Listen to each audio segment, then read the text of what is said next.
Not be, because Twitch has been weird lately. So I suppose we'll find out in a minute if I'm actually live or not. If I'm not, soon we will destroy the universe together, like father and son. I'm just showing you what it'd be like if Darth Vader had a different voice. You ever think about that? If Darth Vader's like, hello. Yes, Luke, the Force is strong in you. Really? Who told you? Oh, this other guy who said his Force is really quite strong. How do you know? Oh, Luke, I'm your dad. Oh, really? Yeah. Give in to the dark side.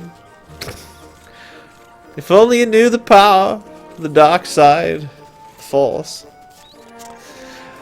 Alright, guys. So. Hey, okay, so I'm actually live. And FF12 isn't here, which is funny. Wait, what? Oh my god, the 6-axis is on somehow. How is that even possible? Look at this. Look.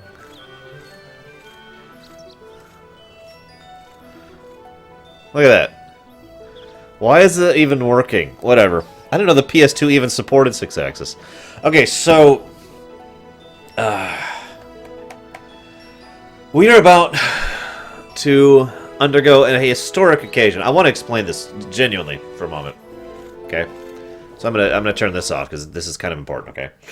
I have always heard the term "let's play" as a derogatory. Like, I think 99% of the time I have heard "let's play" used as a derogatory statement by speedrunners, by analysts, by reviewers. You know, the idea is the "let's play" is like the most basic, mundane, terrible version of any kind of online content that you could produce, right? Now, I don't necessarily agree with that, for reference, but I myself, I freely admit, I've always had a prejudice against the term Let's Play. I've always argued very strongly that I don't do Let's Plays. I always try to add something, rather than just me sitting here playing a game for you guys. I'm either doing a lore run, where I'm really discussing the lore and the setting of the depths and all the, you know what a lore run is. Or I'm trying to do a speed run, or I'm trying to do an in-depth review, or I'm doing exploration, where I'm basically doing a live review, having never played the game before. You know, something to make it other than just a plain old terrible Let's Play. Here's the thing: I've already done a lore run of this game, and I've looked into this, and lo and behold, there's no story differences in this game, like at all. No story differences, none. So, I don't have anything to talk about. So I was like, you know what? I'm about to move. I'm stressed out of my gourd right now. About ready to jump on my sword and everything. So I'm like, alright. Yes, I actually have, Little Billy. I'm going to go ahead and not do this as a lore run.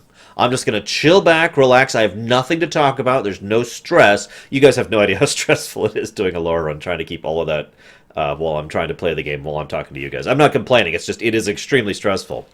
So I'm not going to stress over it. I'm not going to be like, oh, I'm going to talk about all the in-depth lore. I mean, I'll answer questions about lore if you have them, but this is not a lore run. This is a Let's Play. Yep, gonna get all relaxed here, kick my feet up. Yep. There we go. Alright. Okay, and I'm going to play a video game that's awesome, because I like FF12. So this is the first ever Final Fantasy 12, or I guess the first ever Arshingai the Lore Runner Let's Play. Now, I will say one thing, that's technically a lie. I say it's a lie because technically most of my Tor run was also a Let's Play. But I say technically because parts of it were and parts of it weren't. There was actually a decent amount of lore to discuss, especially during the agent storyline. Wait, now? Really? Oh.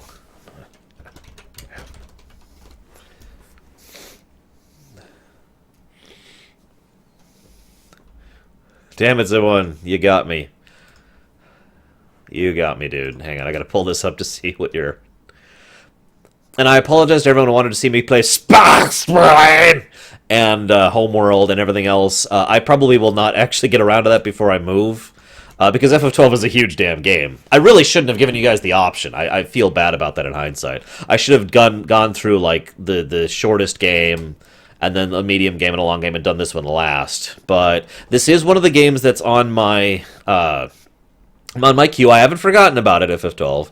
I've been thinking about it all this time, and it's just a surprise tip. Thank you, Suan Joker. Thank you. Yeah,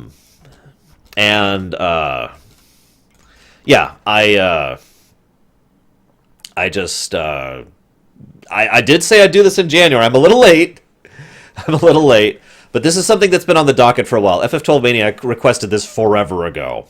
And I'm just using this as proof, too. I don't forget my requests. They just sit there in the back until I'm ready to go. So I felt like this is a good time to do something that wasn't that intensive. And yeah, we're just gonna Chillrun. I think I like that. We're gonna actually rename this. We're not gonna be doing a Let's Play. I've decided we're going to keep the streak going. We're not going to do a Let's Play, guys. We're going to do a Chillrun. I forget who said that in chat right now. Someone just said that. We're not going to be doing... Whoop, shut up. There we go. Shut up, me! Berserker said that. We're going to go ahead and call this...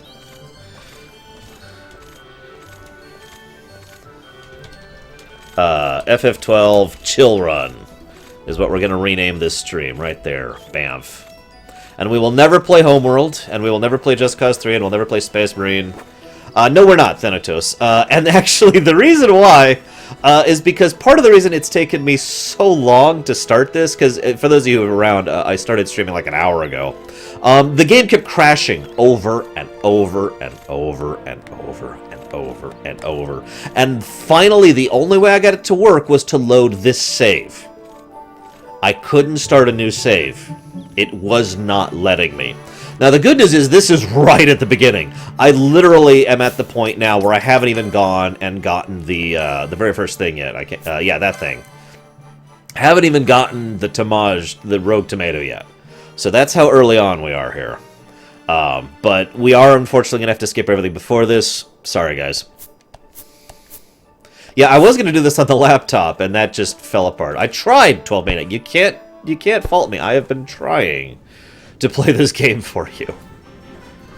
So yeah, sorry guys, no Rex, no intro, but at least we'll be able to see Vayne's incredibly awesome speech, right?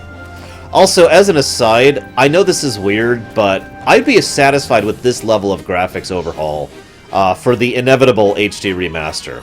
I know Vaan is ugly and terrible, but look at that. That's actually pretty decent resolution, if you're looking at it. Let's not look at his painted-on abs. Those look terrible. That's pretty decent resolution, I think. So I'd actually be okay with this level of graphics overhaul. That being said, I would also really, really like it if they touched up the terrain textures, which are a little more blurry, as you can see looking at the ground here. But that's it. I really don't think that this game needs a graphical overhaul, like at all.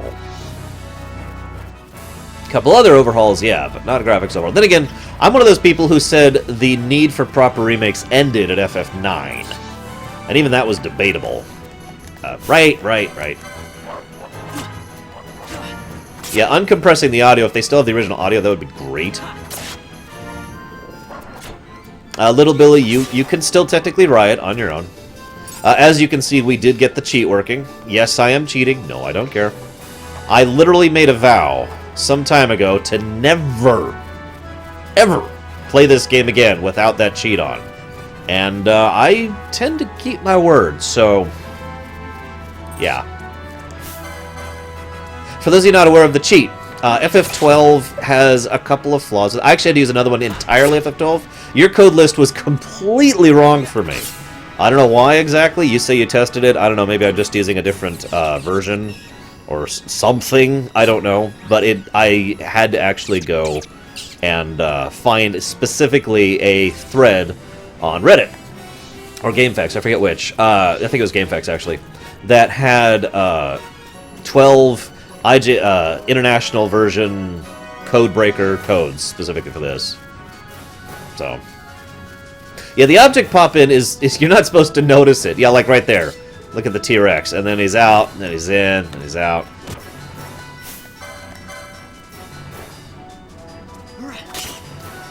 Anyways, this is IZJ. It's the good one, Kay.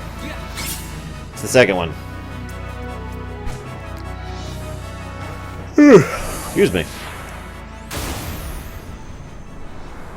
So anyways, the reason the voices sound odd is they compressed them. They had an unusual... Albana lilies? Yeah, they have unusual audio compression in them. I shouldn't say unusual, it's actually quite common. It's one of the things that ruined, for example, Suikoden Tierkris. Never thought I'd see him growing out here. If you've ever played that. And yes, I do have the graphics absolutely cranked, as much as the it will This go. will make a nice souvenir. Time to call it a day. So, right, let me explain the cheats thing. So, why this is a vow of mine. This game is incredibly grindy. It's not as grindy as FF10. I mean, I love FF10, really, I do, but that game is stupid grindy. But it is a very, very grindy game in the terms of drop rates. I could summarize this very simply. Basically, the drop rates are on the level of what you'd see in an MMO. In other words, a game that's designed to be a time sink. Now, I can see why they did that. I can see what they were thinking with that, but this is not an MMO. This is a single-player game, and those drop rates are, and I'm just going to say this bluntly, unacceptable. Both from a player perspective and from a gamer perspective, the drop rates are terrible. So what the cheat does is it moves the drop rates from in the 100th, 1000th, or 10,000th percentile up to 100%. Every enemy will always drop every item that they have on their loot table. And like I said, I made a vow never to play this game again without that cheat on. And so we have that cheat on now. And it's not that bad, no, 12 Maniac. It's not as bad as Napster either. Hands up if you remember what Napster is. Oh my god, that's driving me crazy. Okay, so I've actually been playing FF10-2 recently, kind of on the side. I've been doing a backseat run with my friend for FF10-2 because he's never actually played through it, and he wanted to see if he liked it. He actually does like it. I do too. Yeah, I thank you, Kay. I appreciate it. So, in FF10-2 and 10 and a lot of games, most modern Square games, they moved it so that B, or X if you're a PlayStation weirdo, is the select button, and A, or circle, is the cancel button. In this, they have that reversed, so I keep hitting B to actually do stuff, and yeah, it's not working because it's reversed. I wonder if I can change that. I might just change that. What do we got here? We do want subtitles. We don't want that. That's fine. Looks like we cannot change that. What's battle speed do? No, it's okay, 12 Maniac. I want the full experience. I want to know everything as if I was playing this for real. It does seem odd that they do that, though. Like, if they could just stick with one. I prefer A as select and B as cancel. Mostly because that's what I grew up with. You know, again, going back to the SNES era. But I have at least gotten used to B as select and A as cancel. I mean, Kingdom Hearts did that too, for example. But anyways.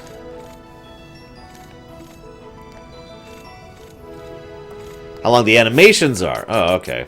Thank you. Let's go ahead and speed that up a little bit. Let me in. Oh, there's kites. Oh my god, we're locked out of the city. No. It's okay, though, because we're about to see Miguelo. And Miguelo is awesome. Now what? Okay, you're the gray. If you insist. Open the gate! Alright, out the way. Wait a second. How come you let these chocobos through the gate and not us? What of it? This here's a pedigreed parader, boy. Cost tens of thousands of gil, this one did. No, I don't, A Kay. prettier price than 100 of you provincials would fetch. Yeah, Keep your provincials. distance. We don't want the chocobos sticking a peasant. What'd you say? Step aside. Right then, move them in. Oh, Okay, let's see. You said Fire Emblem? that Okay. does it. Ho ho! A fine chocobo you have there. Yes, cedar down stock if I'm not mistaken. Change the soil, change the chocobo, am I right? Yes, different soil means different bouquet too. Take a Damascus Barreau's wine, eh? It may lack the flavor and depth of some of your Arcadian wines, but it has a certain strength of character. It's not bad, really, once you get used to it. Care for some, sirs? There's more than enough for all to cool their throats, of course. You let these carts through the closest gate is ordered. My mail's choked with this sand. There it is. Don't give me a scare like that. You're lucky that ended where it did. Right. Now's our chance to go through. The ceremony will be starting soon. I'd best be hurrying. Okay, well... Vaughn, wait! So now for the best speech in video game history. I'll just mute myself for the speech.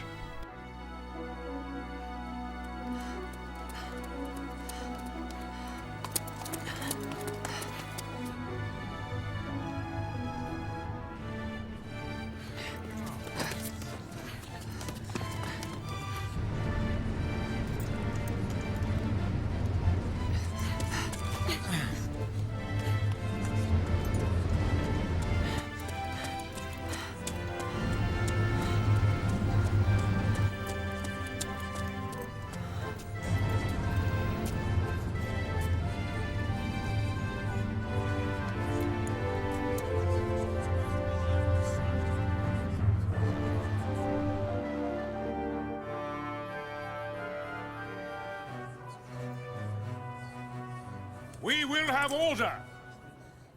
I give you your new consul, His Imperial Highness Lord Vayne Solidor, Commandant of the Arcadian Empire's Western on...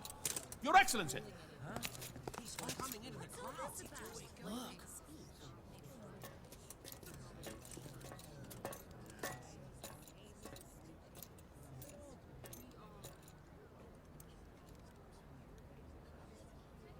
People of Rabanastre, is it with hatred you look upon your consul?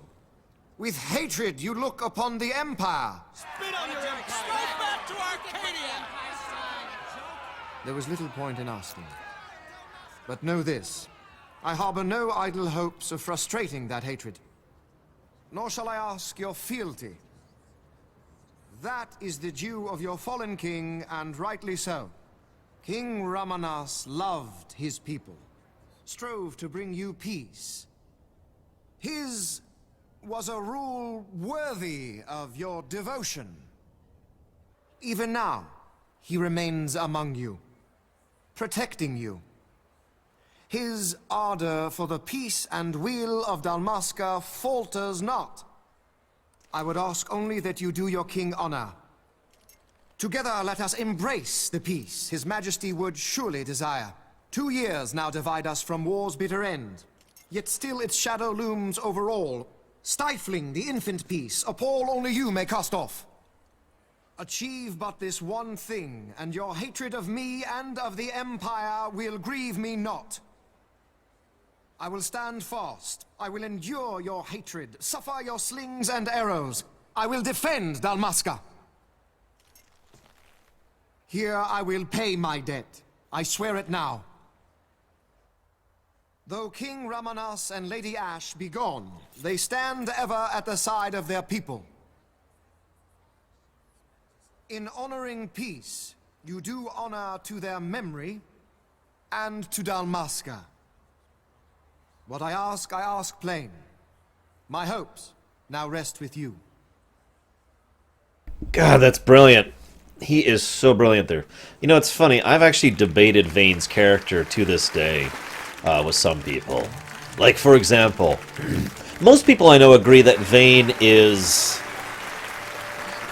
not evil, or at least not, like, completely evil. He's not out for his own aggrandizement. He's not just, I will rule the world! He genuinely believes what he's doing is right. He is more of a believer, a zealot, if you will.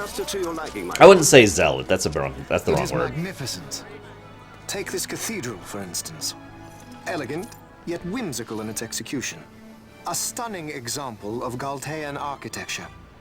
I hope Lord Gramus might one day look upon it himself. Yes, he's not Zeiss. The patron of this evening's banquet, may it please your excellency. Miguelo! I like this scene right here a lot. Penelo, your highness.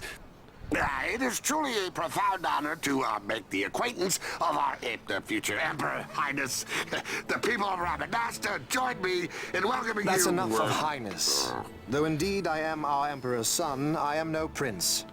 Arcadia's emperor is freely chosen by her people.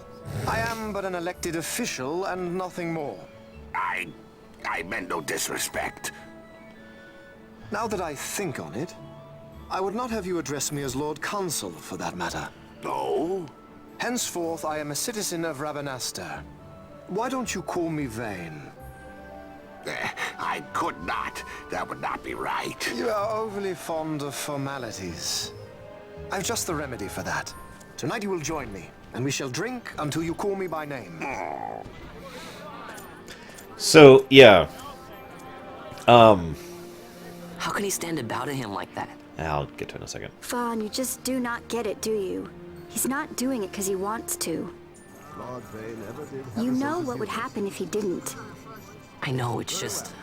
So, what would you do different? I don't know. I'd kill them all! Wait. Well... I'd do something.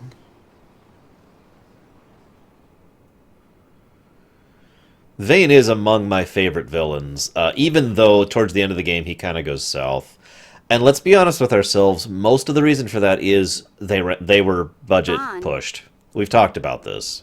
Vaan, you haven't heard a single word I've If said, they have actually you? had the time to finish FF12 like they should have, I think FF12 would have finished strong. This place has Instead of, changed so much. It's let's like be it's not even honest, Rabanastre incredibly anymore. weak. Like the Empire is swallowing it whole.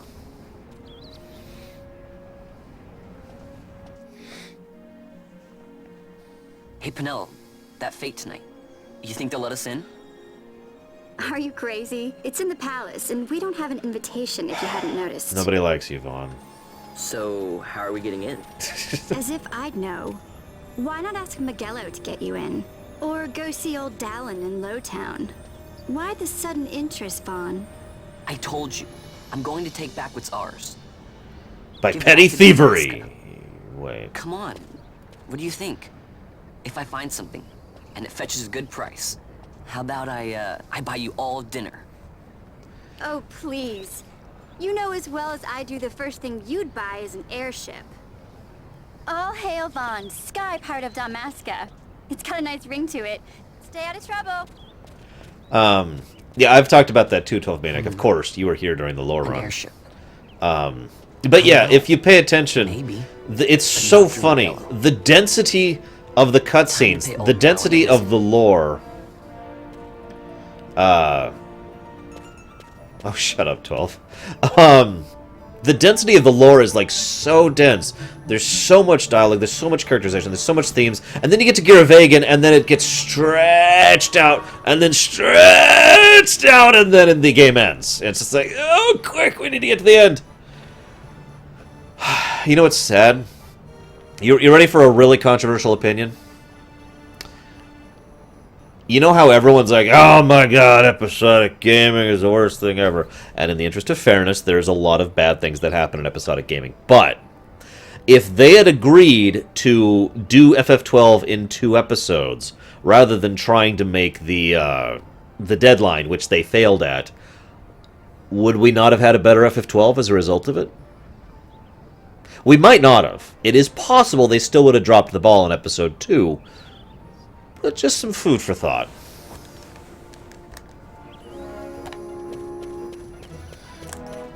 How do I activate the Super speed, is it? Oh, God! There it is! Okay, we found the super speed.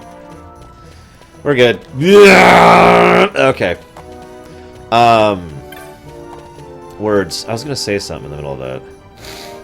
Alright, so Vayne. We were talking about Vayne. So, like, okay. Vayne, I've never heard anyone argue that Vayne is just pure evil, that he's just a sadist or a megalomaniac or whatever, but I have heard several people argue the specifics of Vayne's character. And you know what I like about that? It basically makes him the Ducat of this game. Now, if you don't know what I mean by that, I'll explain. Some of you probably get what I'm saying immediately here. Back in Deep Space Nine, there's a character named Gul Dukat. He is a great character. Very well written, very well acted, right up until the owner of the show said, no, you're all wrong and he's evil. But we're leaving that aside. That's like in the last season. So the first 6 seasons, he was such a multifaceted, in-depth character. And there was so much to him. There were so many layers to him. He came across as an extremely human character. And so people had different interpretations of him because it was valid to have different interpretations. People still argued, again, to this day, that who and what Dukat is. It's the same thing I've had with Vayne. Now, my personal interpretation is that Vayne is a renegade from Mass Effect. I mean this seriously, by the way. That he is, overall, a good person who is extremely pragmatic, acknowledges the realities of the harsh and terrible world he lives in, and is willing to do what he has to do to make that happen. He doesn't do it because he wants to. He doesn't do it because he agrees with it. He does it because it's necessary. And he thinks that he should be the one to be the king of this new unified force that he is trying to build in order to try and make this new future for humanity separate from those jackasses over there whose names I forgot right now. That's my perspective on Vayne. It's only one perspective, and again, there are plenty of different interpretations, and I've heard several other ones too. And yeah, I agree. Vayne is much more the politician, whereas Thrawn is much more the tactician. And both of them really have a lot of similarities otherwise to each other. Okay, I will agree with the difference there, Raskar. I will agree with the difference there. I also find it amusing that Vayne wins. He dies, but he wins. Everything he wanted actually comes to pass, mostly as a result of his actions, too. So, that's kind of neat. It's one of the very rare Final Fantasy games where the villain actually wins. Where am I going? I'm going this way. Or am I going this way? Where am I? I'm further north than I think I am. That's the problem. Ugh.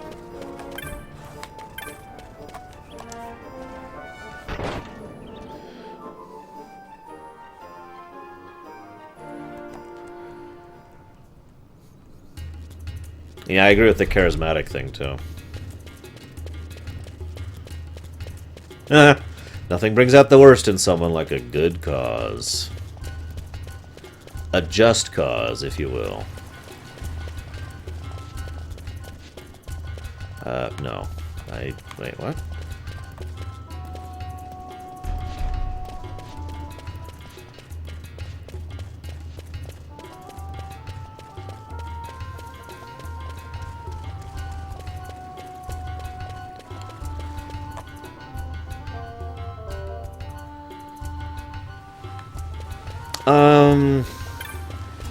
I'm gonna say no, Zagoten, but also not the other way. Oh no, Kefka wins. Absolutely, Kefka wins. The problem is, once he won... I mean, haven't you ever thought about it, Shadow? Kefka won, and then after... I'm glad you like it, Deutsch. After Kefka won, he realized that even his victory was meaningless. Even in victory, everything was meaningless.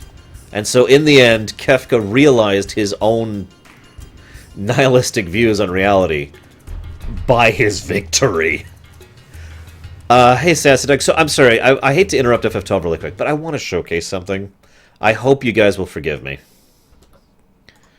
Okay, so I'm gonna, like, zoom this really big. Don't worry. I have a reason for this. Just give me a moment, okay? I'm going to turn off the green. I want to show you guys something. It's on my 3DS. Take these out so I can hear. This is the most adorable thing in the universe, and I just wanted to share this. I don't have, like, a smartphone like you guys do. I have a 3DS. So when I need to take stuff, like for Christmas, for example, I do it here. So I got Mini Zan a Christmas present, and I wanted to show you it if that's okay with you. And if not okay with you, then just mute the thing for a moment or whatever. So I gotta get this so you can actually see what's going on here. I know it's gonna be kind of bright. Let's see if I can get it without the glare.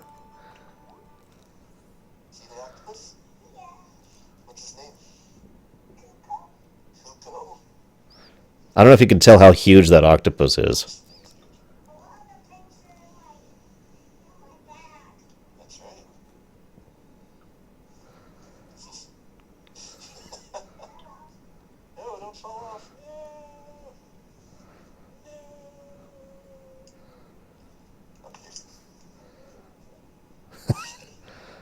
Ugh, okay, that's really hard to hold up. It's funny, you can almost see it better back here.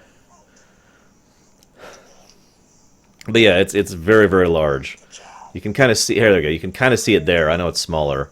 But you can kind of see how large that damn thing is compared to her. Maybe if I hold it at an angle like I was just doing. Here we go. Okay, so this is a little better. Let me rewind it.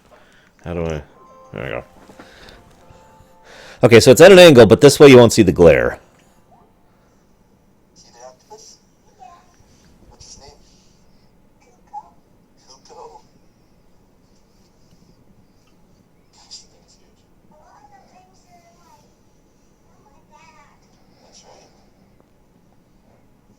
Look how big that thing is. I'm still surprised by this.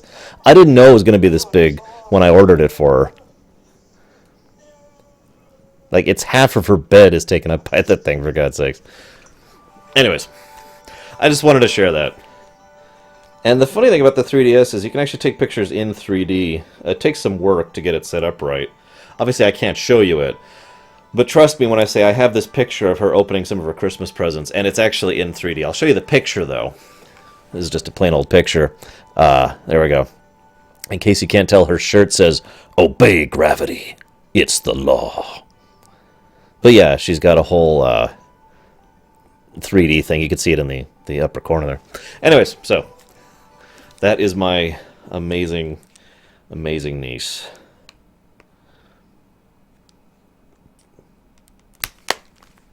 And I just wanted to share.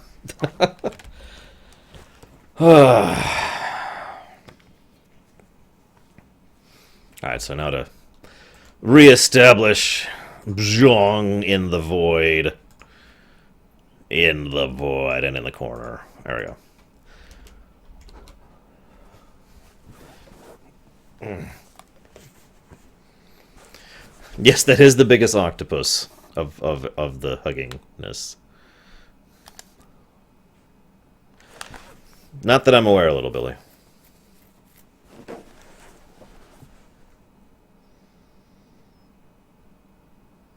And yes, the name of the octopus is Kupo.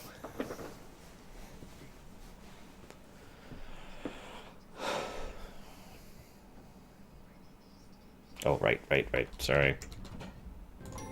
Wise I may not be, but well informed I am. They'll get what's coming to them someday, believe me. But that's not why I'm here. Do tell. I want to know how to sneak into the palace. They've got to have some great stuff in there. Thought I'd partake. Not one to mince words, are you, boy? The Empire protects all that's hers, and that means the palace and all the treasures inside. That's why I'm gonna do it. To take back what's ours.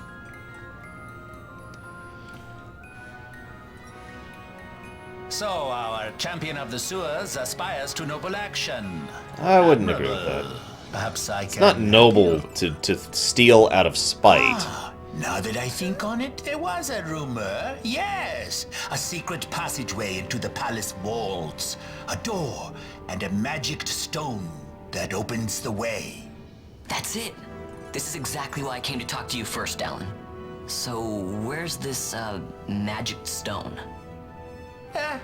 Oh, I've had it for years, if I can remember where I've tucked it away. I thought Dallin was like a former servant of the royal house or something like that. I might have just mentally inserted that. I don't remember exactly.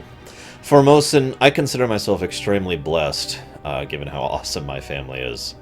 It is worth noting that not all of my family is that awesome. I know that sounds like a weird thing, but I was talking to Sis about it. It's like, I have this great dad, great mom, great sis, and she pointed out, well, what about the rest of your family? And I tend to forget the family members that I don't consider my family. So, I've said it before and I've said it again. Family is chosen. I do still consider myself very, very blessed, though, for having it. Anyways. Oh, excuse me. Words. So let's talk about Vaan. Vaughn's terrible and awful and I hate him. Oh, I wish he was dead. Okay, so now that we're done talking about him. In all seriousness, no. Vaan at least has... That's terrifying. At least has a reason for existing in the plot. Not a huge one. But, I mean, he's the upstart revolutionary, right? But unlike Titus, who, despite all his annoyances, was mandatory to the plot of FF10, like, the FF10 would not function without him. You'd have to restructure the entire plot and many of the characters if you removed Titus from FF10. Vaan, if you removed him from FF12, what would you have to redo? A decent amount of the intro, and one or two scenes later on, and a couple things related to Ash, and that's it. He does serve a purpose, sorta. But, yeah, I really feel like the best that could be said of him is that he is the foolish revolutionary. That's the perspective that he adds to the story. In other words, the kind of rebel who thinks as long as we get rid of our oppressors, everything will be better. Which, as we, thinking human beings know, is an incredibly stupid perspective. You don't just kill the Empire and win. That's not how that works. You kill the Empire and then you have something to replace it, and you have a long, hard struggle afterwards in order to deal with the situation that you have now created, especially since in a power vacuum, it's extremely likely that someone else is going to move in who you also don't want in power, and yada, yada, yada. It's a big hassle. It's a big problem. It's the kind of thing you need people who are long-term thinkers, planners, and people who are willing to put in the hard work to do with. People like Vaan are just here like, yeah, screw the government, yeah! That's as far as they're thinking. Forgive me for the quote, but they're not thinking more than 5 feet in front of their face. You know what I mean? So... yeah, Vaan doesn't really serve any purpose other than that. And that's the nicest thing I have to say about him. What about Penelo? What perspective does Penelo add to the story?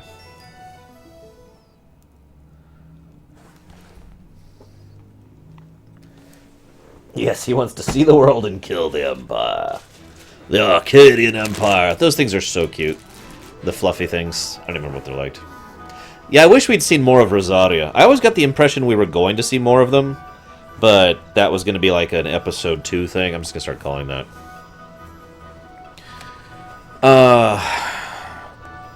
Yeah.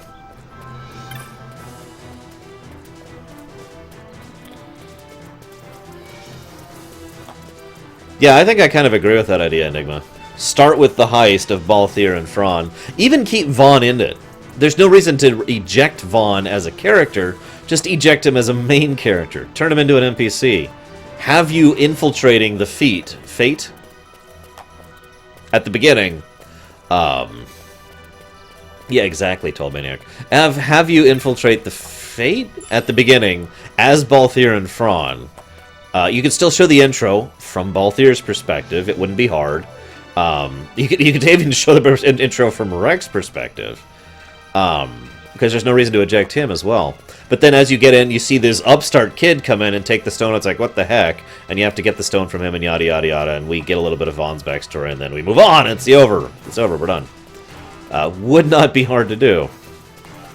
But whatever. Hey, Alex.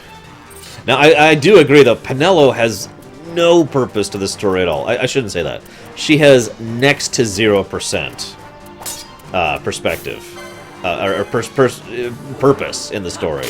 The only purpose she has whatsoever is dragging Balthier further into the plot.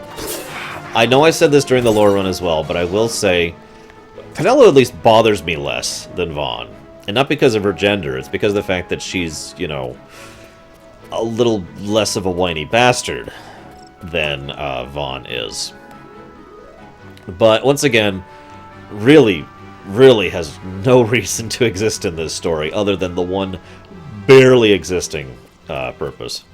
I find it really odd. I know. I've done the research. I've talked about this myself. I know why Vaan is the main character. I know why Penelo was added. I get it. I don't care. Ash, Balthier, and Bosch are three very strong, very well written, very well acted, in my opinion, in the English version, very well presented, generally awesome protagonists. They really are a very strong core PC group. They all have definitive reason to be involved in the plot. They are all very tied in character-wise. They are very tied in thematically speaking. All of them have a lot of backstory, a lot of characterization, and a lot of character growth. All of them are they're attached in like every way to the story. All three of them are. I've actually heard it stated that an argument can be made equally for all three of those characters to be the main character of FF12, and I agree with that statement myself.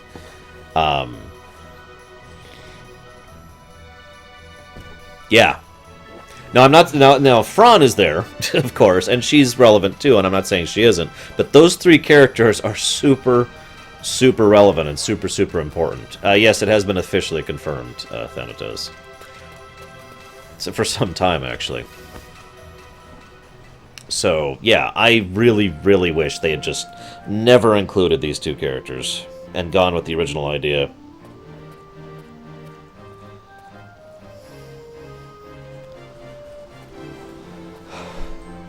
Hey, it's Moogle. Hey, Moogle.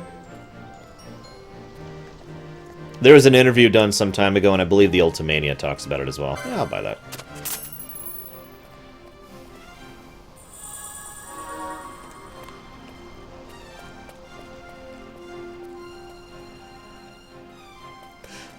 See, Fran, I'm an interesting thought on this. Because Fran... I disagree with all hate mongers, therefore, wait. Fran doesn't bother me at all as a character, but I will admit her significance to the plot is somewhat lesser. She's relevant for the escape from the Leviathan as a way to, as an additional way to showcase just how bad what Judge, I forget his name is, was doing. In addition to the fact that she helped them escape, she was like a personal insight into just how bad what they were doing was, how incredibly ill-conceived it was. So that was nice. The Ariute village was actually really good, in my opinion. There was a lot of really nice stuff there. Geese, thank you, Judge Geese. The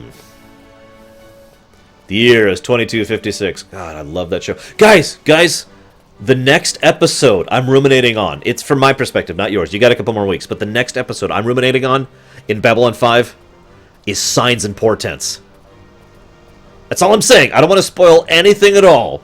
Please don't say anything spoiling-wise, but I'm so excited. We're already there. We're already up to Signs and Portents. Anyways. Moving on. But yeah, so Fran... and I feel like she was a decent way to show a different perspective on Balthier's character. Now, I know that's not the most praise in the universe, saying that a character services the characterization of another character, but in my opinion as a writer, that's actually a good thing. If you design character A to help showcase character B, and help to elevate character B's character, that's good writing. And that character has purpose and relevance and significance. So I would argue strongly that Fran is relevant to the story and should absolutely be remained within the story. Can't make the same arguments with Penelo and Vaan. Sorry. Deutsch! Heresy.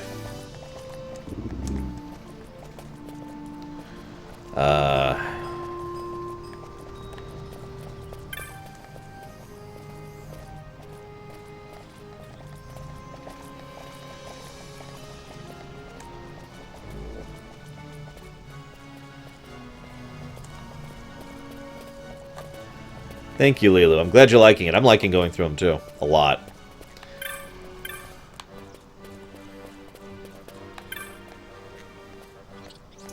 So you see how her name was Nomad before I talked to her?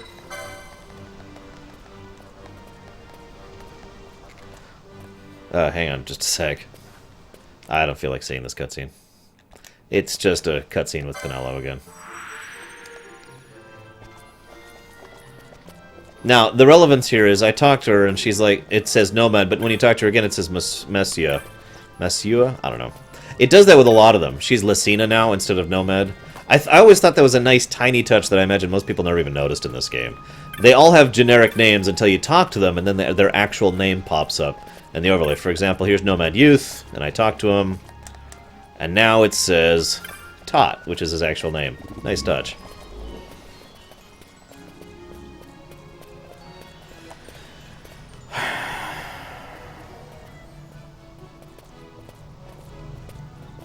Yeah, it's weird, isn't it, Kay? How that works out. It's a great touch. Yeah, I noticed that when I first played this game, too. Okay, Enigma. I'm listening. When I play this game, I almost never do range stuff. Oh, that reminds me. I need to do something. Blah, blah, blah, blah. Wait until you see FF13-3, Alex. Yeah, I just realized that I need to pick jobs. So here's the thing, guys. I'm going to let you guys vote for my jobs. Because I'm apparently a sadist. Or I guess that would be a masochist, wouldn't it?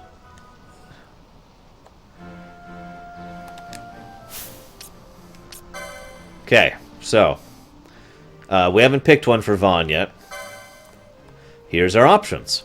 So we're going to pick jobs. So you guys, I'm going to leave this up for a bit because we don't need to pick a job for at least a few more quests. So 1, 2, 3, 4, 5, 6, 7, 8, 9, 10, 11. Okay, so here's the problem. There's 12 votes. We actually can't set the vote up beyond 10. So I'm going to disallow Vaan from being a... What the hell's an Ulan? Is that the Dragoon? Yeah, it's Dragoon.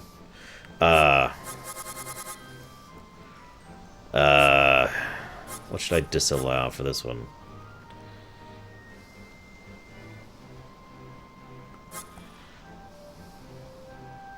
Hey, Infinity.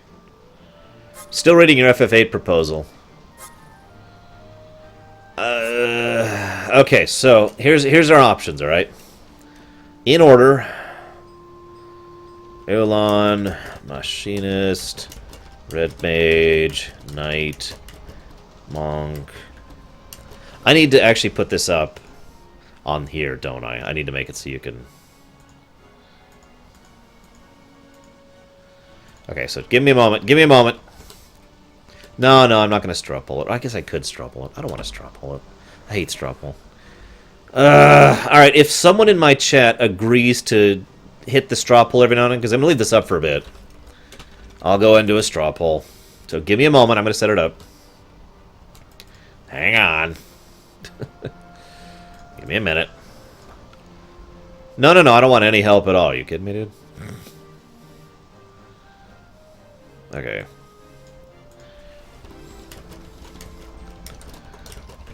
Okay. Option 1, White Mage. Ulan, aka Dragoon. Machinist. Red Mage. Knight. Monk. Whoops. No!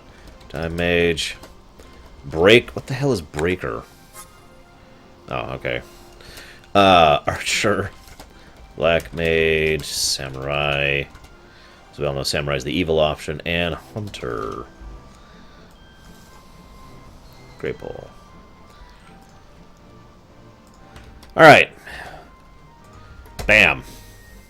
Now, if someone could take that and, like, repeat it every now and again, just like every 5 or 10 minutes or whatever. Like I said, we're going to leave that poll up for a while. We're not going to pick right now. And this is for Vaughn's class. So. And yeah, this isn't actually connected. Okay, the FF games... Let me answer your question directly, Alex. You ready for this? FF games shouldn't be connected except for a few key points. In other words, they're part of the same general universe, but they're not actually connected to each other in any tangible way. I say shouldn't because they were never designed to be. They were always designed to be separate.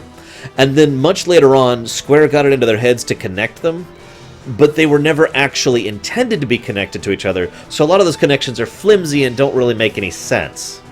For example, FF10 leads into FF10-2, which makes sense, which leads into FF7, which is not really sense-making.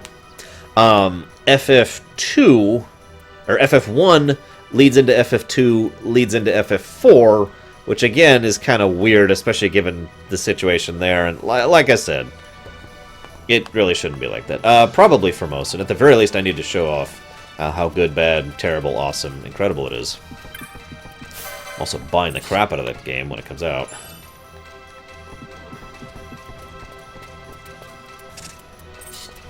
Come on. But yeah, but generally you should probably consider them as segregate.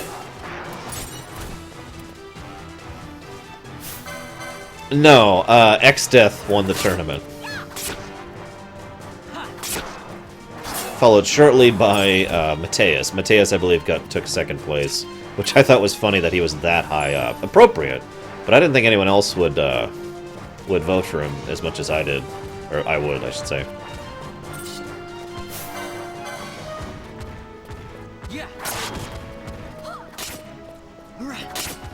Deutsch, you don't have to spam it that quickly. But make sure you go vote, guys. Make sure you're voting. Oh god, oh god, oh god, run. Run. Run away. Oh god. Run. It's this way, I think. Oh jeez, oh jeez. Oh god. Oh god, that's not the zone line. We're about to die. Quick. Oh, Jesus Christ! Where's the zone line? Ah. Well, we died. Oh, well, whatever. So anyways.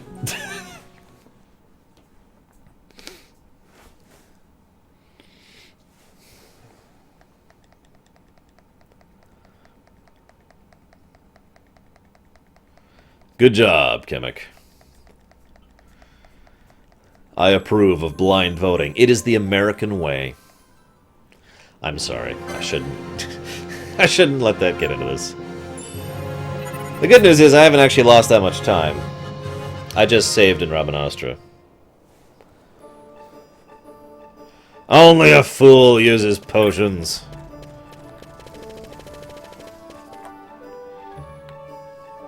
It's so Vaan died in the savannah. And the rest of the game went on fine without him, because he's not really relevant to the plot. The end.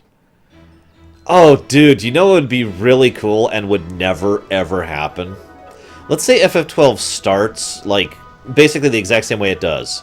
But if you get... And if you go through the game and you're fine and nothing, you know, goes wrong or whatever, everything's the same, you know, no real changes in the way the game plays, right?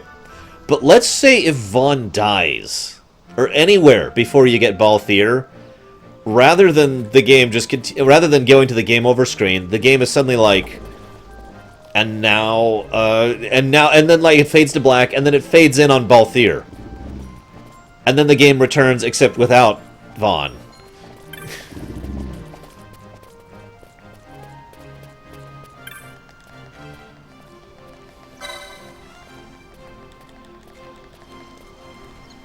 Also, hi, Bregman.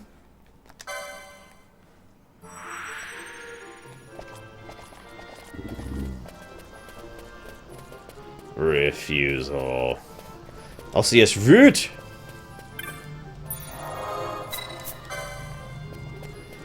They would never do that, though. That would be terrible.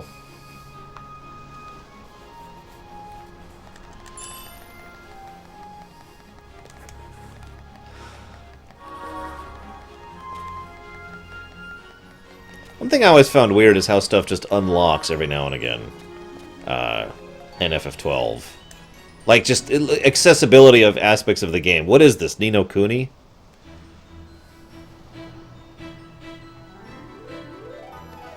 Never, Infinity! I must play on hard mode. Nice, Leander. What am I doing? Yeah, that's great.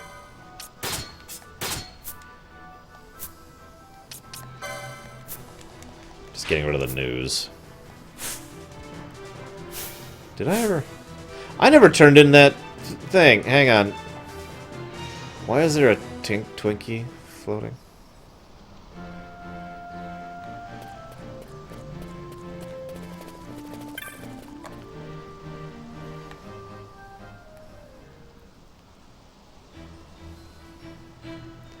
I wonder what other cheats I have for this game. I haven't even looked. Hang on. I'm kind of curious now. Right, let's do this first. There we go. Okay, what other cheats do I have for this game?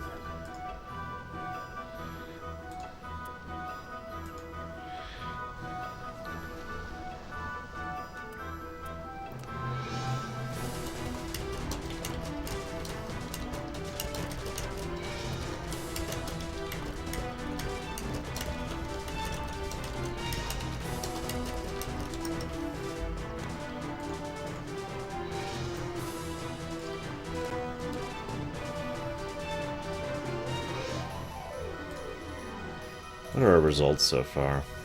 Wow, that is quite a spread. Red Mage, White Mage, Knight, Dragoon, Hunter, Night Mage, Time Mage, Machinist, Monk, Samurai. Okay, what other cheats do I have here? No, you don't, Z1 Joker. You do not.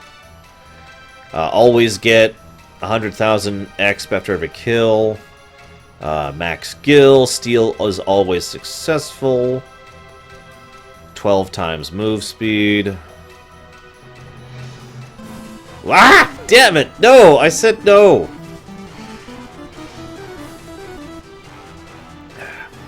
Damn it, Z1. Thank you for the donation.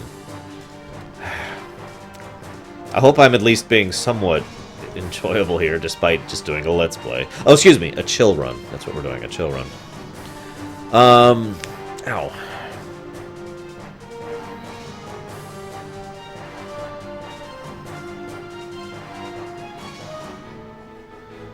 So there's a cheat here called Every Enemy Drops the Trango Tower, which is apparently a 153 attack sword. Is that good? I don't have like a sense of scale for that.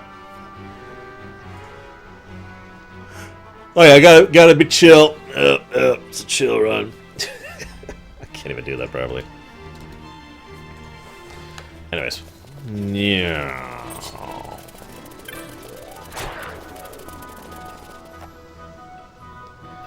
Apparently it's the most powerful sword in the game. So if anybody wants me to have, like, 5 of those things... There's also one for a bow, which is also super strong. And, which is... Hang on. The bow is, I have no idea how to pronounce it. Sightengrade. And then there's a shield called Gendarme. Or I have no idea how to pronounce that. I don't do pronunciations. Nope. No, it's against my religion to do pronunciations. There is Enigma, and we're doing it right now. Berserker invented the term. I can't take credit for that. But I'm totally using it. Oh, I'm going the wrong way.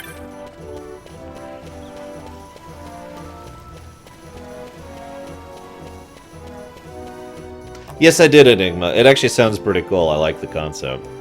It's a great way to have that kind of a Magitech thing. I'm curious if you're going to have Magitech be inherently superior to tech or magic, respectively, like a full focus on both.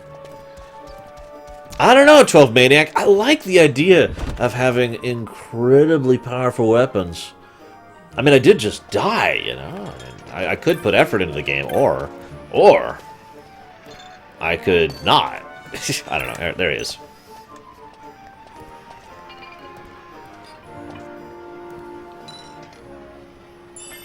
Am I the only one who always just did the hunts because I enjoyed the idea of being a hunter? And like, that was the big reason of why I enjoyed doing the hunts. Like, the rewards for doing the hunts, I don't even remember what they were. They're like all worthless by my memory. Or if there's like one or two that are worth a thing. For the most part, all of them are just, yep, they're there, and I'm doing them because they're fun. And they added a lot of really awesome lore in terms of fleshing out the living world aspect of FF12, which, as always, I really enjoy that aspect of most games.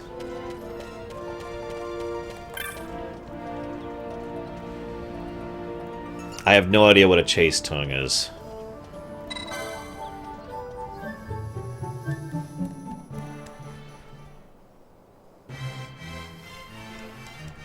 I guess that's probably true, Infinity.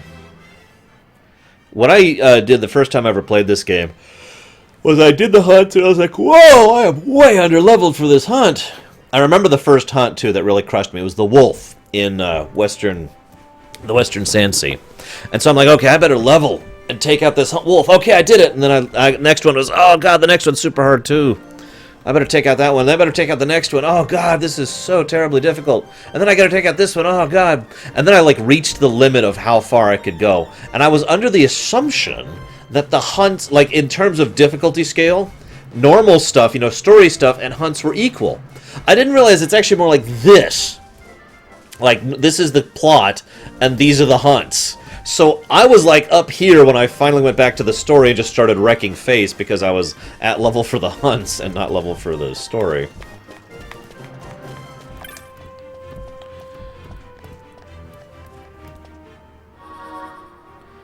Gotcha. Hang on, let me lay back in my chair, Kamek, just for you. I'm trying to... This is so uncomfortable. Do I have to keep doing this, Kamek? Oh, God. Ugh.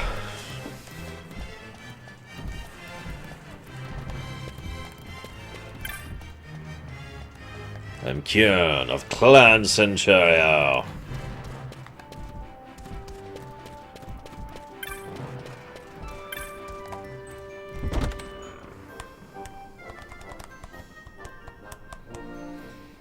I tried, Kamek. I apparently can't do the Roman feast thing. Sorry, guys. I'm not a disgusting waste of a human being. My bad. Okay, I can't do that. Alright, who here wants to bet me, in muffins, how many of these totally random NPCs have names? Any bets? Any takers? See this guy? Tough Knight? Ah, okay, he doesn't have a knight. He doesn't have a name. I was wrong. Damn. I'm actually sad. There are several sections of the game, this is obviously not one of them, where like every NPC actually has a name. In fact, the camp I was just at is an example of that. Okay, I need to go this way. No, not that way. Where the hell? Tips for world building. Kill every... Wait, that's not the... Yeah, this game is inferior to Quest 64, guys. I'm gonna go play Quest 64 instead of this. Yeah, Lowtown's another, like, lots of names place. By the way, I freely and without shame admit that I borrowed these. You see these Magicite lanterns? Yeah, I borrowed Magicite lanterns and have used them in, like, every setting I've designed ever since because I love the idea. Sorry. Oh god, yeah, Carrot. Oh, Carrot caught me quite a bit by surprise. I had no status effect immunity whatsoever when I went after him. But seriously, Enigma, I've been asked that... You'd be surprised how many times I've been asked that question, you know, tips on world building, since even I have to admit I'm really good at world building, and I can't actually... Like, I have no idea where to advise someone on that. The best thing I could ever advise to someone in world building is food. I'm serious. Design the food of your setting. And from that, you can extrapolate so much. You can add so much to culture, to society, to economy, to trade, infrastructure. Things that help flesh it out so it's actually more of a setting, more of a world. Most people will skip over things like that because it's totally irrelevant. It does not matter at all to the game. But it adds that background, that world building. Hey, it's the wolf! Wow, that was quick.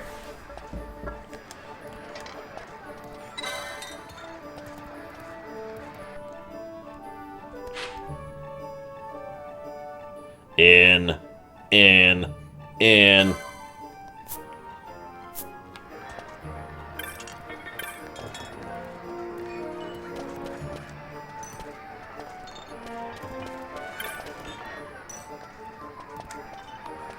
The other thing I like to work on personally is actually economy. But that's very tied into the food question. Figure out how the economy works. Figure out how their food works. You pretty much have most of their industry built at that point. And that is a huge amount of infrastructure to a setting. Just built, done, bam. Thexterra! The hunt begins.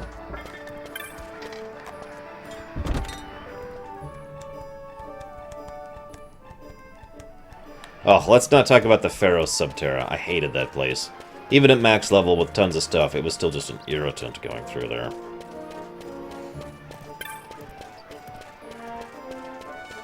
You mean this button, Infinity? Nya, nya, nya, nya, nya. Crash!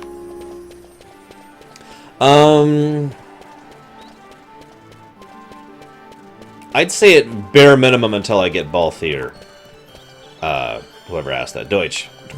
God.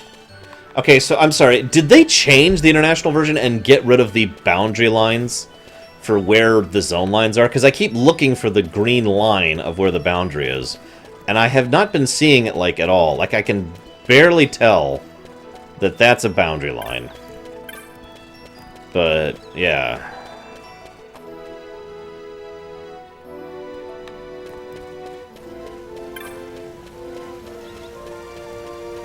Like, I just cannot see that at all. Maybe it's just my color thing. Nah! Yes, I was going infinite velocity. I was in all of Ivalice at the same time, including Final Fantasy Tactics, and that's how FF12 and Tactics are connected.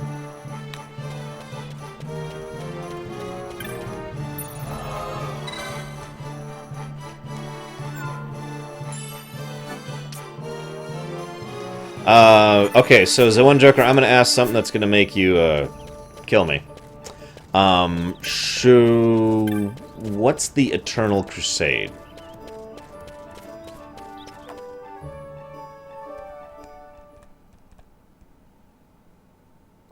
Oh god, 12 Maniac, no. No.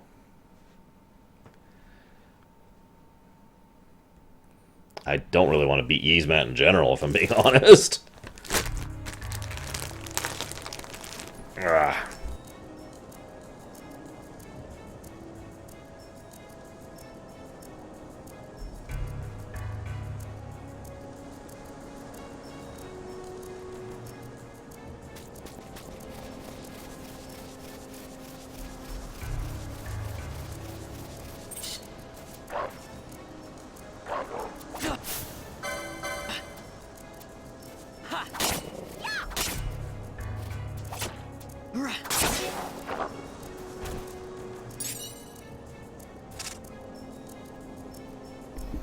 So, also, I've beaten Yzmat before.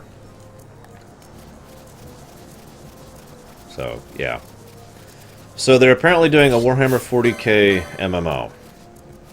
You know, I remember when they were doing a Warhammer MMO, and my reaction was awesome, I can't wait to play it. And then I found out it was a Warhammer MMO, not a Warhammer 40k MMO. And then I was like, huh. Well, I have absolutely no interest in that. I still played the beta of it, because I play every beta. And lo and behold, it had a couple good ideas, and otherwise was just not that good of a game. So I put it back down. It's weird how that works out. Planetside Warhammer. I'm never gonna play that.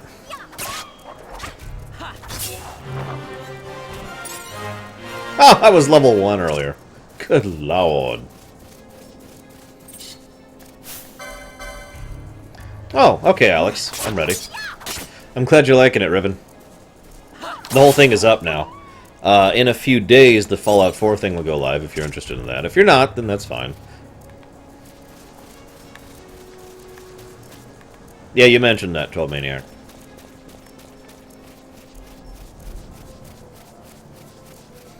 Of course, Psychotic. We're already up to a 3 chain, dude. Come on.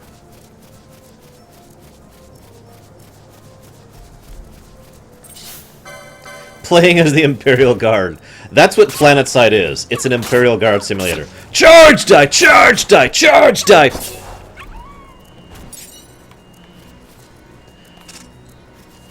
Man, I'm barely kidding. Yeah, it was in Arcadia. You were right. There was a Gambit shop in Arcadia that sold all. That was the point at which all the Gambits were live. Actually, that might not be true. There might have been a couple you didn't get there. Never mind, I'm wrong.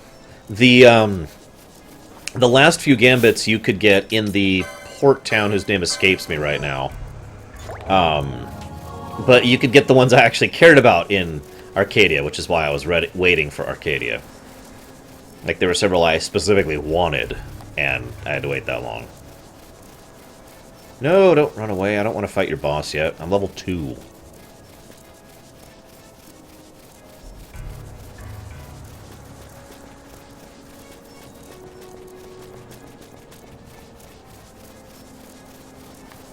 Let's not go there.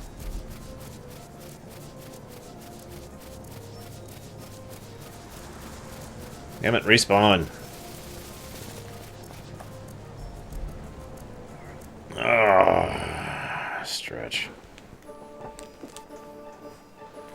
What is this spread? Deutsch, do me a favor and relink that really quick. Make sure everyone's voting. We've got a vote going on in Straw Poll to see what class we will set Vaan at. You be the judge.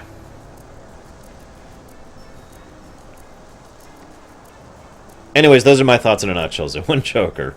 An FPS Warhammer 40k game. Oh, hey. Not something I sound overly... I'm not...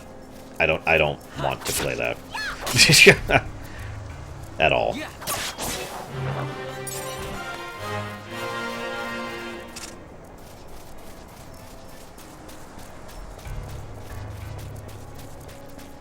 Oh, those frickin' elemental orbs. Don't cast magic near them, or they'll kill you. No, seriously, they'll just kill you.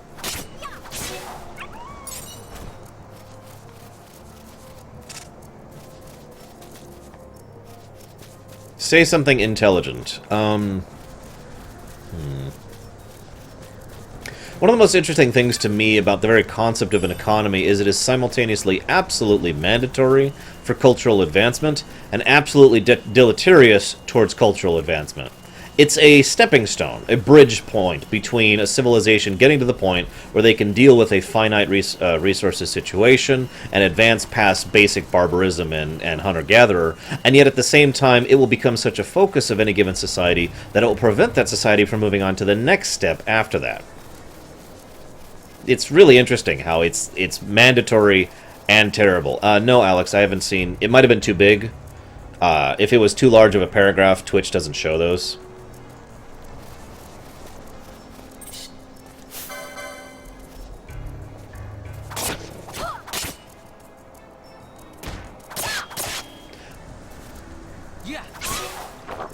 Did I really, Raskor? That's funny, because I actually really disagree with, like, all of that.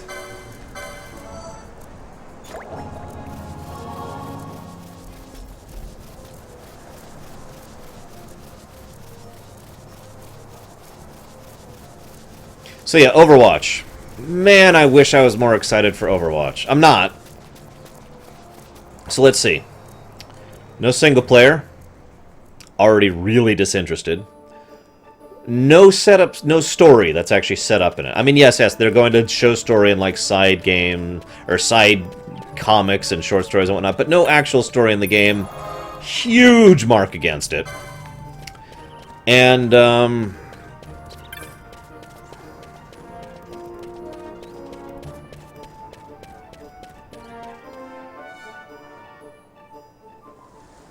I guess that's it. Those are my 2 complaints about the game. I hope they add more game modes. Supposedly, when Overwatch goes live again in, I think, a week, they're adding another new game mode. But lack of story, lack of campaign mode, or proper co-op, really disinterested.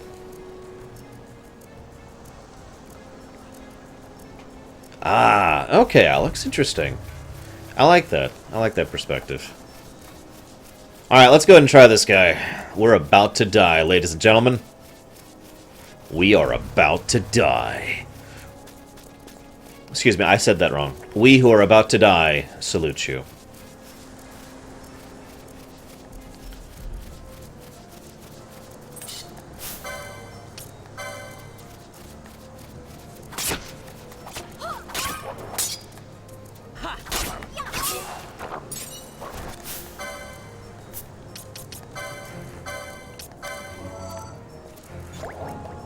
You know, fun fact, even on some New Game Plus runs, answer your quote-unquotes there, I usually don't get have the availability of killing that stupid T-Rex. We who are about to die salute you! There we go.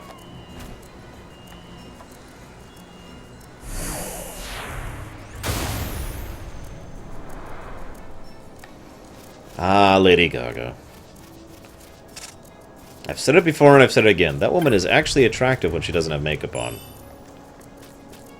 Not when she does have makeup on. When she doesn't.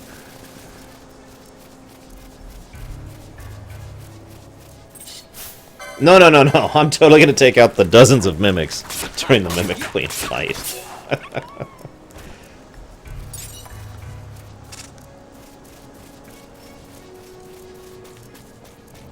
You know, it's funny you say that, Psychotic, since I have a setup right now where they drop their entire loot table. So if I could actually go and kill that dinosaur right now, I could get that helmet right now. I can't kill it, but I could.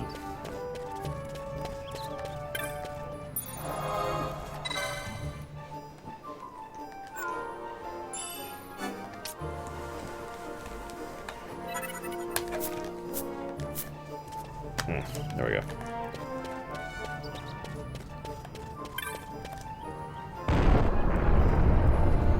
No, I don't think I'm going to try that. Sorry, buddy.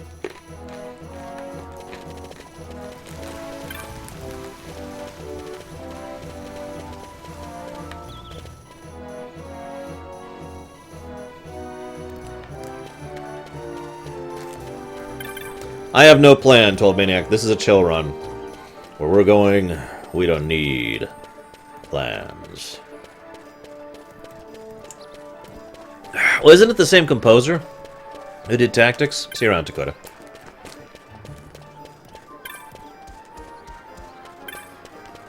Alright, so it's time to write an anthology movie. I'm going to get Yui Boll to direct it. And I'm going to make it entirely about... I can't think of his name. Chewie's, like, cousin or nephew or whoever. From the holiday special. Choose your own adventure games. Well, can you name an example? Because I like the books.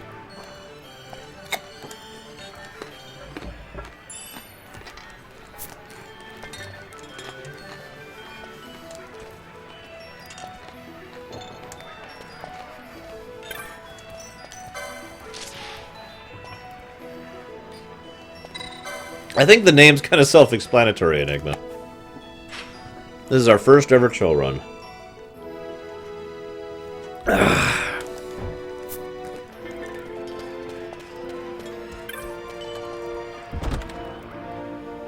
Okay, I've never heard of that game, Zoan. What, Psychotic? No, I got this. I got this.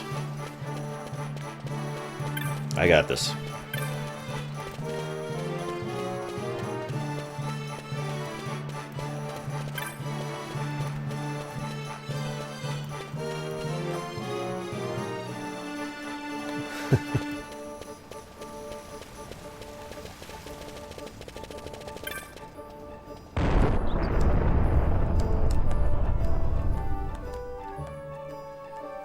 I got this, Psychotic.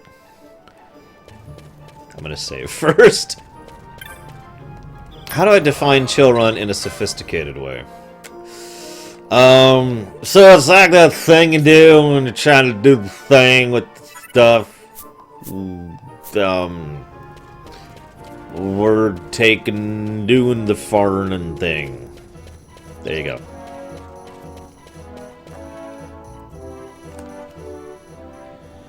No, we got this, Psychotic. We got this.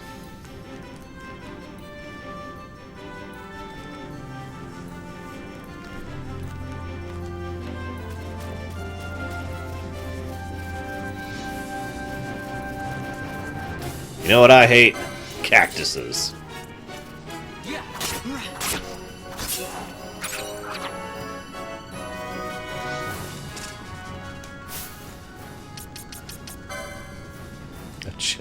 Really, Deutsch?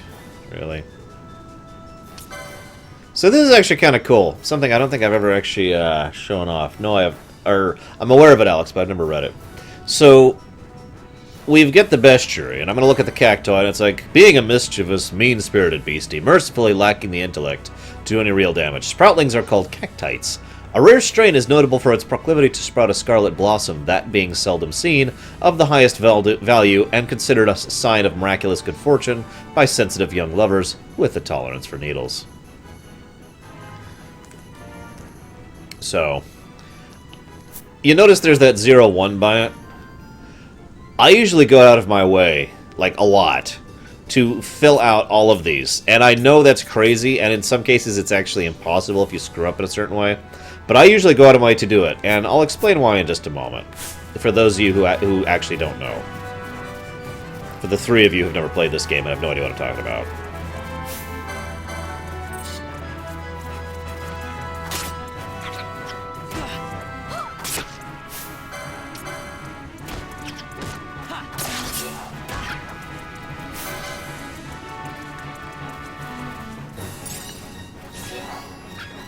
Alright, so we have now killed the requisite 1 cacti. Cactus, cactite, cactar. And hey, look! Now there's a second page. Now these second pages vary. Some of them tell you hints on what you could do to get bonus items. Oh, for recipes and whatnot. Some of them are background lore for locations. Some of them background lore for concepts. There is a lot of setting lore, specifically setting lore, in these second pages of these things. And I just ate that up. That was just pure Murloc juice for me. And so yeah, when I played this for my full No Really playthrough, I spent the time killing everything everywhere to get that setting lore. Has there ever been a game with no lore?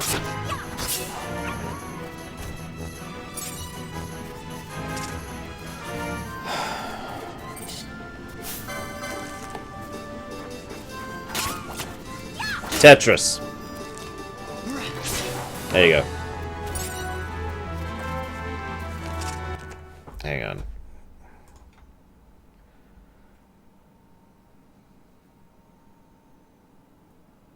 Oh, okay, so it's a choose. Okay, I get it. Interesting.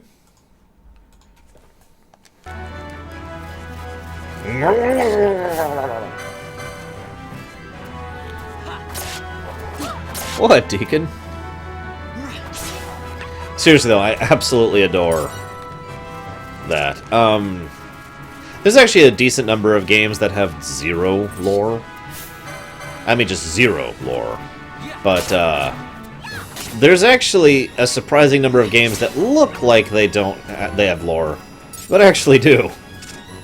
That's why I had to think about that one for a minute.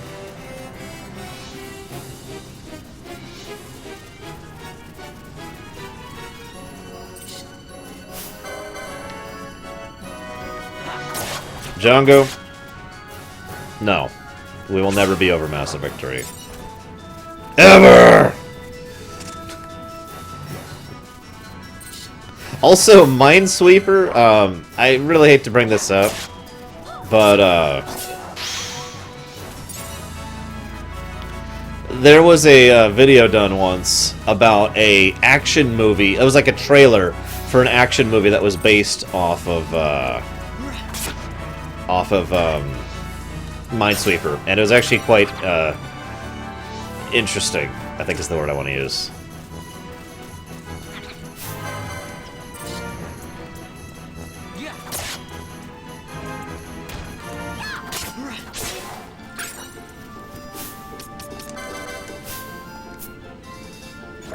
There's also one for Pac-Man, if anyone's ever curious.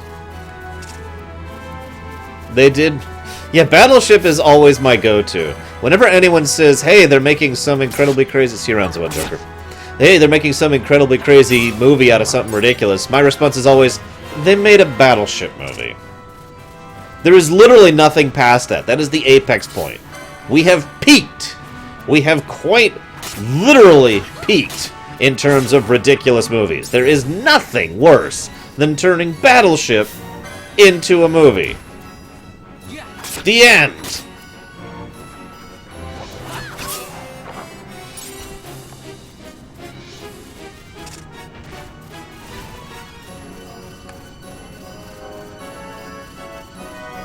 I don't think I will do that, 12 Maniac.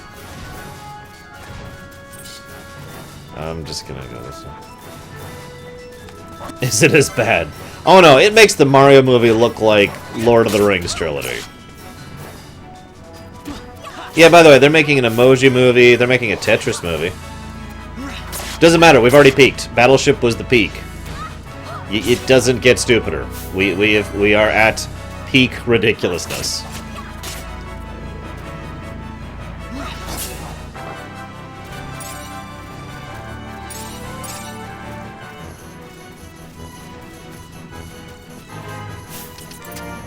Whoops. Oh my god. We made a Battleship movie, guys. Our species made a Battleship movie. And that's a species that we're a part of.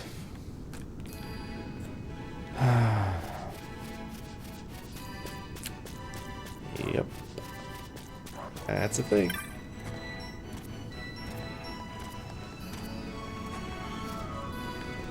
Yes, I know. I just said that, Chemic. They're making a Tetris movie.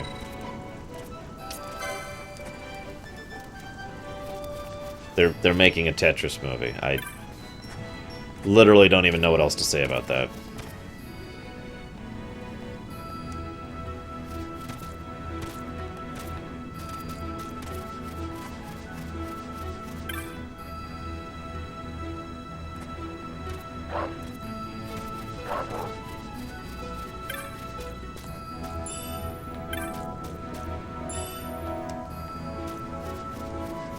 Well, it was shiny, 12. Yes, wird! Ah, there it is. Oh god, I hope to god they make a dark and edgy Tetris movie. That would be awesome.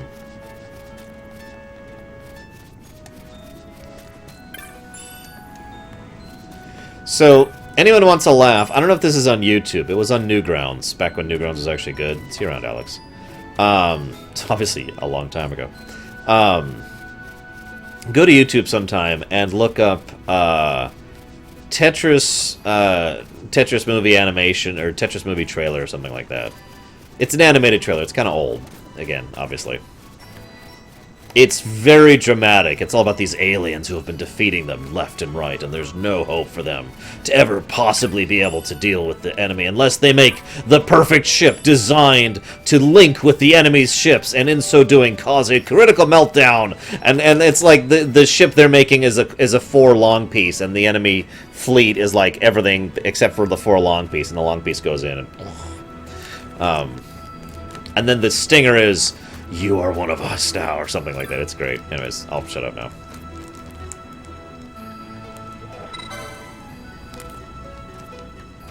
You know what I like? Carrots. Is that actually it, Mafia Monk? Hang on. It is! Yeah, Joseph Blanchett. That's him.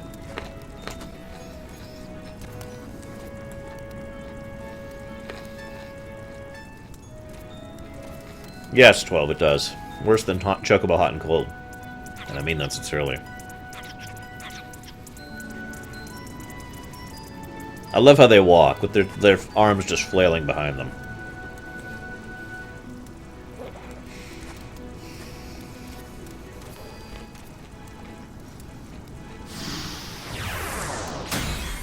Yes, I have, little Billy.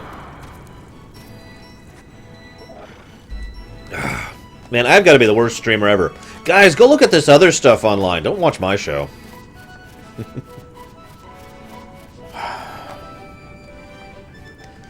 We do have a Final Fantasy movie, Corrales. It's about this woman named Lightning.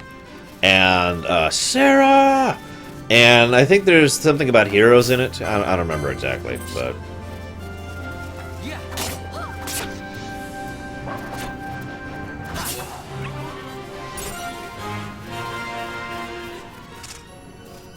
I got this, 12. Or I'm about to die. It's okay, I saved recently.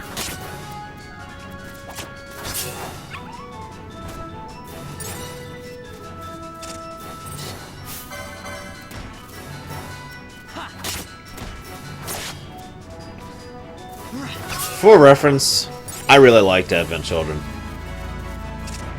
Go ahead, hate me for it. It's all good. I accept.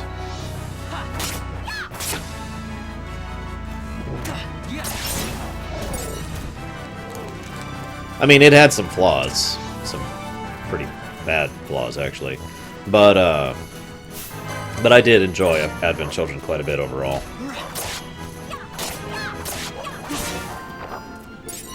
Hey, Big Filthy. And yes, this is FF12. Not exactly a standard Final Fantasy, but it's, you know, whatever.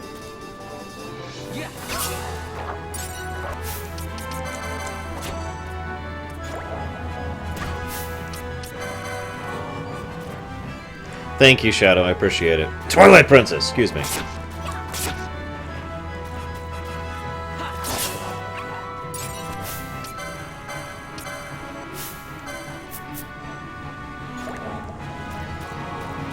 Hey, you can buy it, FF12 Maniac. That is an availability.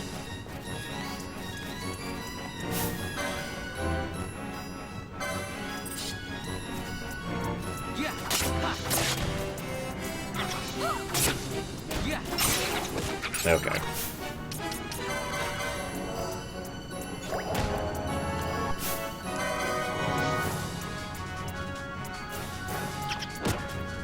Well, it was a while ago, Big Filthy. Glad you're liking it, though. Alright, so we are not doing what you'd call a lot of damage to this guy. This may be bad. I think we're gonna run. Bye, Cactus Guy, bye. Go ahead and kill Penelo, it's okay. She deserves to die. She's not even relevant to the plot anyways. Can you imagine a setting, like in lore, where if you weren't relevant to what was going on, you were, like, considered expendable, and, you know, your life was forfeit, basically? You, sir! What is your relevance to the thematic significance of what's happening in history right now? I don't have any significance, sir! Then you must die. And she just, yeah.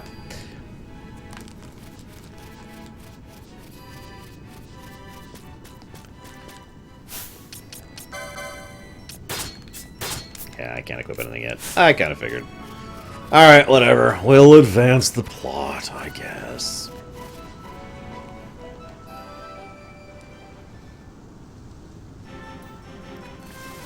Yeah, careful. Yep, nope, this way. No, yeah, okay, almost there. Oh, Penelo's dead. Excellent.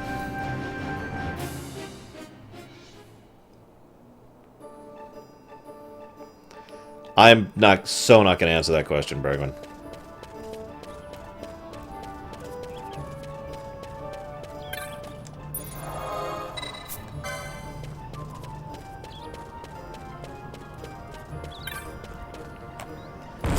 So who here is actually excited about the Suicide Squad trailer? Or the Suicide Squad movie, excuse me. Not the, who here is excited about the new trailers coming out? Who here is excited about the Suicide Squad movie?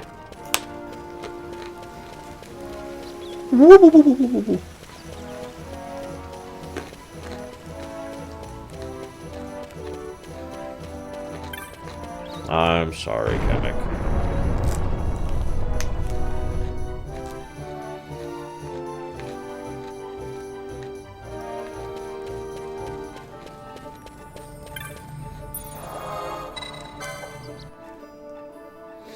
So, of those of you who are excited about it, how many of you think that the Joker is Robin?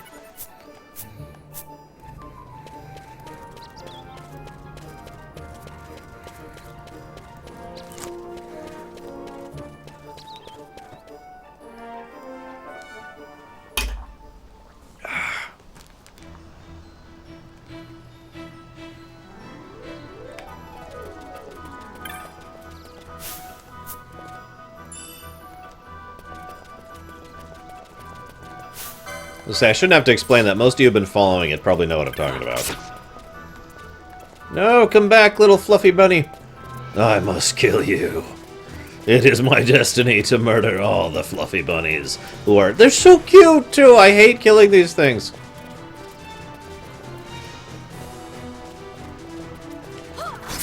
No, they die so cutely, too.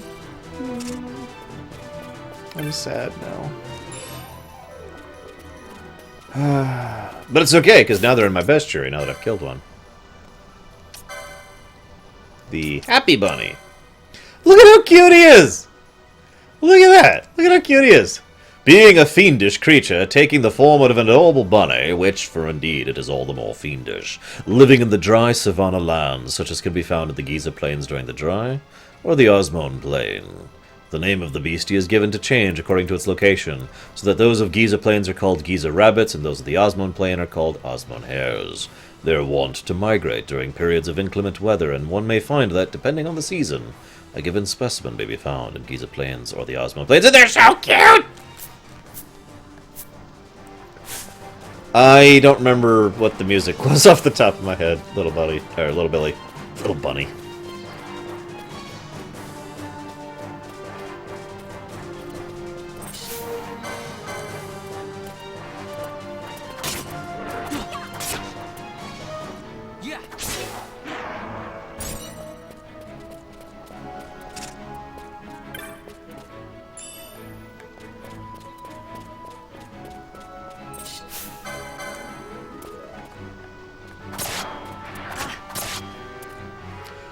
I'm gonna quote Star Trek here, Kamek.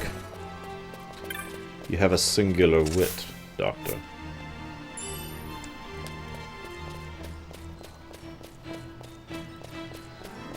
The reason I bring up the Joker Robin thing, by the way, one of the things I like about what they're doing with the DC movies is they're stretching out from the base continuity. I know that sounds weird.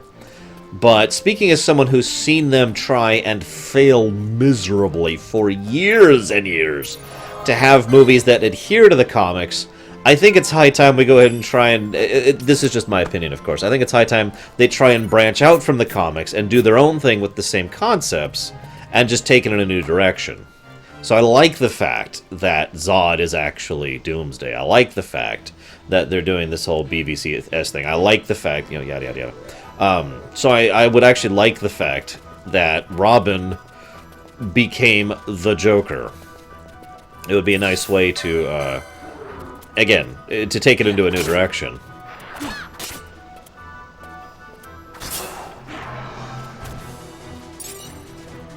That being said, while I will watch the Justice League movie, I can't say I'm super excited for it.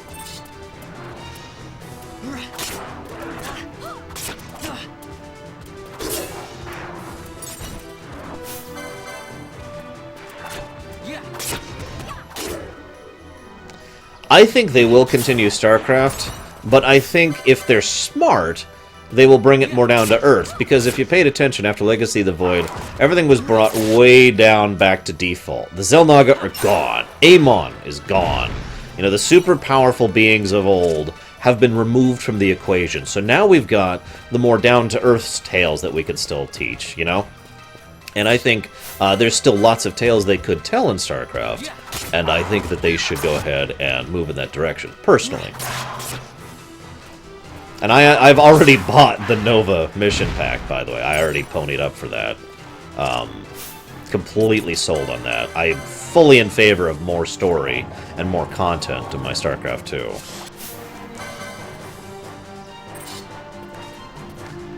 But yeah, there's plenty of room to doing this more stuff, so I do think they will do more stuff. Now, I guess to answer your question more specifically, I don't think they need to do a StarCraft 3 unless they are going to do it in a while from now. I think StarCraft 2 is already a sufficiently good game on its own merits that they could just warrant doing an expansion at this point. I do think genre shifting is a good thing in general, so I'm biased on that question a little bit. However, I do actually think that StarCraft would make a good 4X and several other genres as well.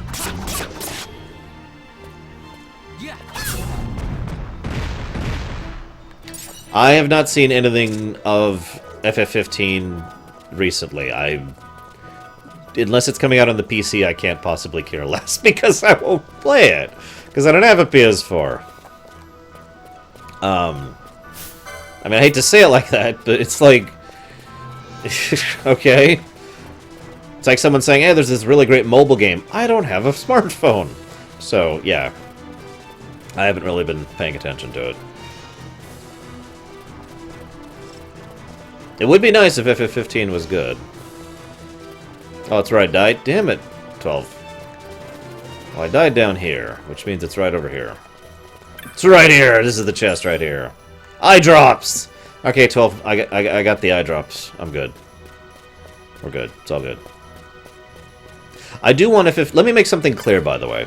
I get kind of negative. My sister gets on me about this all the time because... Well, because she's a very positive individual and I'm a very negative individual. I've been through hell and back, and it has tainted me for the future. But let me make this clear. I do very, very much hope that FF15 will be a good game. I want it to be an awesome, successful, amazing game. I just don't think it will be.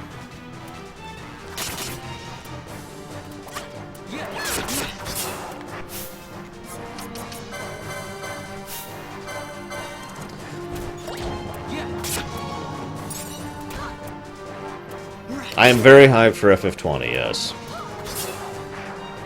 Beanie Mac, Civilization is a 4X game, StarCraft is an RTS game. Simplest way to explain it right there, just bam.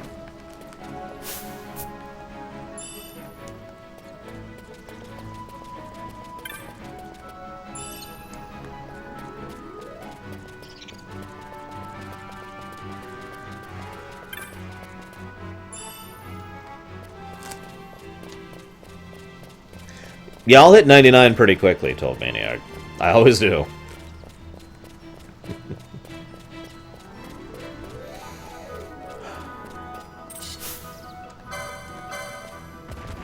I also think an RPG would suit the StarCraft setting very well, personally.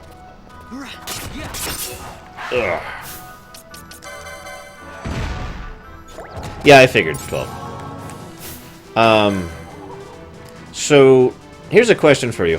How many of you out there who have played FF12 have ever deliberately gone out of your way to play with gambits off? To change up the experience, basically. And I'll go ahead and raise my hand, because I've done this too.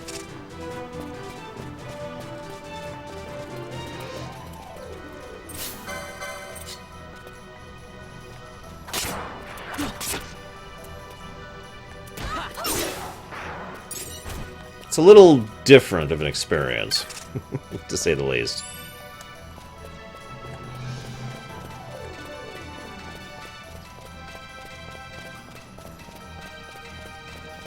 I believe they have timing on the... Why are you... Stupid R2 buttons. Hang on a second. Let me look up... Let me hop onto Battle.net, because I believe they already said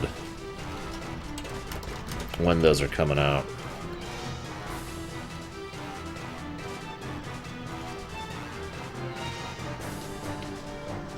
Okay, first pack comes out around June, and the third pack comes out around December. And that's pretty much what we know as far as when those are coming out. So there you go. There's 3 mission packs total. 3 missions each for 9 missions in the end.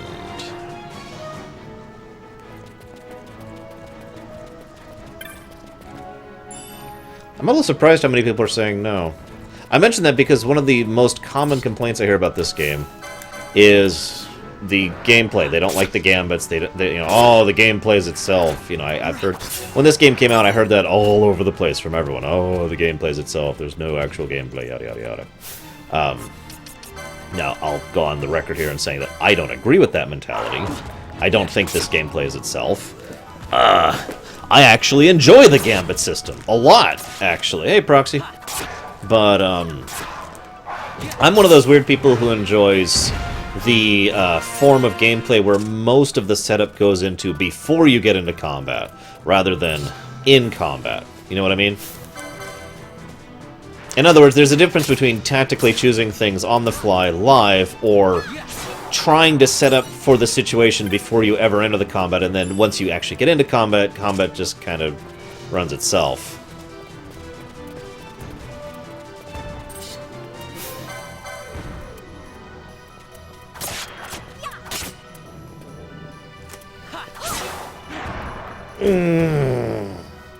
That could be, Shiryu. We don't know. I don't know. So yeah, I like setting up the gambits. I like setting up the equipment. I like making sure everything is just right. And then, you know, once everything is just right, walking into combat and letting things resolve themselves, and being on hand to fix it when it goes wrong.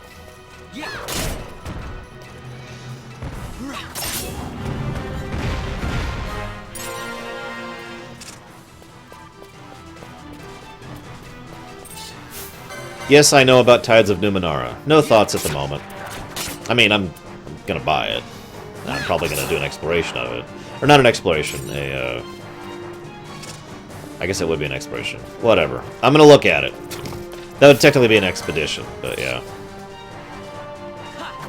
I do have a code for that psychotic, but I'm not using it. Yeah, I hate that too, 12. That's actually killed me a couple times on certain bosses.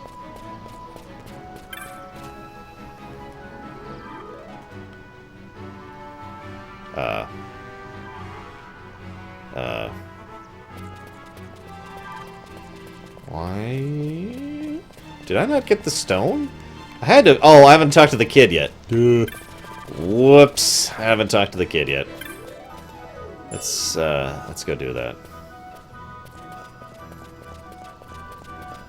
Well, as long as they don't do what they did with limit breaks in Kingdom Hearts 1.5 or excuse me, in Kingdom Hearts 2.5, because that was atrocious.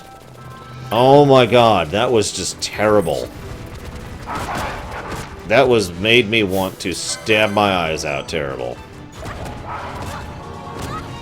Excuse me, excuse me.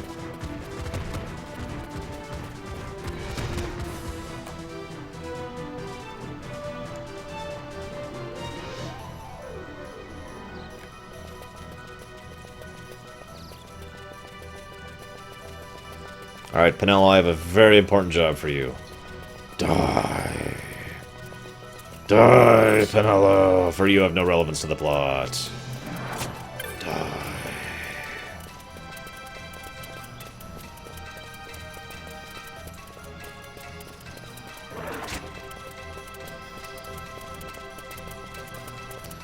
I am superlative, Salty Panda.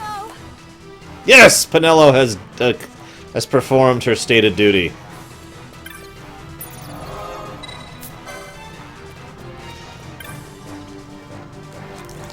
So do we have any news about FF9 on Steam yet, other than what we already knew as of a week ago?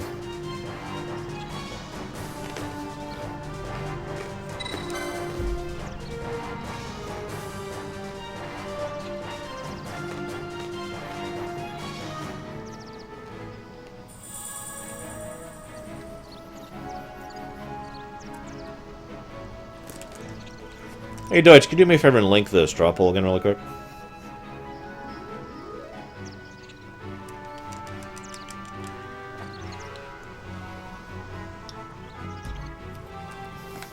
By the way, this right here, the Stones of Giza, the people who try to use this as a way to make money while the other people are off trying to make money in another way. I like this. It's an excellent example of setting building and world building. It's basically what the little people are doing, and I like that perspective. Alright, results. Wow, Samurai is definitely winning right now. Okay, so supposedly there are a couple of things they're adding to it, Leander. But the only things I know about so far are speed up the battle and no encounters. That's all I'm aware of. Oh, and they're changing the resolution on the models, but not the backgrounds. Unless they are changing the resolution on the backgrounds, in which case that's awesome. Because that would be the most amazing things in the known universe.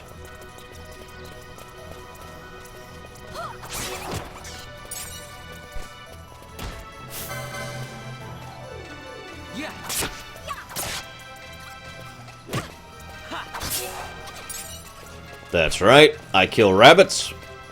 Or I kill rats and I kill rabbits. Sorry, I said that wrong.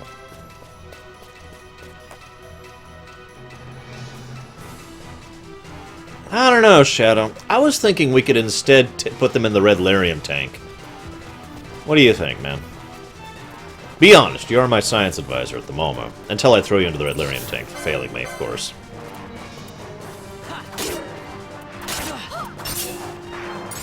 Kill the wabbits, kill the wabbits.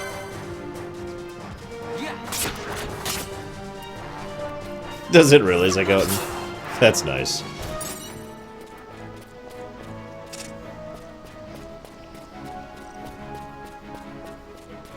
You know, I've actually spoken both for and against the starting off killing rats thing. See, on the one hand, it actually makes very, very much sense to start small. You generally want any given story to start small and then escalate from there, so that you have a sense of scale and scope for what happens later. Probably the first story that ever really struck me with that, believe it or not, was actually Final Fantasy IV. And it's funny, because you don't actually start small there, but it struck me, even when I was, young, and playing that for the first time when it had first come out, that in FF4, you start off as a captain of a ship, and then you go after some guy who's trying to unite the elements, and then, it escalates and it escalates, and you go into the world, and then you go to the freaking moon, and then you beat this alien Doom guy. I loved the escalation of that.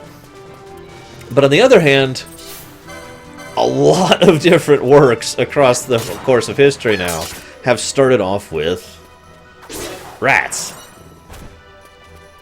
And taking out rats.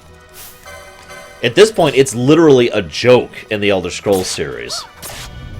To the point where even Oblivion, which is several games ago now, was making fun of the concept, for God's sakes. By the way, that's my favorite Fighters Guild rat quest ever.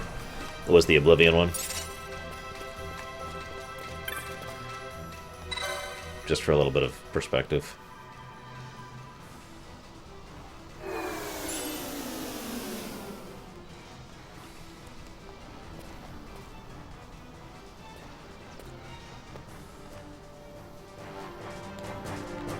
So, okay, the reason I like this setting-wise is this is actually an equivalent.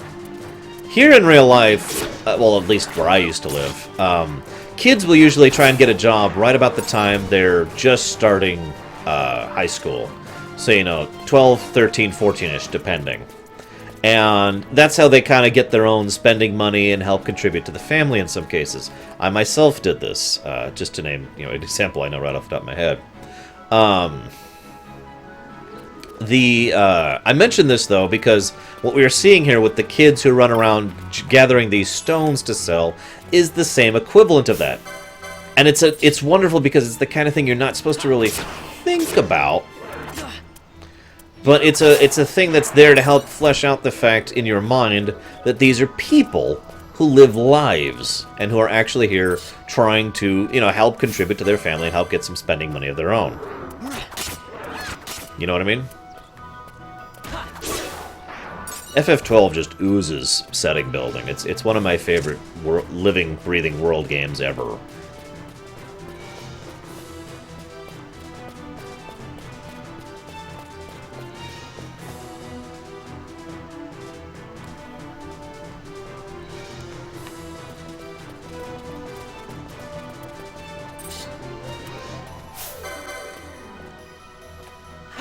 Yeah.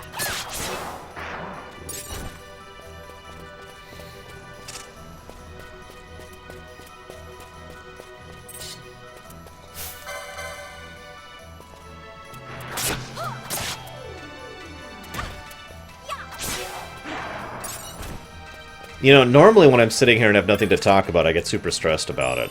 Because anytime I'm not talking while I'm streaming, I'm officially failing as a person, as a streamer, as an entertainer. But it's okay, because this is a chill run. So I'm just, instead of stressing out about the fact that I have nothing to talk about, I'm just going to stretch out and relax. And be super chill. Yep, just chilling out.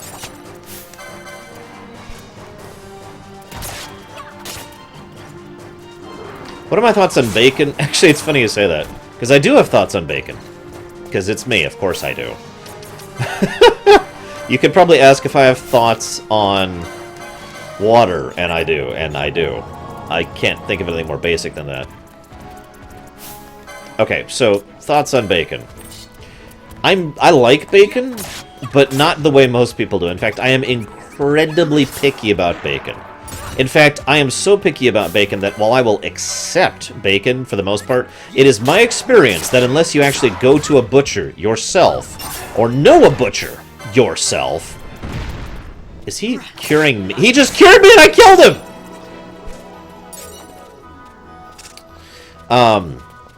You're gonna get terrible bacon. And I can explain why very, very simply. I'm gonna give you a visual demonstration. Okay, you ready for this? Here's the bacon strip. Fat. Meat. That's not bacon! That's garbage! Ugh! I want bacon, not bacon fat. So if you actually go and get a good butcher, I actually knew one up in Nebraska and I knew one back in Southern California, both. And you get a good butcher to actually give you a really nice slice of bacon that is like meat and then fat. That is good bacon. But I have actually been incapable of... I haven't noticed that, like... I've looked, and I'm talking about for years, I have looked in grocery stores and in places that I have access to see if they actually have, good bacon anymore. They don't. It doesn't exist anymore. They don't carry it anywhere where I've lived. I should only speak from my experience. And so I kind of stopped eating bacon because it was just fat. And I don't want bacon fat. God damn it. Yeah, that what Psychotic just linked? That is bacon. I prefer crispy bacon myself. Here, if for those of you who really don't know what I mean, give me just a moment. I will show you what I mean. Give me a moment. I just found a bacon... I Google image searched bacon and I found a bacon dress. Anyways.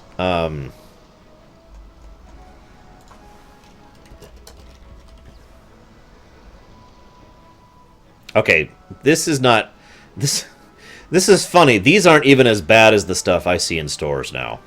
And this is like 70% fat, and this still isn't as bad as the stuff I see in stores.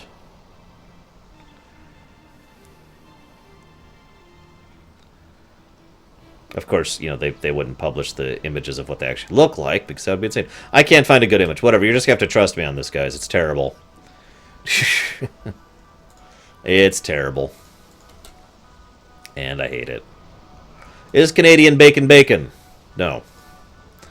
It's good. Well, I actually don't like it.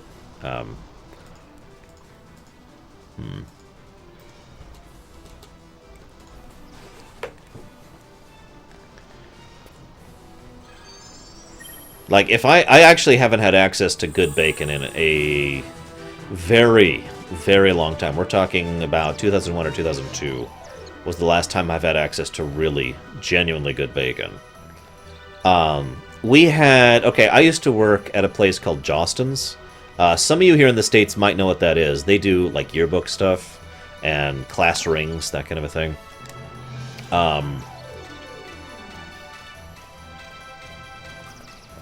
Which setting are you talking about, by the way, Shiryu? Oh, you're talking about lower... Okay, yeah, I know what you're talking about. Never mind. I agree. They really should have done more lore with the lower city, but they didn't because they're stupid. So, I was working as a tech guy there, like the tech guy for the whole factory. And we had a huge variety of people from different nationalities who worked there because basically Jostens didn't give a crap about anything, like where you were from or what you were doing or anything like that. And yes, thank you. What Psychotic just linked is a good example of grocery store bacon.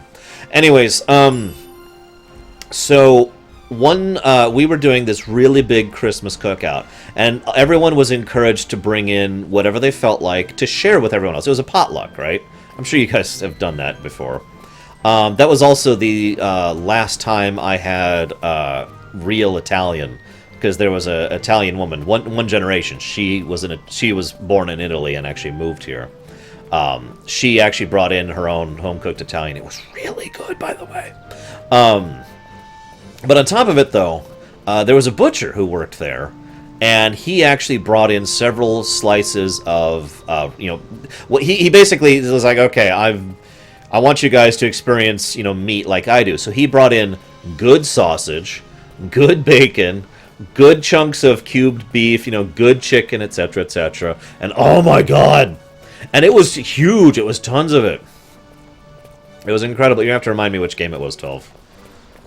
I probably have. I might not have, because I'm still going through like a ridiculous library. But yeah, it was great. It was wonderful. And that was the last time I had real bacon. And I miss it. That was also the first time in my life I had sausage I enjoyed. And I wish to God I'd asked him what he called that type of sausage. Because I don't like virtually any sausage, except for the sausage I like, in which case I love that sausage, and I have no idea what it's called. There's... actually, there is not a way to check 12, because I was actually checking that recently for an unrelated game, something someone had given to me, and I was trying to figure out who gave it to me, and there's nothing that I could find to check it. Yeah, I haven't eaten today, by the way, other than that bit of Chinese I actually had to throw out because it's 7 days old. I'm not complaining, just stating the obvious. So I may have mentioned the name Charlie to some of you guys. He's a very good friend of mine. He helped me set up the Primus rule set, and he and I went to Gen Con together, that kind of a thing. Charlie has a lot of experience as a rancher, and so he will actually, basically about once a year, he'll buy a pig, get it set up right, get it fattened up right, get it meated up right, and then, have it taken to the butcher, and he will get literally so much meat from that one pig, he actually had to buy a second freezer when he first did this. This was years ago, in order to fit it. I just mentioned that because it's funny how much meat you get from a single animal. Some people don't really seem to think about that. I am one of those people until he mentioned it to me. But yeah, he's really good at that kind of thing, and yeah, that man can get some nice cuts of meat. Holy crap.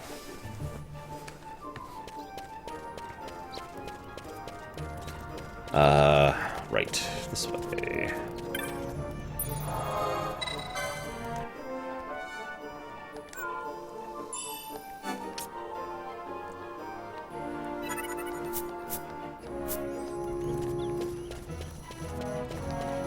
Well, I do too, Salty. I mean, imagine nobody's gonna get that in chat right now. So, I gotta explain this joke before I go into it. Monday, I had another Primus session, of course, because it was a Monday. And the party was in the heart of the council chambers in Yerak, capital of the Nevaria Confederacy. And one of the things the Nevaria are big on is money and wealth and prestige and wealth and other wealth. Wealth is not just currency, of course.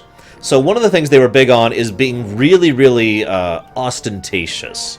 So the party's there as honored guests of the governor. I'm not going to get into details. And they were offered water. Or, I'm sorry, I'm saying this wrong. One of them asked, Snarg. Snarg is like, can I have some water?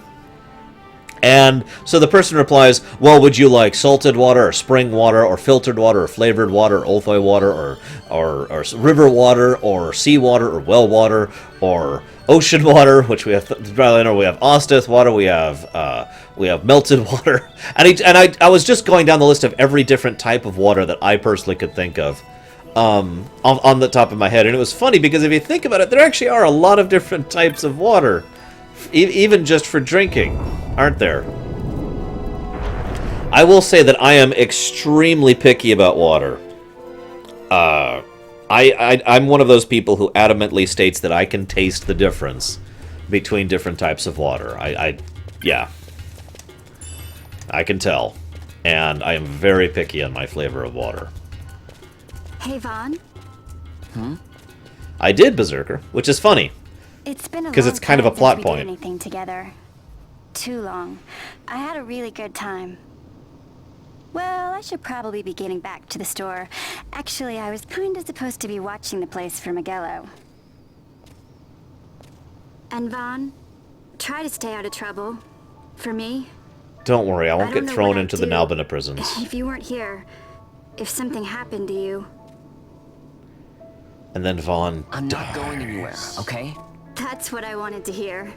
See you later. I do not like warm water. I have to drink water cold. Sorry, Penelo.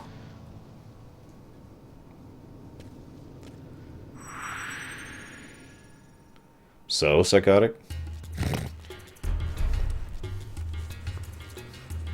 If I really wanted the Zodiac Spear, then I'm screwed because apparently it's not there in the international version. Also, I could just cheat it in if I felt like it. So, Ulthoi water, by the way, this is actually kind of a plot point, a very small one, is not water. It's a term for a drink that the Ulthoi produce. It's kind of a form of a limeade that they make from a fruit that only grows within the hives up in Central. So, yeah, they actually have Ulthoi water. It should be better Ulthoi, capital O, capital W. It's a term, like tonic water, or not tonic water, but like Gatorade is an example. So they were being offered Ulthoi water, but it was just water. And that was the plot point, because one of the players, Zariel, was like, this is not Ulthoi water. And I won't go into more details, but yeah, you get the idea there.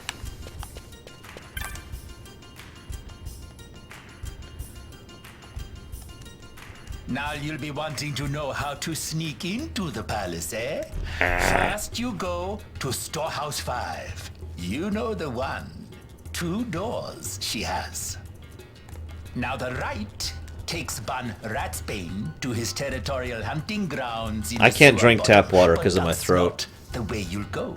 No, you'll take the left. It'll door legitimately hurt down my throat. into the Garum Scythe waterway. The waterway leads to a stair. The stair to the palace cellars. That's your way in. But don't go counting your gil just yet, my boy. Getting into the palace was the easy part. The way into the treasury is carefully hidden.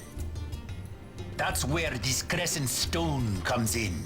That I just The happen to have. magics it bears can open the hidden door to the treasury, you see. Yeah, it is, Corwin. Listen, Vaan, for the words I shall speak are most important, and not to be forgotten. Do you understand? Nope. The Signet yearns for sunstone strength to light the clouded way. Once in the palace, you'll find the Signet tile. Very important. Give to it the sun's power, and it will light your path. Very well. Oh, a warning. Be aware that if you're caught, you'll spend the rest of your short life rotting in the Nalbina dungeons. So, look sharp, my boy. And don't go running off before you're ready. Plans freshly hatched have a habit of tumbling from the nest straight into the hunter's stew pot.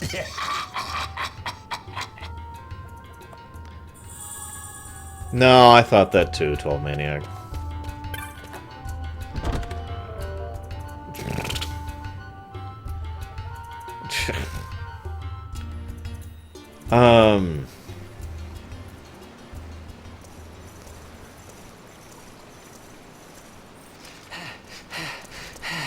Squads 3 through 6 are in place. They stand ready.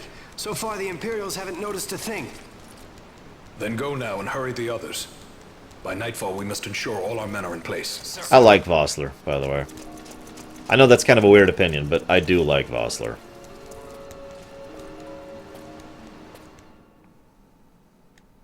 I also like Ash's miniskirt, but that's a totally unrelated thing. So... God. I'm chilling a little too much. I'm just sitting here like...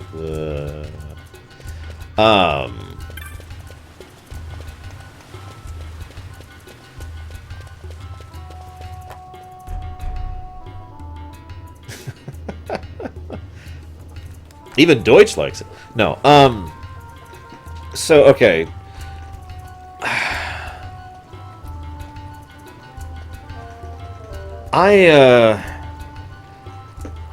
I get Vossler's opinion and perspective. I think Vossler is best perceived as a tragedy. I know that sounds weird, but let me explain what I mean by that. Vossler found himself in a situation where he was basically in a Kobayashi Maru, right? No-win scenario.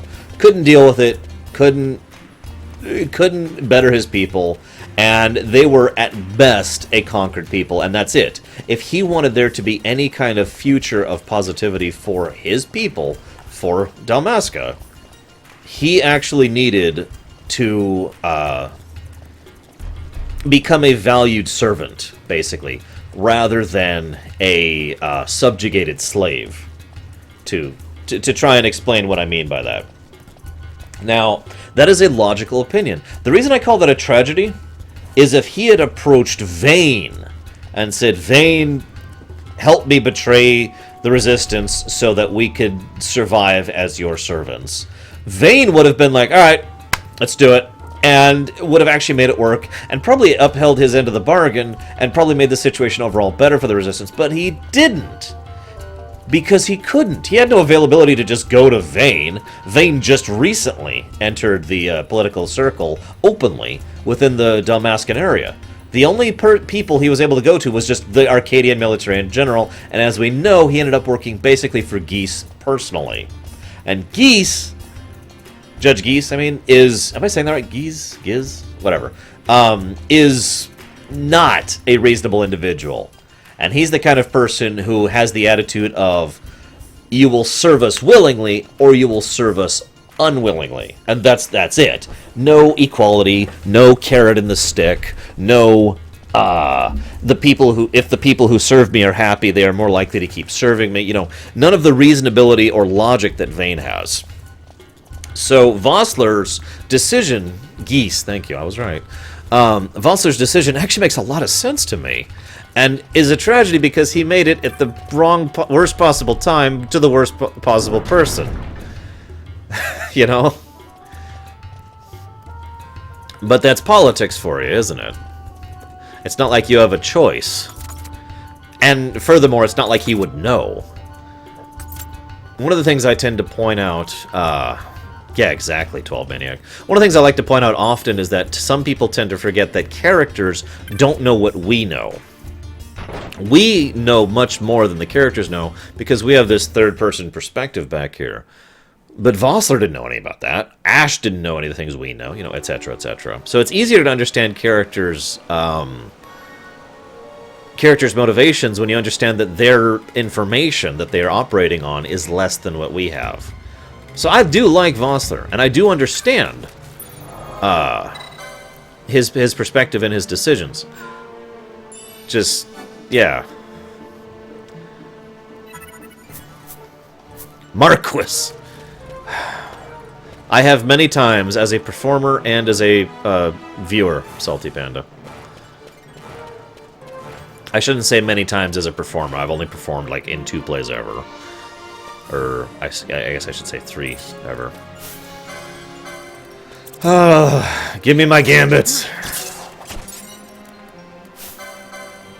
Mahmoud!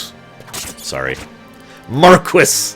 Okay, I'm sorry. So, I understand. I've actually looked into this since then. In certain dialects, it is actually appropriate. Oh, absolutely, Zagoten. I will never comment on that ever again. So it is actually possible under certain dialects to say Marquis and have that be an accurate pronunciation. But the very first time I played this game, I was actually playing it with my friend Eric.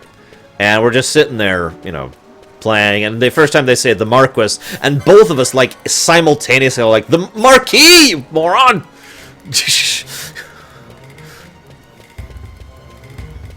But anyways. Or the Mark, if you prefer, which is the other way of pronouncing that. So it's three appropriate pronunciations of the word. But I will never actually submit myself to the horror of saying Marquis.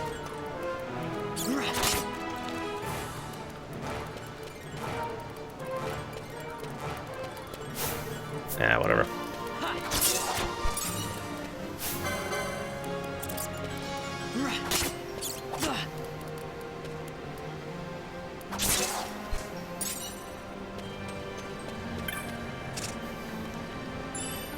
Now, like I said, Marquis doesn't bother me nearly as much as the Bahamut! I admittedly exaggerate my saying of it, but I do that because it amuses me. What do you want from me? Yeah.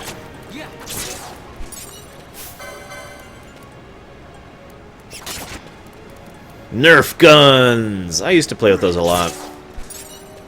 And then they kept getting more and more expensive and bigger and fancier and expensive and bigger and fancier, and then I kind of stopped playing with them.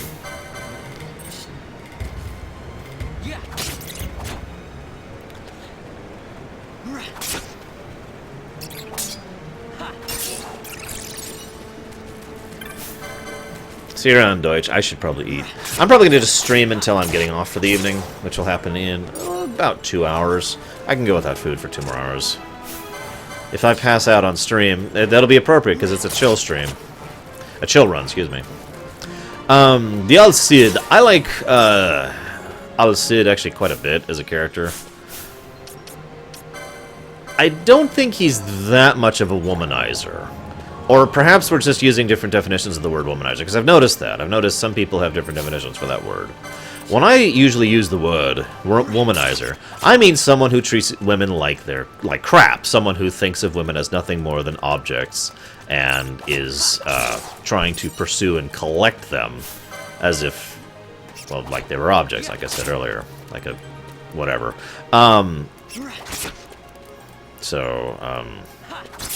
Yeah. I don't think Al Cid is a womanizer by that definition. Obviously, some people use different definitions for that term, which took me a while to learn that fact. Some people simply see womanizer as a guy who likes to flirt. So, that's a much more less severe definition of the word.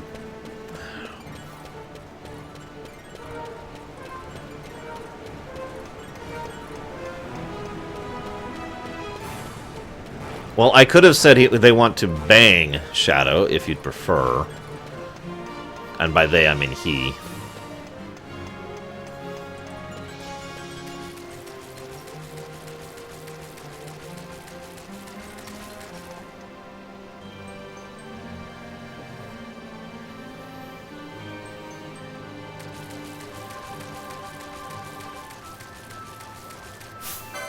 Guys, let's have a big discussion about public water distribution really quick. So, one thing about public water distribution is the fact that it's this weird situation where, on the one hand, it's brilliant engineering-wise, on the other hand, it's incredibly stupid engineering-wise, because it's very expensive to actually move that much water on that level, and some people aren't even fully aware of just how bad the water situation has actually become here in the United States. It has actually become quite bad in the most recent years, and getting a hold of drinkable water is starting to become an issue that no one really wants to deal with except for the people who are evil. And as we know, people who are evil are not the people we want to be in charge of our water.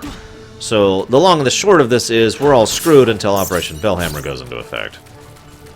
Any questions?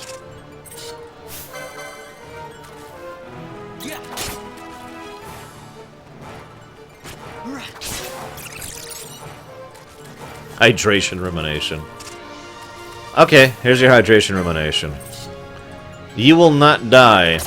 Well, never mind. I just realized I shouldn't say that. Never mind. Yeah, I know, right, 12? I was just thinking that.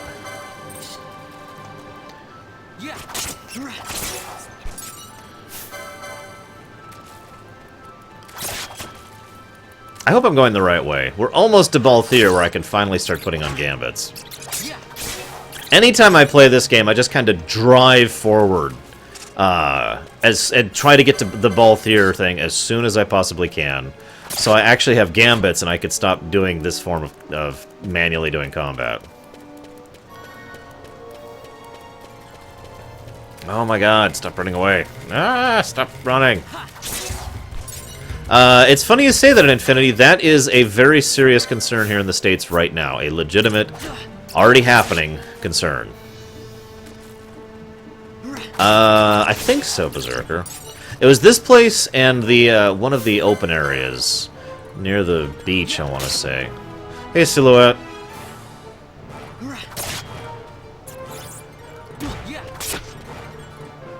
I may be about to die. Nope, we're good.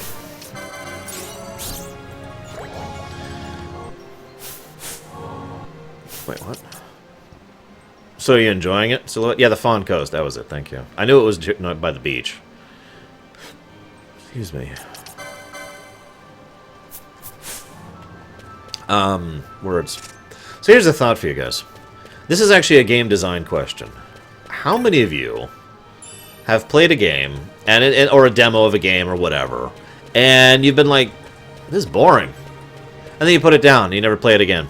And then, like, years later, someone comes along and says, hey, dude, why haven't you played insert game A, you know, the game from before? And you're like, well, I never got into it or whatever. And they're like, oh, dude, but there's this really cool stuff that happens later. And so you go and play it, and lo and behold, you enjoy the combat, you enjoy the gameplay of whatever it is, RPG, you know, side-scroll, it doesn't matter, later on in the game. How many of you have had that situation? I'm going to go ahead and, of course, raise my hand, because I have had that situation.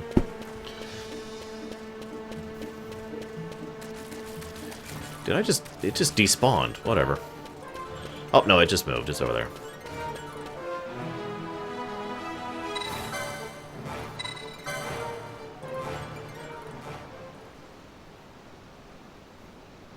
There's a reason I'm asking this, which I'll get into as soon as I get a few more responses there.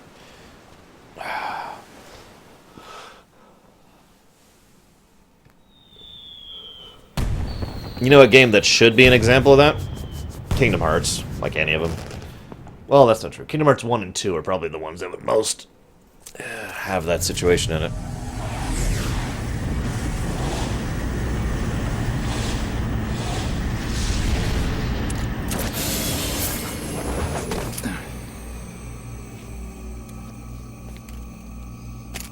And yeah, FF12 is, of course, another interesting example of it.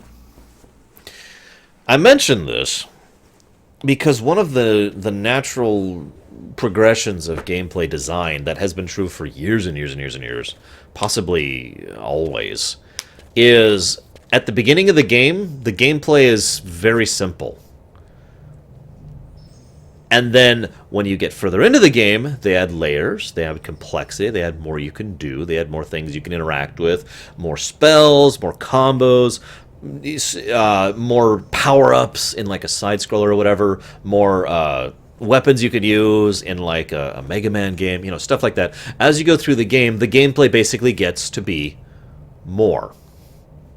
I mentioned this because I've often felt that this is actually not good game design. And I know that sounds weird, but if I can explain my point a little bit, it makes sense from a design perspective, but not from a marketing perspective.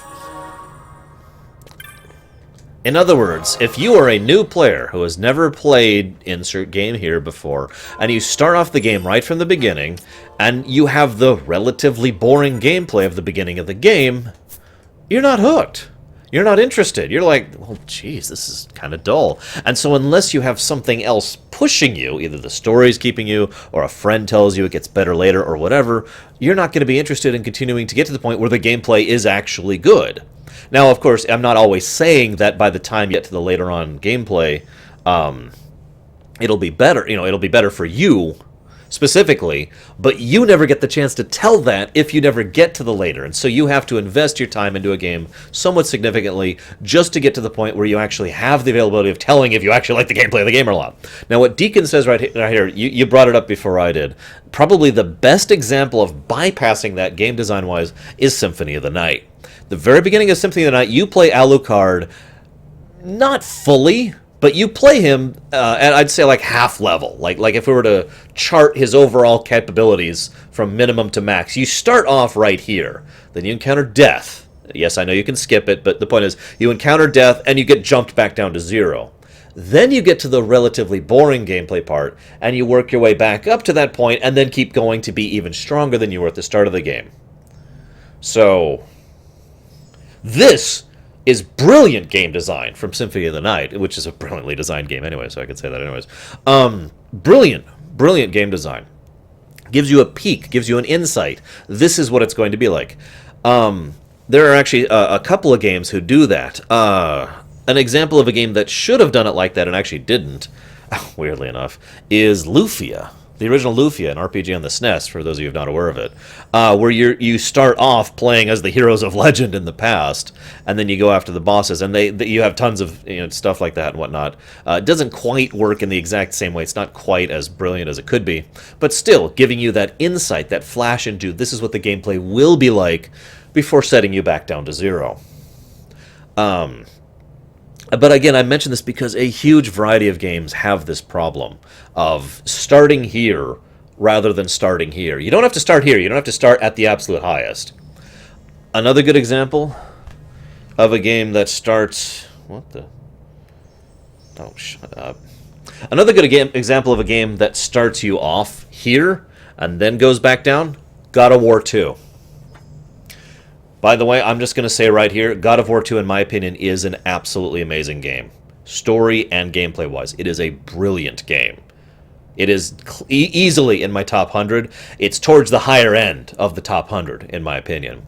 But any of you out there who've played God of War 2, you know exactly what I'm talking about. You start off the game and you're just BAM! BAM! And you have all the abilities and the spells and the weapon, and you destroy this, and there's this thing, and oh my god, you get to see the interactive things. And it showcases, in addition to just being high-octane awesome, it showcases basically all the different aspects of gameplay that the game is going to have.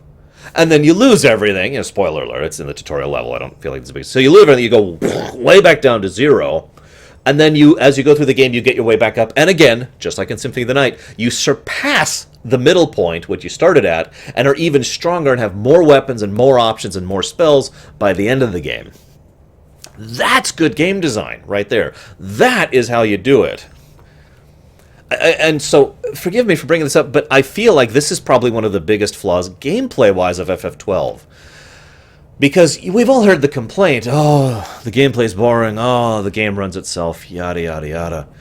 Anybody who's played this game knows that the real complexity of the gameplay and setting up the gambits and all that fun stuff, that doesn't really happen until a decent ways into the game. When you start fighting bosses that can do, and trash mobs even, that can do all sorts of unique things, and you have to be on your toes, and you have to be ready, and you have to have all sorts of stuff set up with your gambits, you have to have the right equipment, you have to, there's a lot of actual gameplay content, meat there on the bone of the gameplay later game, but there's nothing at the beginning to give you that hint that it's going to be there. It's just, what are my options right now? I mean, granted, I haven't set a job, but seriously, what are your options at this point in the game? I mean, we're almost 3 hours into this game.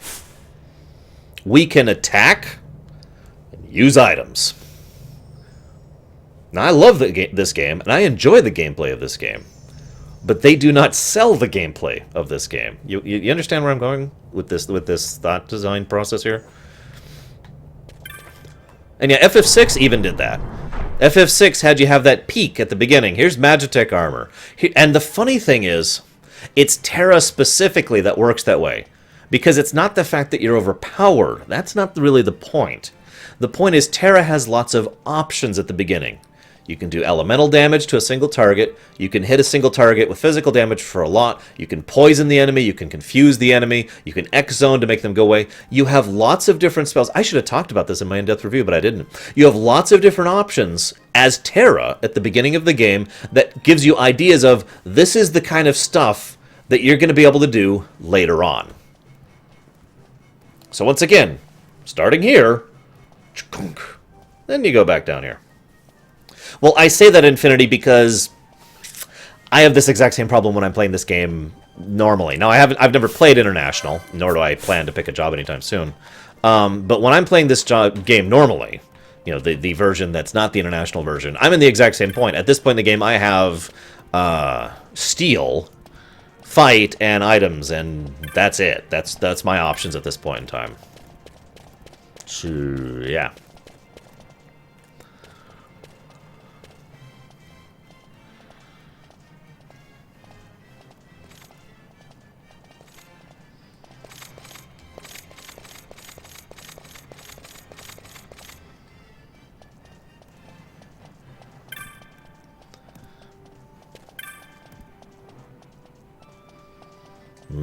Food. Food. Potions.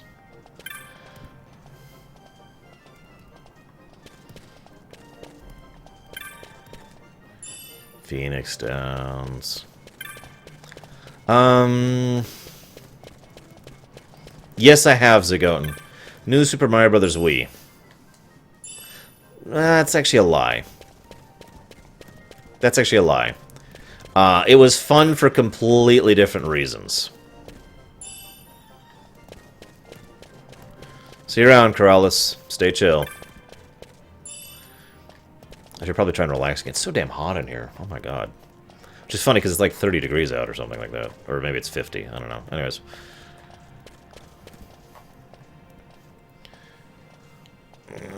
Samurai is still winning by quite a bit. Wow.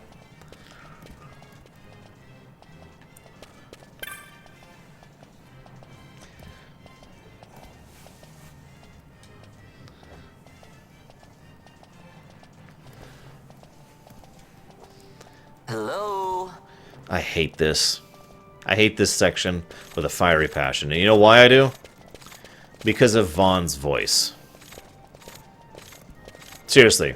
I mean, the dialogue is terrible too, but Vaughn's voice just makes this a terrible, terrible thing. It's probably one of the reasons why I really hate, I am Bosch von Rosenberg section 2. The voice actor just kills it for me. In a bad way. Don't believe Anders' lies.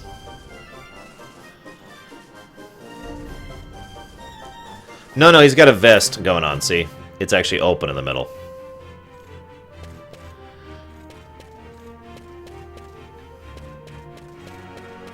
What's funny is every other voice actor in this game is phenomenal for me. It's just... Vaughn, man. God. What am I doing? God, I gotta remember what I'm trying to... I don't remember the goal here. So in case you don't know what I mean, let me just explain to you. Hello? Hey, Buckethead. Hello? Over here. Hey, Buckethead. Yes, Darth McTators, because this is a chill run, I lowered the quality rate significantly, so more people over here can hear it, or see it, watch it, you know what I mean.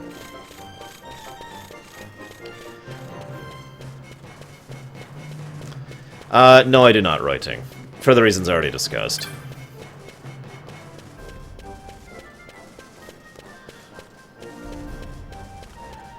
You know, people give the guys in Metal Gear Solid some flack, but oh my god, these guards are super inattentive. I can't even show you how inattentive they are. There, that's how inattentive.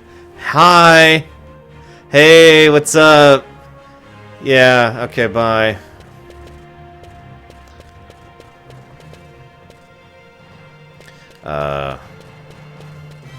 Well, the voice acting in general is phenomenal. Again, I want to make that clear, my opinion on that point clear. The guy who does Bosch, the woman who does Ash, the guy who does Balthier. I don't remember names because I'm terrible, but seriously, there is a lot of really good voice acting in this game. The guy who plays Vayne is a little bit unique, but I do nevertheless like how he presents himself a lot.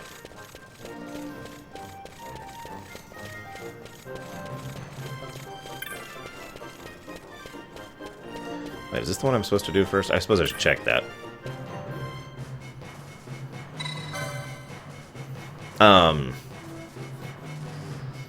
Nothing happens. Okay, not Hawk first. Oops, wrong way. Hell, I actually can't think of any voice actor in this entire game I don't like other than the guy who plays Vaan. Larsa is a great example of a great voice actor who really sells the role that he's going for there.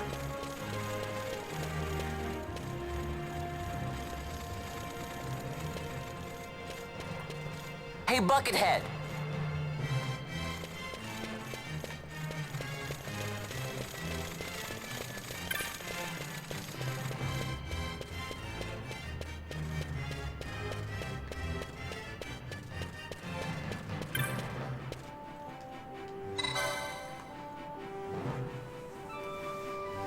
Ugh.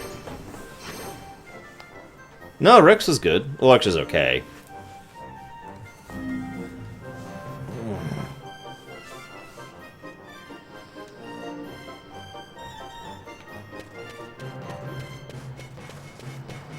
Dragoon. So pretty soon here we're actually going to select our class, so if you haven't voted yet, and you would like to vote on which class Vaan is, this is your big chance to do so. I like the music in 12 in general, but 12 Maniac and I have the same opinion of that. It's basically really good atmospheric music, not really, like, good music on its own, you know what I mean? What?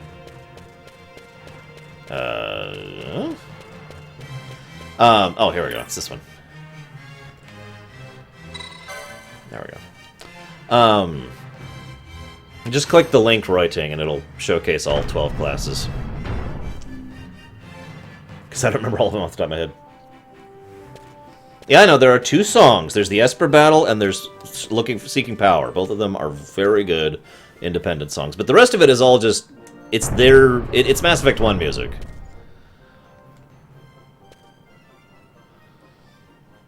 Yeah, FF10's music was like that too. And again, same situation. There's like 5 songs in 10 that are good on their own. And then the rest of the time it's there for, you know, it's the background music. FF13, let's not talk about FF13's music. Because I have very weird, complicated... That's not complicated, it's just... Okay, I'll just say it. FF13's music would be good if there wasn't one theme that was present through about 50% of the songs in the entire game. And I mean one melody. It's a good melody. I actually like the melody. My favorite version of it is the one that plays when you get to... the surface. I can't even think of the name of it off the top of my head. Hang on, I'll pull it up really quick. But it's that one theme, that one melody, excuse me, that keeps going through like every freaking song in the game. So it's hard to enjoy the music when so much of it is just repetition or different variances on the same tune. Hang on just a second. Oh, I'm on the wrong playlist, that's why. There we go. This song. There's like, yeah, the Arclight Steps, thank you. This is my favorite version of this tune. But like, this tune is present in just a ridiculous number of the songs in this game. It's now you're probably like, what tune? It's this one right here. That.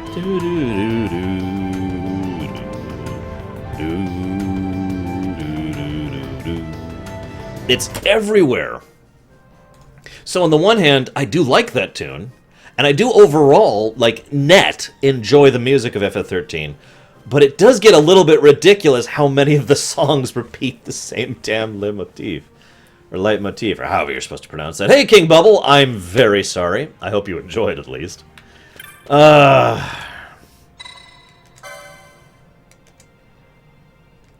Wait, what? Oh, right. Anyways, yeah, international. Sorry, we're playing the international version. Big O, Big O.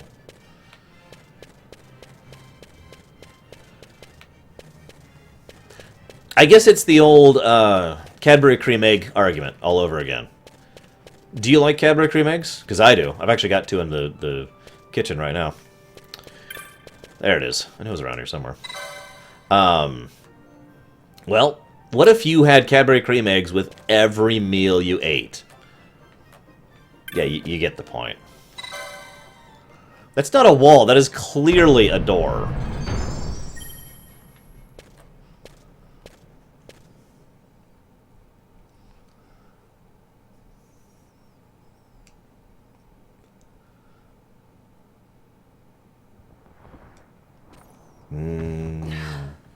Balthier. So, someone remind me of his voice actor. He's actually among my favorite voice actors, and I can never think of his name. He's awesome. I like him in everything he's ever done. He was a great Lorthamar, to name one example. Right off the top of my head. Huh? I have to admit, I always found it a little bit weird that Vaan just happens to find the freaking stone in the Shiva statue. Just happens across it. Oh. Quite a performance. Yeah, he played Who are you? I play the leading man. Who else? Fran, the Magicite. Now then, I'll take that. No, you won't. I found it. It's mine. And then when I take it from you, it'll be mine.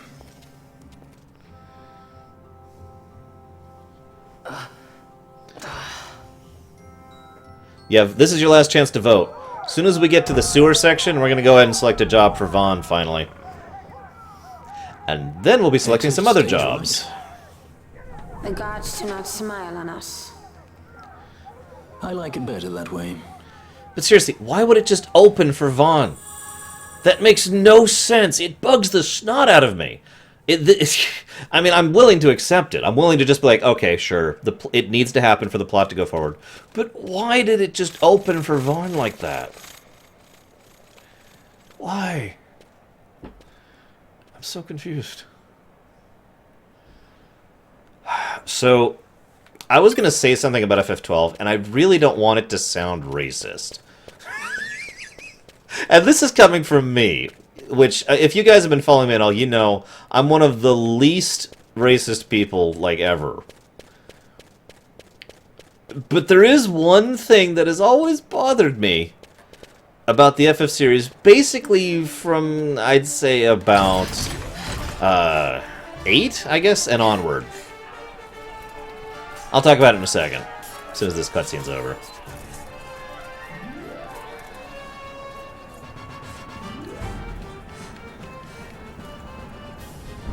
What's going on? By the way, Ifrit. I don't care what you say, Ifrit. Ifrit is actually spelled differently, damn it. The Ifrit, eh? That's quite an entrance. Impeccable timing. If I didn't know better, I'd say they were waiting all along. Yeah.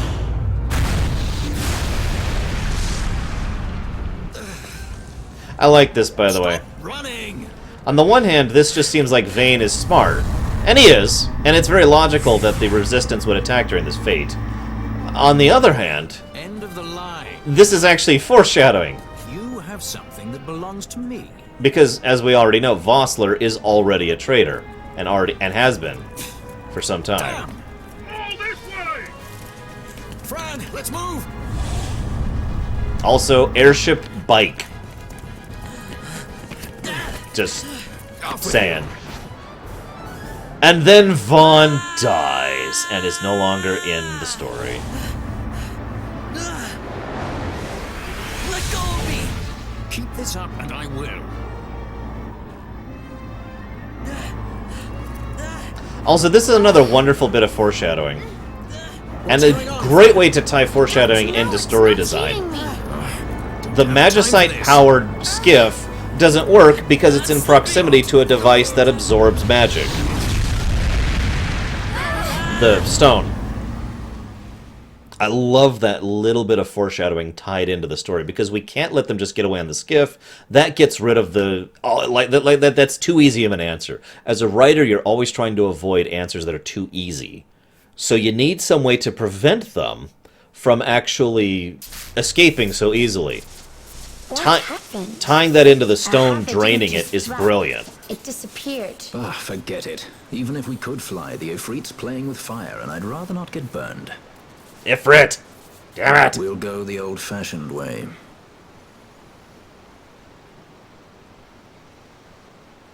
Not many Viera where you come from, thief? It's Vaan. Sorry. Well, Fran is special in that she deigned to partner with a Hume. Oh? Like a sky pirate that chooses to steal through the sewers. Pirates? You're sky pirates? So you have an airship? It's Balthier. Listen, thief, Vaan, if you ever want to see your home again, you'll do exactly as I say. Myself, Fran, and you, we're working together now. Understood? Damn those emphasises. Don't even think you're getting this. The thought never crossed my mind.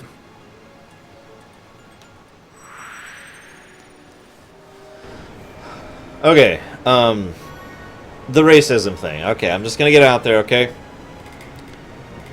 It has always bothered me how the character models in the CGI cutscenes look rather distinctly Japanese, and yet don't in the in-game presentations. Like, they look different. Probably the most severe aspect of this is actually in FF10, in my opinion.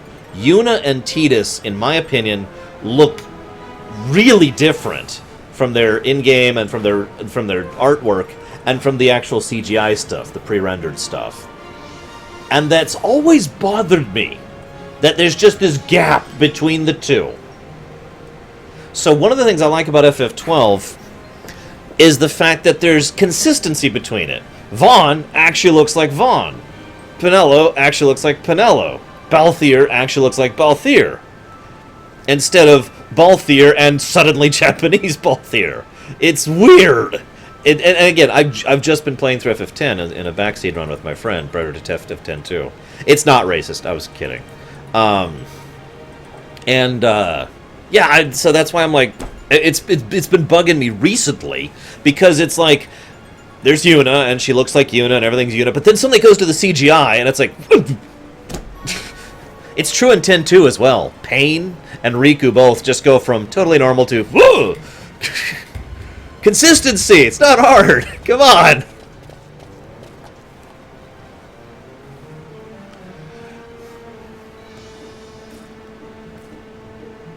Blah, blah, blah. I know how to do gambits. Some soup. What?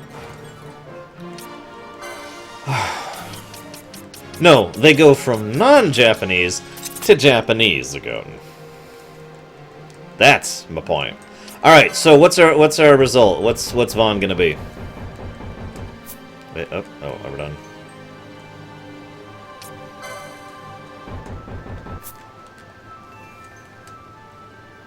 You guys are terrible.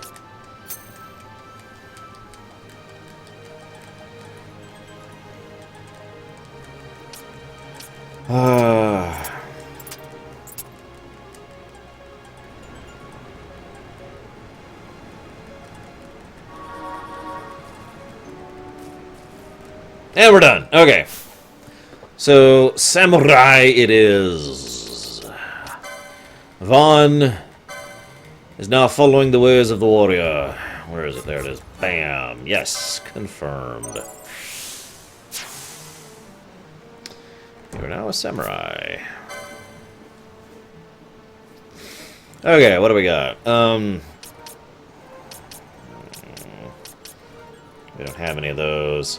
Oh, by the way, another aspect of good game design, or good UI design, more specifically, the fact that you can see right there, so that's accessories 1, and it allows me to equip the Orokea amulet, and I have one, so it's white, but I don't have a Katesu or a Osafune. So I can't equip those. Or, I mean, I could equip those, but I have none in my inventory. That's a really nice convenience feature. I know the original FF12 had it as well, but it's great. It's worth mentioning because that is really awesome. And again, there's a good example of the two side by side. A really good way to immediately give you... Well, I could get this, for example, but I don't have... Why is... What? Hang on a second.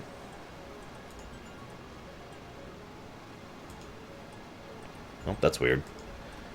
Anyways, it's a real good way to have an immediate, just bam, at a glance, understanding. At a glance is something I've championed a lot when it comes to UE design.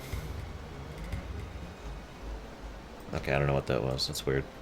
Okay, so now we have to decide Balthier's job. So we're gonna...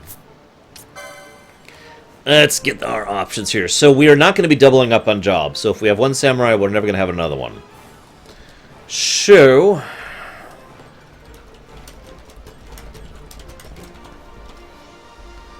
What do we got for options? We've got...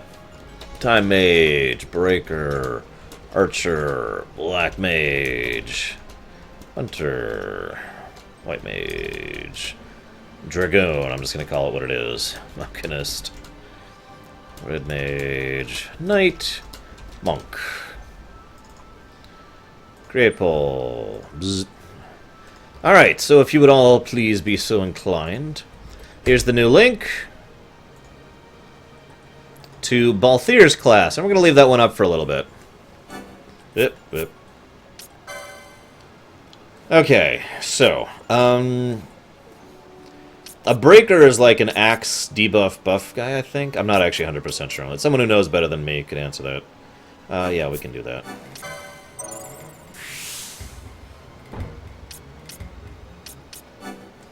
Since we actually have gotten some armor, as we've been roaming around here.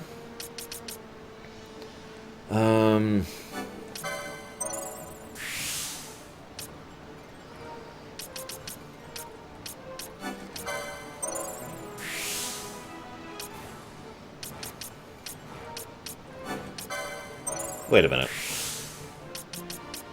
Oh, that's a nice touch. So, you see this? I can actually see what the spots are going to be when I'm not there. That is new to the international version, because it used to drive me crazy not knowing that in the original. So that's nice. Instead of just the blank slate thing. Okay, so Vaughn should be a little better set up right now. I think he's still just stuck doing normal stuff. Okay, let's set up some gambits while you guys get some vote on. Ugh. Okay, no.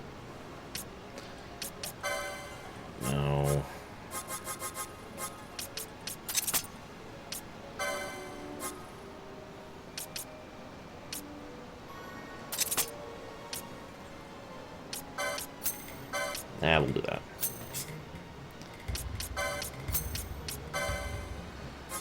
Actually, I think we don't need that.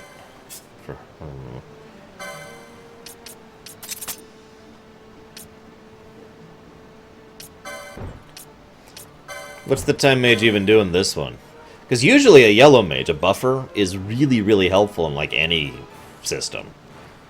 So, curious what's wrong with it in this one. Hey, Ilaria, by the way.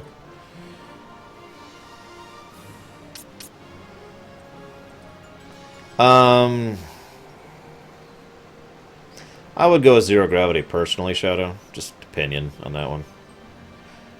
Deutsch, do you have the new link yet? Hey, let me check that. You do! Yay! New link. Thank you, Deutsch. You're awesome. Yeah, we don't have, like, anything yet, so I'm just going to leave everyone on attack all. So once again, we have a situation where our options are basically attack items, and that's it. I'm not complaining. I'm just... Well, I guess I am complaining. So I am complaining! Rawr! That's my complain voice right there. Rawr! But, yeah, I, got nothing.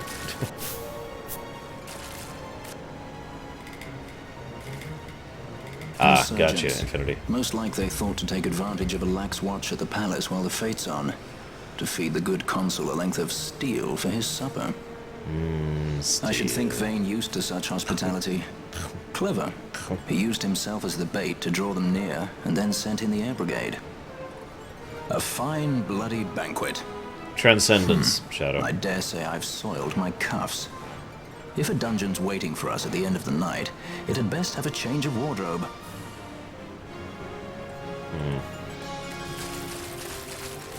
Admittedly, I did not buy spells. That's true, Infinity. So you were right on that one. I didn't buy spells because I didn't have a class yet. Although, I wonder. Yes, I am wearing pants. I can even prove it. Ugh. Ugh! Pants! There we go. Okay. 2,000 gil. Looks like I could afford a couple spells right now. But not a lot. So I could have spells. You are absolutely right. I relinquish my complaint.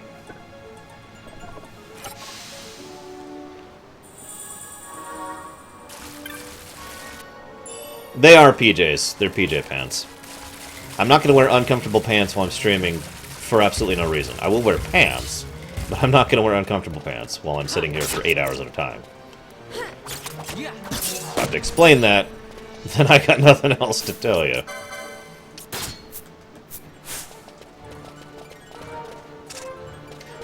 Why can a samurai not use ninja swords? That's so weird. Whatever.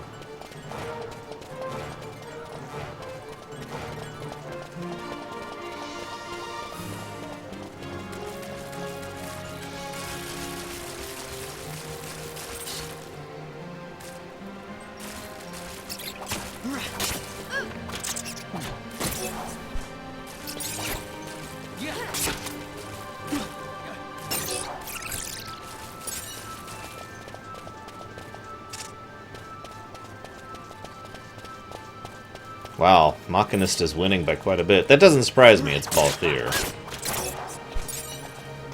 Just because I'm curious, 12 Maniac or Infinity, either one of you. What do you think would be the best class to have in Balthier's slot, given his stat setup and blah blah blah blah blah?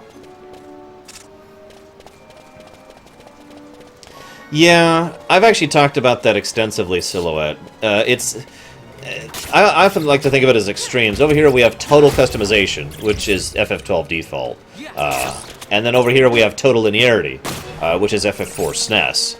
And I've often felt that an in-between here is the best option, but the original FF12 always did feel very severely slanted towards total, utter customization, so you could literally bring anybody, which has its positives and negatives, but for me is a net negative. For Samurai. I'm hearing Hunter.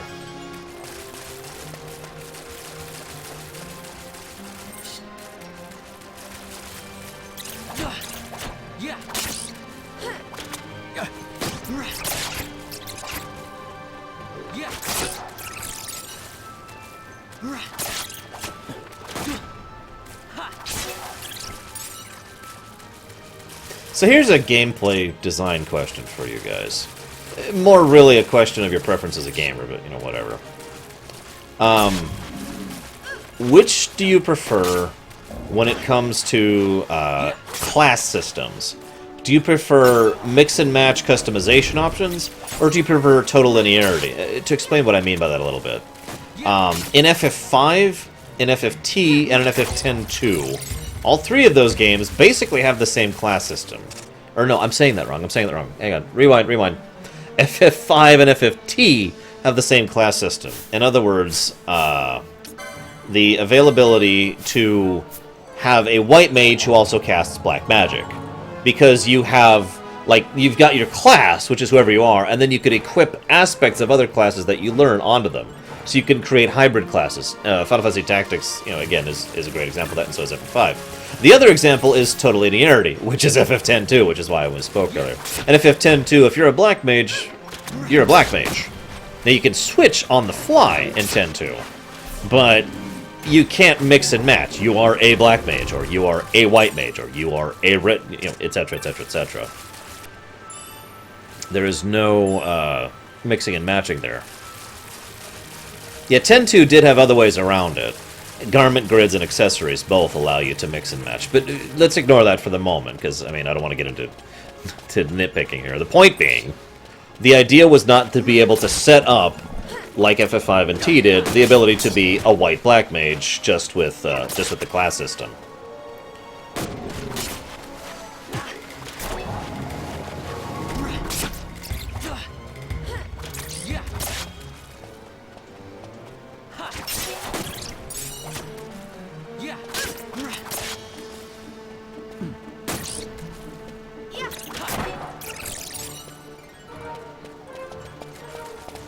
Yeah, multi-classing is a little closer to the FFT and FF5 format. I know that doesn't quite one-to-one between pen and paper and that, but yeah.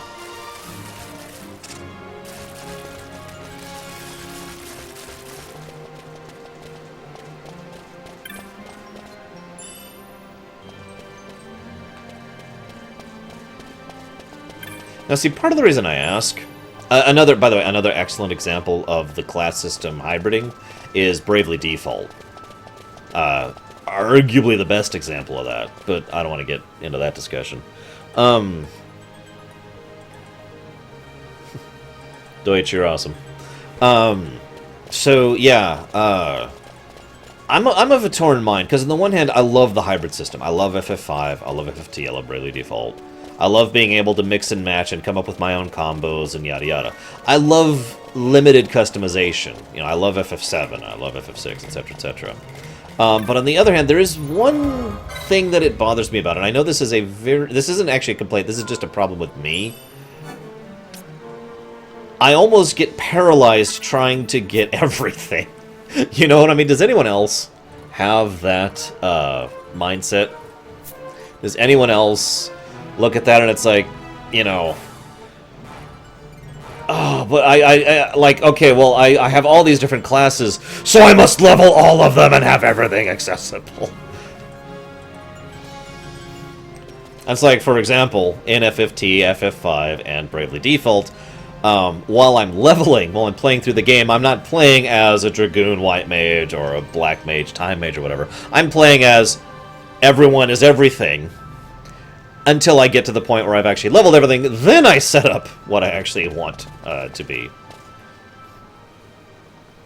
It's not a complaint, it's just something that's wrong with me, like I said. Who would be next? Close ranks, bring her down.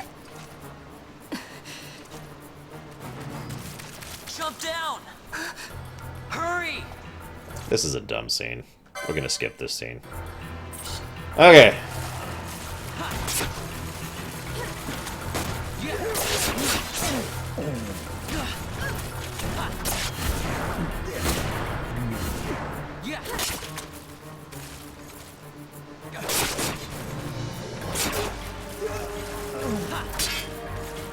Sorry guys, you don't get to see Vaughn carry Ash.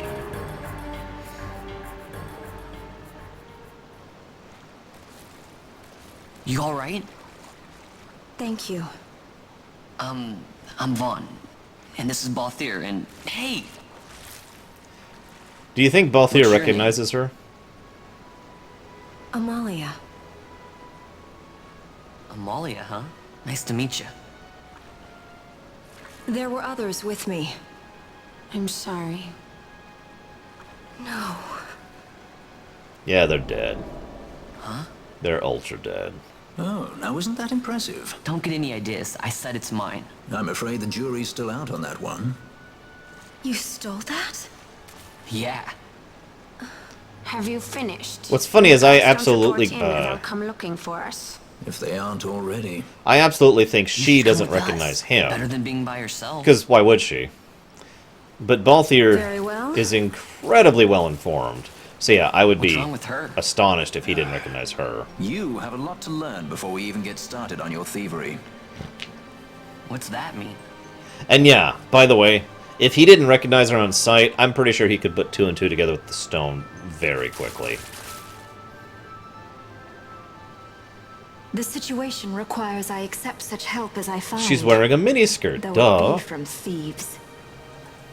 I shall accompany you until we find my companions. No longer.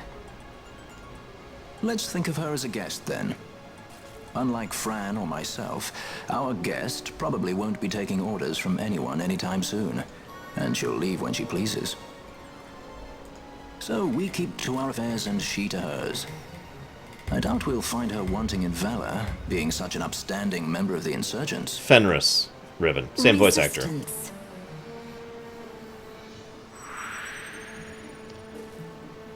Well, what are we waiting for?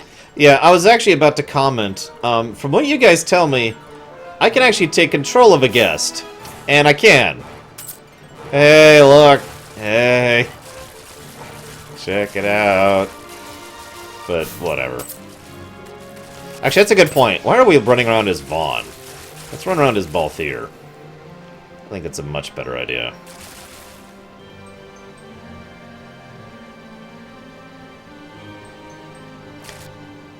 No, actually, we're good on that. But are they invincible with infinite high potions? Because that's what really matters about guests. Larsa was so awesome.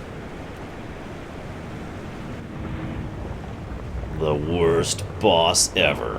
Why you should never drink anything in Dalmasca. Seriously, these are in the waterways. Think about that for a moment.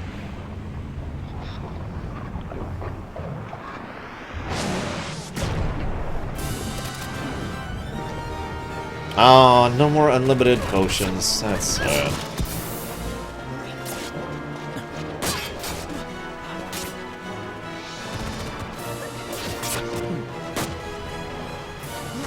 In an anime or an NFF game, Deutsch? Dude, I did so much stuff with Larsa.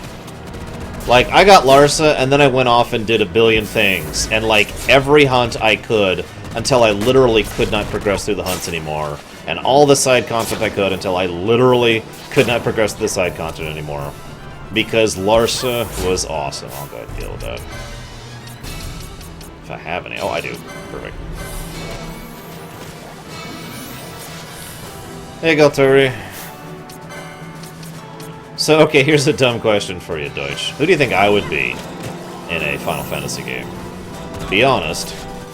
I'll ask all of you that question. What do you think I would be in a Final Fantasy game?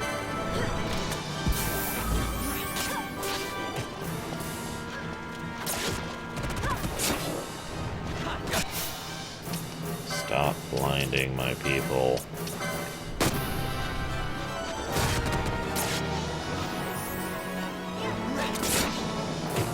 The bunny. Ah! And then I'm killed by Vaan.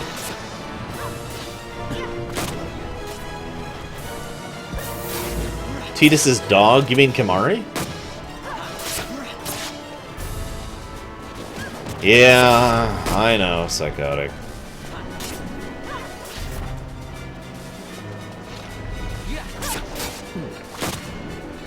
You know what I have to say to that, Enigma? I'm not going to say it because I don't want to kill everyone's ears. I like how everyone's giving a different answer, by the way. That actually really amuses me. So, you remember that water comment I just made? Well...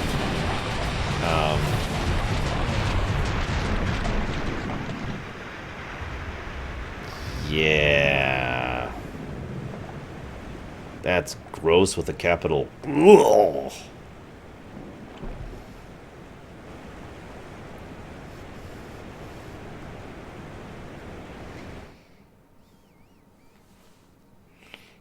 Guado, take care of Guado business.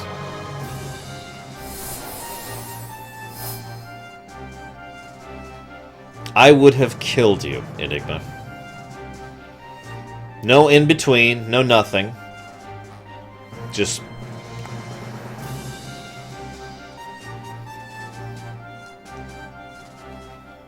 I do always wonder where the hell they get their water supply in the desert here. It's one of the rare examples of not actually explaining that kind of a thing. Why can't I move?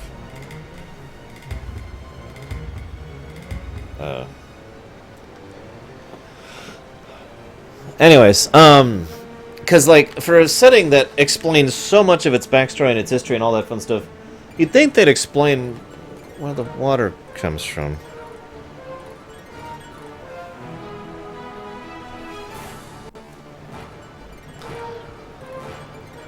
Hey, Lonely Hero. So my controller just randomly stopped working. I'm not actually sure what's up with that. What the hell's...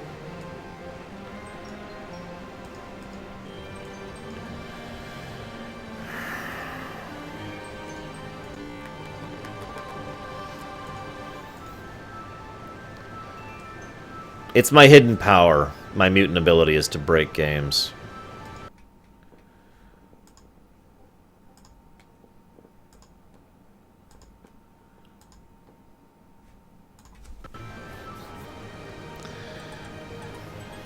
Hang on. I'm gonna see something really quick, see if it's the controller or the game. Where's Super Metroid? Super Metroid's always my go-to for testing controllers.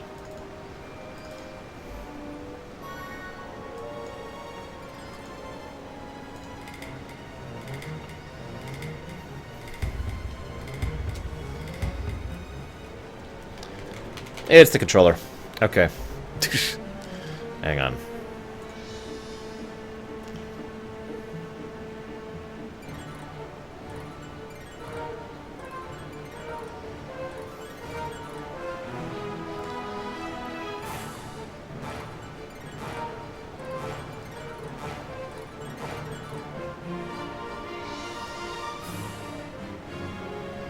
It's a dead battery. I'm on cable, dude. No. Let's go and do that. Then go over here. Go to this. Come on, wake up.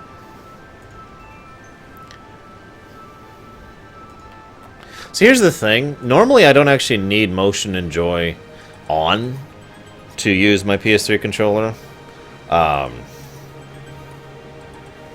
But I actually do require it for this because I need my analogs.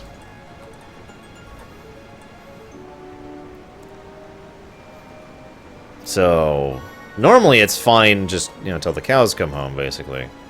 But right now, yeah, that's an issue that I'm dealing with right now. Come on, wake up. There you go.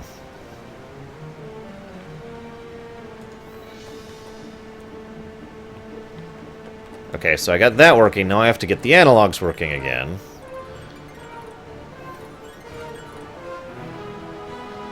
So I'll go back up to this option.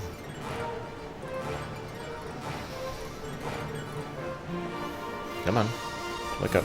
There you go. See you around, Reuting. See, we have the rest back, as you can see here. But I have no analogs. So I can't move the camera, or myself, at least not properly.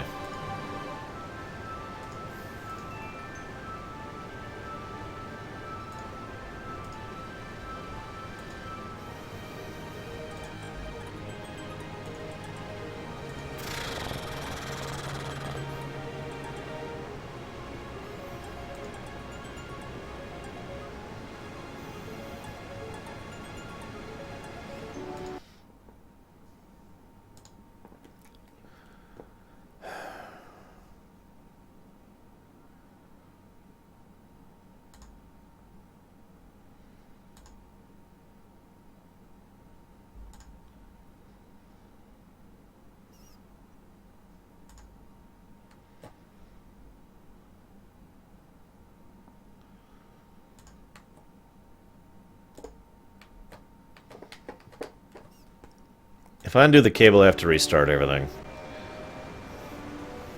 No, hang on, I can fix this. I'll never notice you, Salty Panda. Never. I refuse.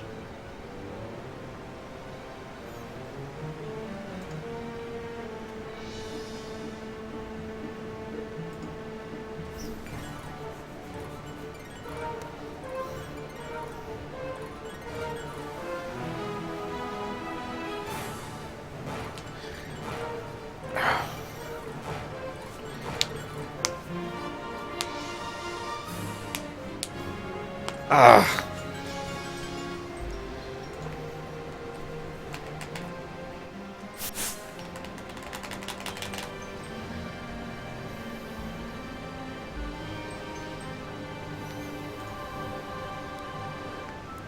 Okay, we're gonna do this. Come on, vote for Dragoon. Don't make him a Machinist. Don't do it, guys. Oh, I think I see what happened here. Okay, that's irritating. Deutsch, don't notice Panda. He is beneath your attention. Oh my god. Stop emailing me healthcare.gov. I don't care. You need to give us money, or else you'll have to give us money. Okay, what kind of Dragoon cannot jump? Honestly, that's literally the defining trait of a Dragoon. It's not the armor. It's not Kane. It's jumping.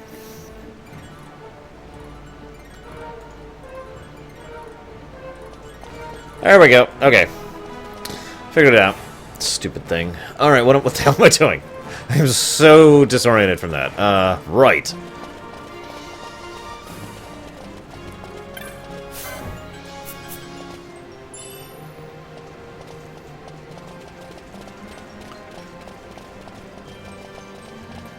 There you go, guys. Dragoon has... I forget what it's called. The ability in Magic the Gathering that lets you hit defend as if you were flyer. I can't actually remember what that's called right now. I fail as a geek. Never! Okay, I probably should. Alright, so... What are your gambits? Oh, that's good.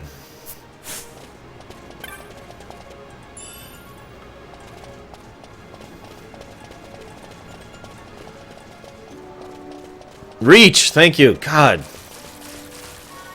I haven't actually played MTG since last Gen Con. Last year. I hope I get to go to Gen Con this year. So somebody asked me in Tumblr if I'd ever do an Archean Gaia Con or a Lore Runner Con or whatever. Just because I'm curious, what do you guys think of that idea? I mean, obviously I am nowhere near big enough to do something like that. But if I was actually as big as, say, you know, someone who's actually big, like Angry Joe or whatever, do you think I would actually... What would you think of that idea? What would you think of that idea?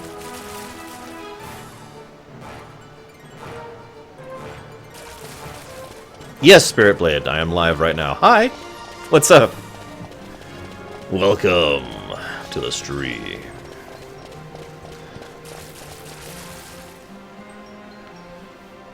Now, let's be honest, even if I was as big as, again, using an example, Angry Joe, I probably would not actually have my own convention. What I would do is I would try to make a point to attend many other conventions, like people who are as big as him actually do. And so I would, I'd pull a Wheaton, basically, into those terms. And be like, hey!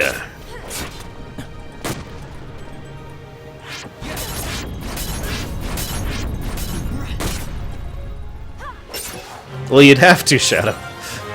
Actually, funnily enough, at this point in time, I think the percentage of my viewers here in the States, and not in the States, is starting to even out a bit. I've noticed this, I mean, even early on, about, I think it was 23% or 26%, somewhere around there, or so of my viewers were not from the United States. And over time, that number has actually increased, so more and more of my viewers are not from the States. So I'm not actually sure if I would do it here or not, because I might have majority elsewhere. Who knows? Basically, Riven, if there's going to be like a convention thing for the Lore Runner, Arshan Guy the Lore Runner, you know, would you attend or anything like that? Or would you care? What would you think about it? The real problem is that I'm never going to have my own convention. That's insane. I would have to be super huge to make that happen. I mean, for God's sakes, I'd have to be literally Penny Arcade big, literally, in order to actually have my own convention.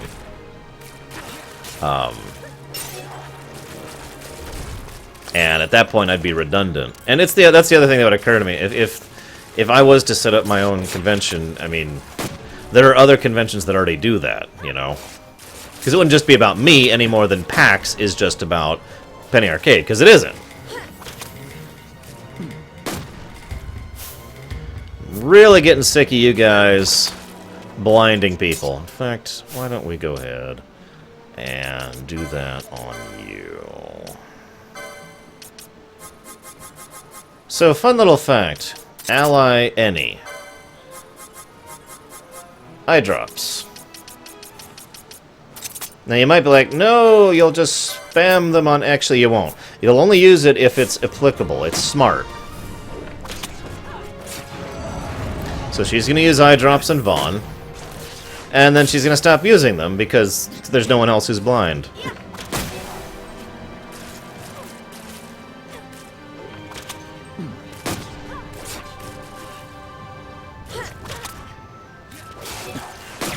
Apparently Jesse Cox has his own convention. I didn't even know about that.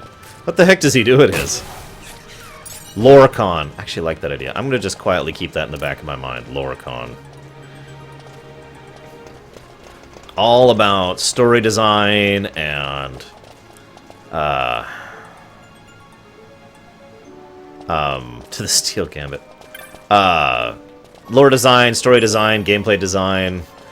We'd have board games, we'd have card games, we'd have video games, we'd have panels of people going, hey, so let's talk about this and that. You know, that kind of a thing. And I'd be there, of course. And I'd be like, hey guys, it's me. And I secretly look like Jabba the Hutt, just so you guys are warned.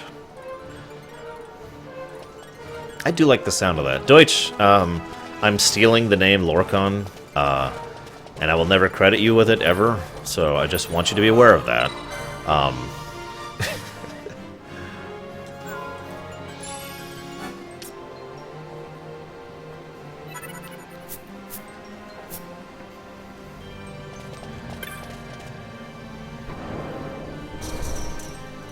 A boring astronomy.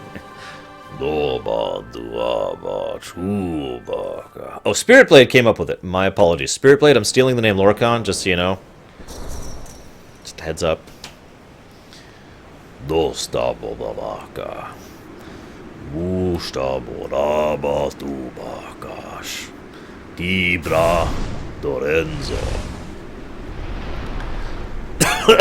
I can't do that voice for very long.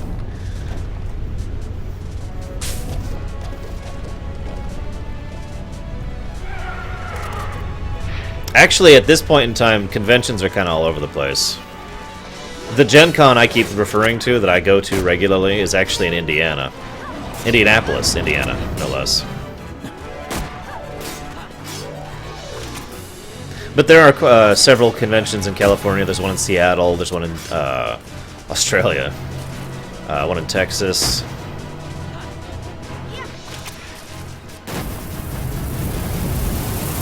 And then we all die. Or at least we should have, but we didn't.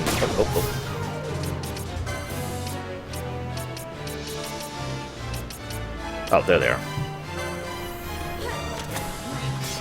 Yeah, this boss right here is probably the first time in the game where there's actually a degree of difficulty to it, in my opinion.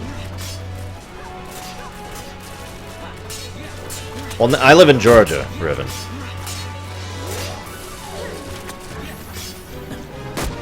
Used to live in Indiana.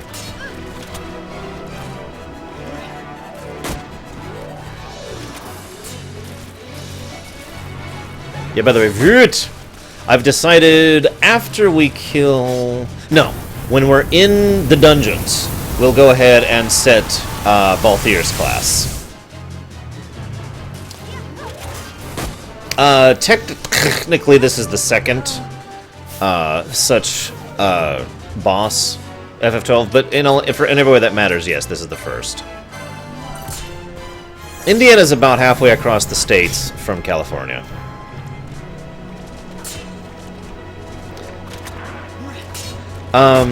The mark I'm at right now in the hunts is the cactar, the flowery cactar.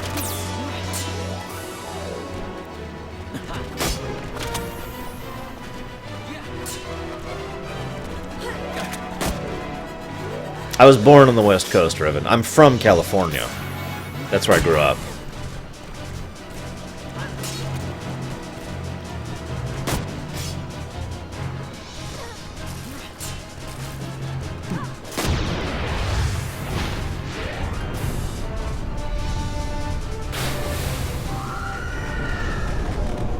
Besides, we all know where I'd hold Lorcon. In Canada! Home of the lore people. I don't know. No, not New York. I am not holding a convention in New York. No. Money. Stand where you are. If I win all the lotteries, I'll do that. How's that sound? I just feel like pointing out that the only cheat I have on is the one that makes items drop. So... Anyways. Hey, Vayne. Now's not the time. I like how Balthier immediately puts together 2 and 2 enough to recognize what she's trying to do, and to be like, this would be a really dumb move. I also find it interesting that she believes him. I mean, probably she knows that herself, but, yeah. Also, by the way, we would totally have Dr. Pepper as a... that's true, Deutsch, you are correct. We would totally have Dr. Pepper as a sponsor.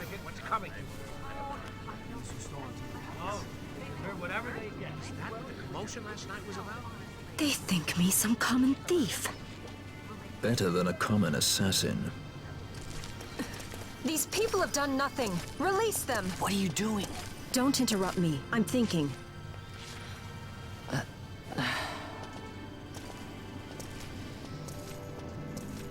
I have to admit, I never liked Vayne's hair. I like most of the other aspects of his design. Not his hair. Penelo! Sorry. That dinner will have to wait. I told you. That's enough! Leave him alone! No dramaticness. Hold on to this for me, would you? Just until I bring Vaan back. On your feet, you over here. All right. Itchy, aren't we? It's Balthier, my brother. Nobody likes you guys. That I think he's doing. I was to kill Balthier, not those addle-pated Imperials. I would totally have a big heart in the middle of Lorcon. So it's a joke for people who like Kingdom Hearts, and it's a joke for people who like Elder Scrolls. It's like a multi-layered joke there. Yeah, Vayne should definitely recognize both here, absolutely.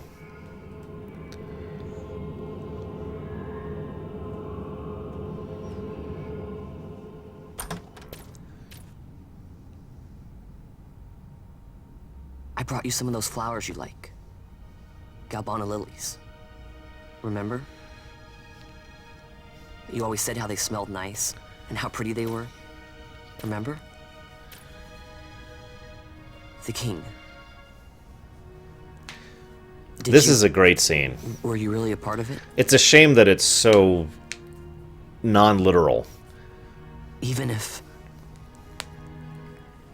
you were. The point of this scene is this is not actually happening. Captain Bosch must have tricked you into it. This is Vaughn's memories of his brother.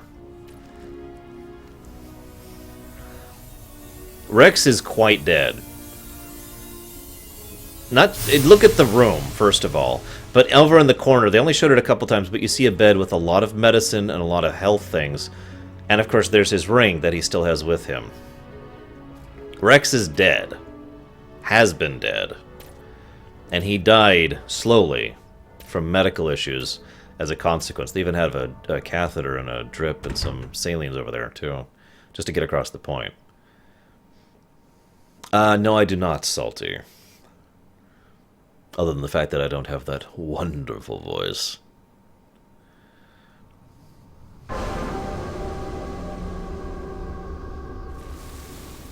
He didn't actually die in the fort. He was severely injured, but it was part of the plan for him to survive, so he could spread the word that Bosch was the traitor, which furthered Vayne's political machinations. And then he died of complications and his injuries afterwards. Not too long thereafter. Where are we? Prison. Where else? More a dungeon, but it's really all the same.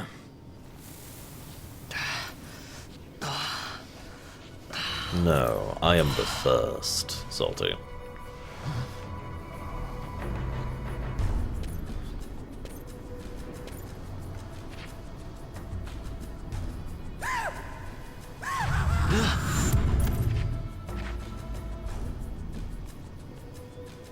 Relax, it's just a corpse. jump at every little thing down here and you'll wear yourself out. So this is your last chance to vote for Balthier, by the way. Dungeon. They just sealed off the bottom level of the fortress. Yeah, no kidding, FF12. Take a look around. Of course, that was part of the plan too, wasn't it? Down here. Where's Fran? She's off trying to find us a way out. It was excellent, Marley. Thank you. No, Rodvin, I have not. Remember what curiosity killed? Just a friendly word of advice. This is all the water we've got. I'd save your strength if I were you. So yeah, last chance to vote. It's officially cutting off as soon as Balthier is back in the party, which I believe is going to be right after we beat the 2 pig people bosses. I cannot think of their species name. Yeah, because we can't actually do it here.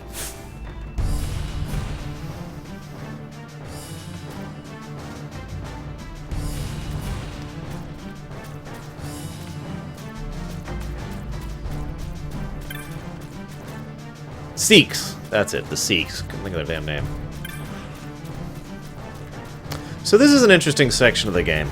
On the one hand, I find it interesting that this place is not worse.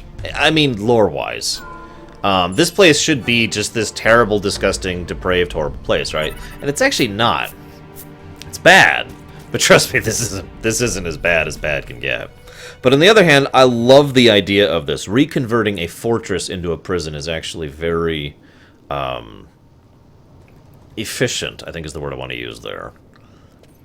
And surprisingly effective. All you have to do is lock out the actual primary entrances and exits, and you've got this big, massive place you can just dump people in and have them deal with it themselves. No need to even have guards. Incredibly cheap and easily run prison. Incredibly inhuman, and they're basically down here to die, but, you know, whatever. And yes, Dark Delver I had almost 2 years ago now. Oh, excuse me.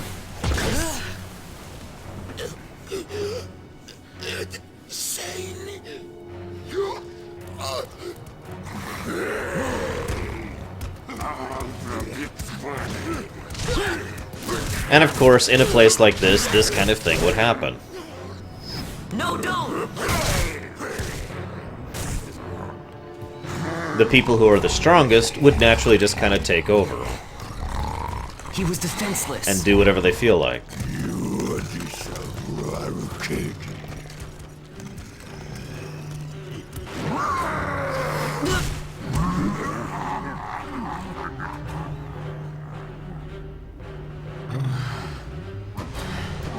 Big Mama Frank, I'm currently about halfway through that game.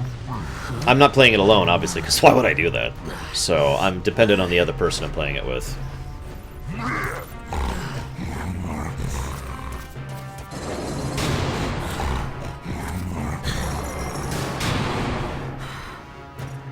You guys have, I'd say, about 2 or 3 minutes before we're cutting off the Balthier thing. Something stinks in here, all right? I've changed my mind. This is no dungeon, it's a sty.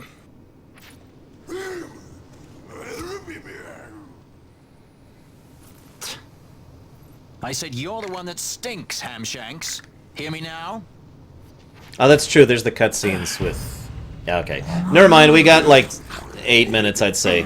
You got a little more time, guys. I'm sorry. I forgot that we have to have the whole Bosch cutscenes and Gabranth cutscenes.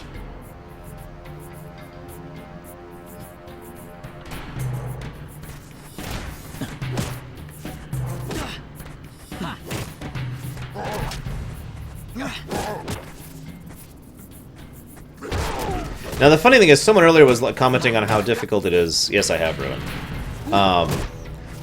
To keep leaks out of this place, and actually, it's not as bad as you'd think, because the catch here is you have to again consider the cost effectiveness. So let's say someone gets out. Well, there's 2 possibilities here, logically speaking. Possibility number 1: someone gets out and doesn't share how, and nobody else finds out, so one person has escaped. Whoop-de-crap, who cares? Second possibility, they share that information, everyone finds out how to get out, and they find out very, very quickly that there's a leak and where it is because that'll be obvious and people will notice that so many criminals are now out on the loose again. So then they plug that leak, fling them back in, and start over from square one.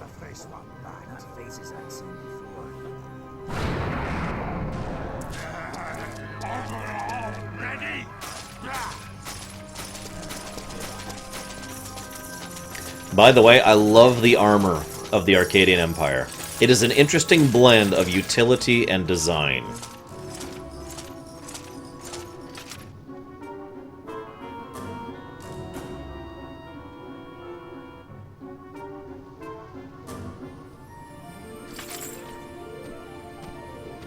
I have played Cave Story, yes, Sassy Dog. Great. They just don't give up, do they?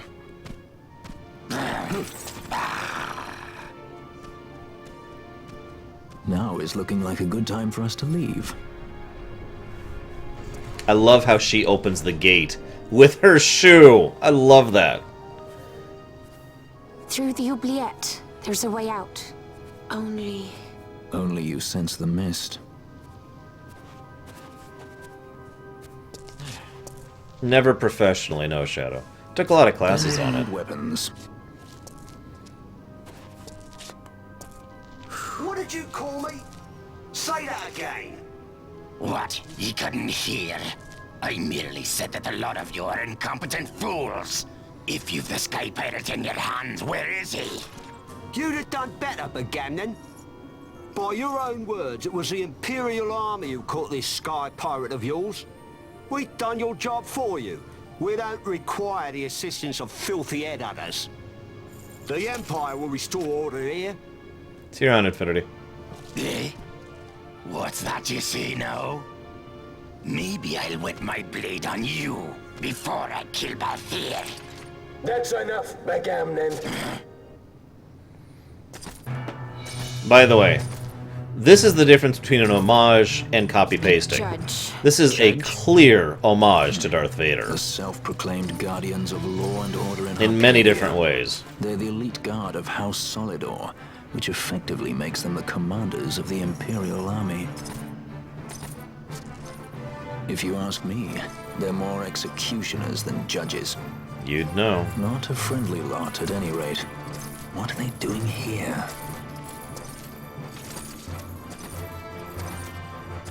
The Emperor is willing to overlook grace for his more talented servants.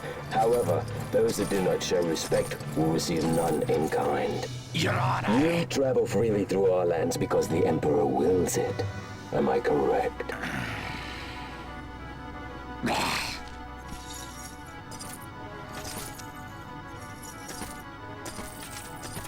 Where is the captain? We have him in solitary, Your Honor. We're ready to begin our interrogation. This does not concern you, bounty hunter. He's in here somewhere. Find him. Wedgie, that way. He's going this way. What's that? Time for the hare to follow the fox. Huh? The magics binding the door to the oubliette are quite strong. Too strong even for my tenants. That's why we'll get them to open it for us. Deeper into this What's place wrong? You don't trust her? Fiera's noses are sharp. If she says there's a way out, there's a way out. I don't actually know what my settings are off the top of my head. Sorry, Twitch. 12 Maniac, do you remember what I have it set to? like, what do you need to know, Sir Twitch? I guess I could just log. What do you want to know? Oops. This needs to be more to the right. There we go. Depends on how much power I had, Salty. Because that's what power is. Ah, the prison repository of rested relics and raiments. So, our things are in here? That's what I said. Alright, we're officially cutting it off. Could someone tell me what the vote is for Balthier, please?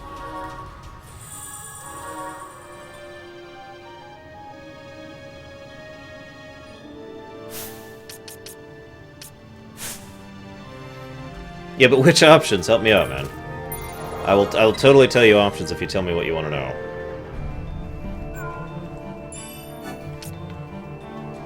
There you go. What? Machinist. It is, or machinist if you prefer. Okay. Licenses. Both. Yeah. Machinist. Bam.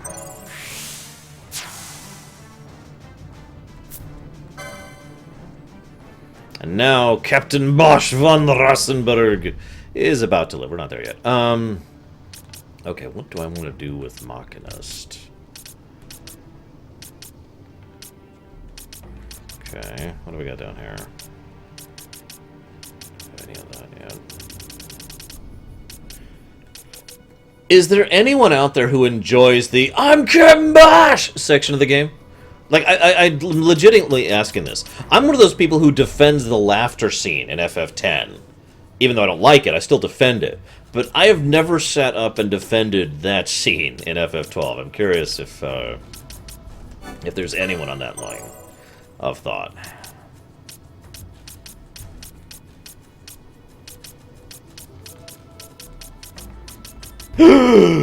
Blasphemy, Deutsch! You know what to do.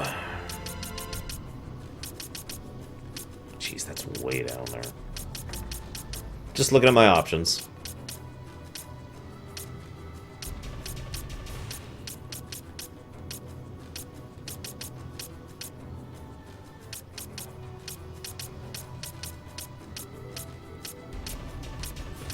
So I want to go this way.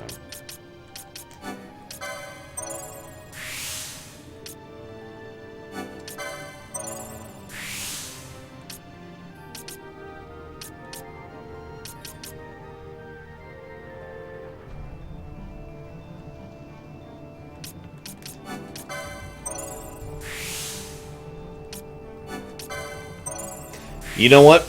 I will agree you. It is silly and stupid to eat. See you around, Shadow. Well, I don't have any mana worth a damn, or any spells, I should say, on him, so there's no reason to. I should at least take this.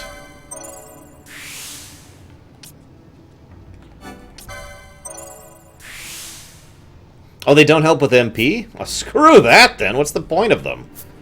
Okay, so let's set up with Fran really quick here. Fran, whatever.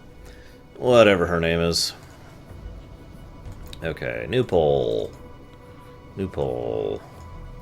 Okay, what class should Fran be? Options, in no particular order. Time Mage. Breaker. Archer, Black Mage, Hunter, White Mage, Dragoon. It's not really Dragoon, we'll call it Ulan. Ulan, who doesn't jump? That's so stupid. Red Mage, Knight, Monk. Yeah, that's it. Bamf. New poll link. Bamf.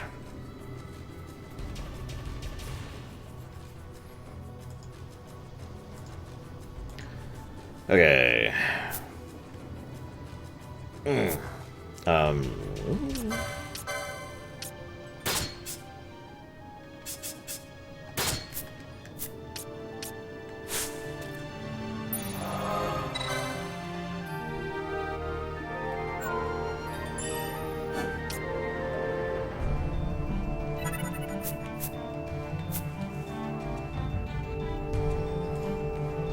Yeah, spear person is what an Ulan is, basically.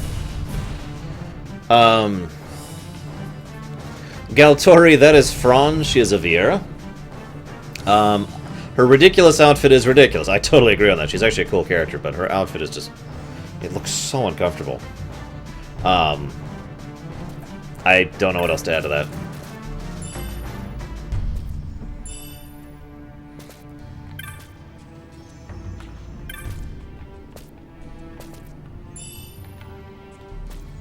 Yeah, a Dragoon that can't jump. Why can't they jump? It's a Dragoon!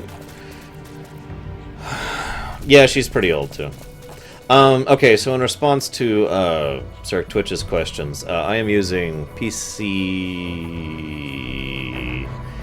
PCSX2 version 1.2.1. This is the international version, of course, of FF12. English translated, naturally. It took some effort to get working, admittedly, and I had some help with it. I also had a chain crash on me earlier, but I did finally get it actually working. Well, Viera is a race, not a culture, if that helps.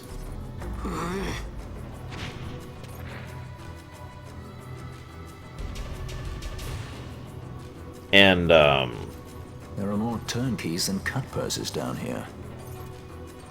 I've had my fill of chains. Let's tread lightly, shall we? Alright, let's kill them all! Oh, whoops.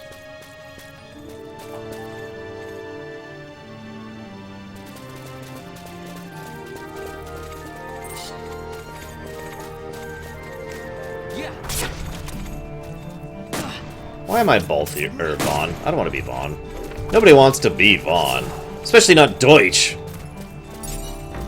Painted on abs. Painted on abs. I'm gonna give you much less time with Fran to vote. I'm gonna give you until we beat the Mimic Queen. And then you have to have decided, so go. Vert! What? Please and thank you. Okay, so Viera, like I said, they're species, not culture. That is a bit of a difference. I don't know where to begin otherwise. They are totally painted on, Deutsch. Don't even lie. Don't even.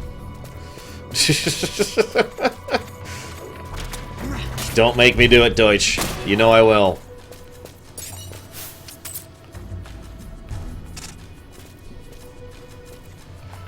Behold! Painted on abs. Behold the horror.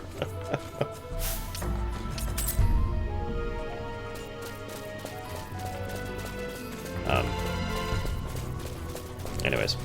So, what was I saying? Viera. God, I don't know what to talk about. So they've got this thing where they're weird, and they've got cultural stuff, and they've got this connection to the land, which is pretty weird. And they're, mine aren't painted, though. You know, I don't know, Fenrir. I really don't. I don't get why he has painted on abs. I don't even care about the fact that he's wearing this stupid vest thing that I think looks terrible. That doesn't bother me nearly as much as the fact that his abs are painted on! Look at that! It's literally just there! Oh, God. Anyways, whatever. Because I don't feel like grinding. Because I don't enjoy grinding.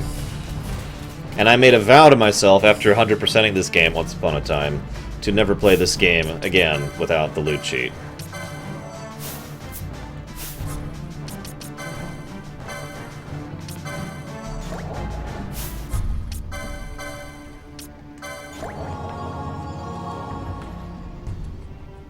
Come on. There we go.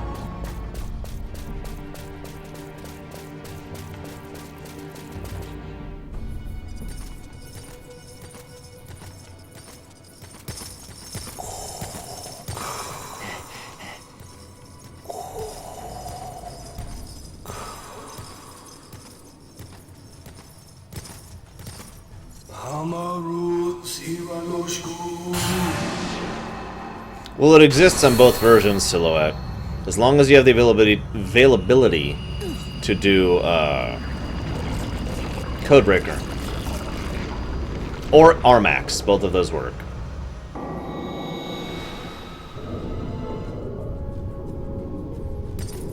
I gotta tell you, they did some really nice stuff with the lighting. As ever, they pushed the limits of the engine with the last game of the three. Which I'd like to say about FF13-3, but I really can't. No, that was me, sorry.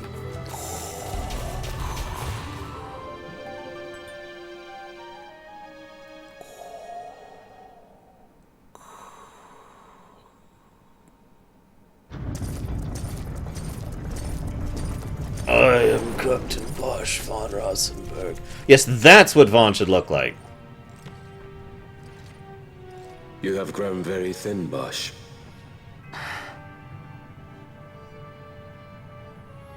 Less than a shadow, less than a man.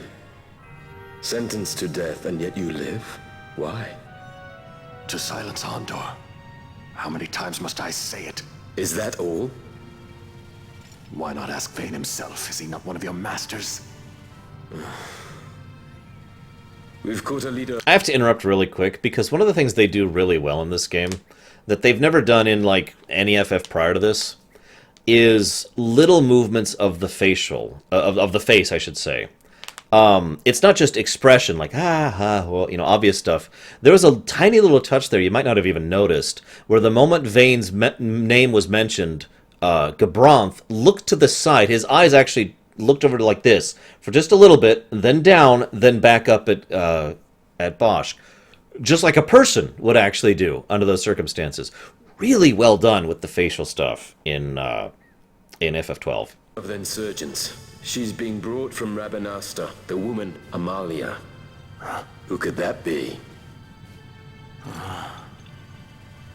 Such a faithful hound to cling so to a falling kingdom. Better than throwing it away. Throwing it away, as you threw away our homeland. Yeah, considering you did that too, Gabranth.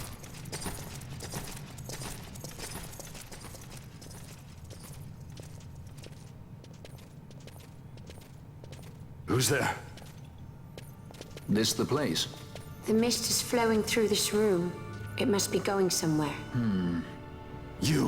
You know Imperials. Please, you must get me out. It's against my policy to speak with the dead, especially when they happen to be Kingslayers. I did not kill him.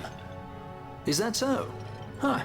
And again, Glad to hear it. Balthier recognizes him immediately. Please, get me out. For the sake of Dalmasca. And then Vaughn's an idiot. Dalmasca? What do you care about Dalmasca? Everything that's happened is because of you! Everyone that's died, every single one! Even my brother. You killed my brother! Quiet. The guards will hear. Seriously, dude. I'm dropping it. Pirates without a sky. That looks safe.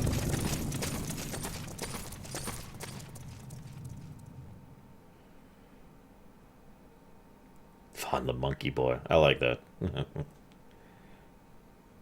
I could totally see that, Marley. Balthier just kind of lounging, and Varric over there.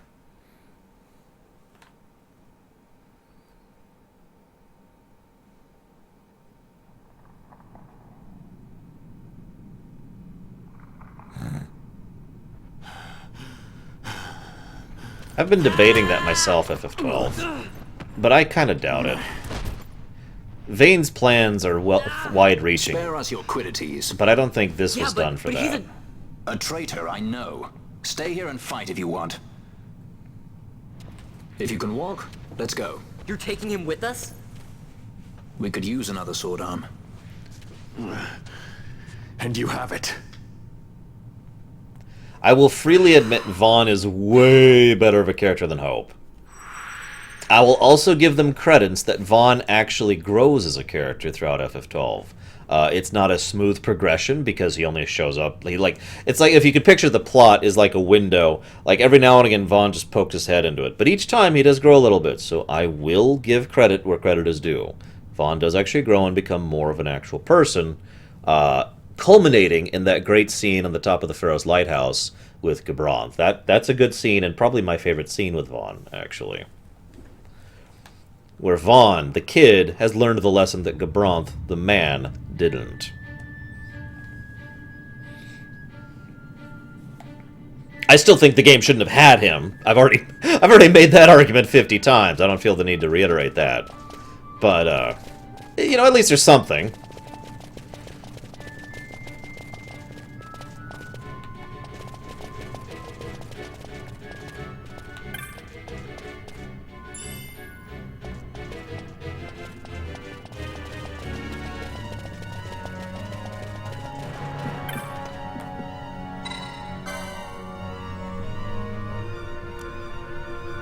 Oh, right, yeah.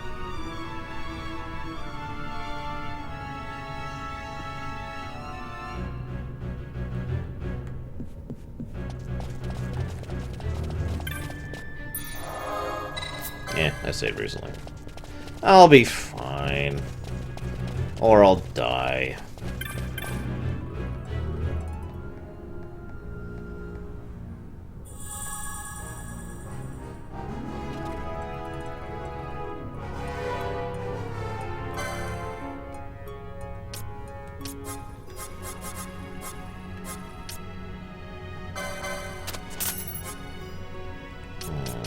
I don't think I have anyone who can cast any of this stuff right now. Hey, look! All the gambits! But I don't actually have that kind of money right now, so I'm not going to do that. What do we got? What do we got? I could get the Capella right now. I think I will go ahead and do that. What? No, whatever. And the Katesu.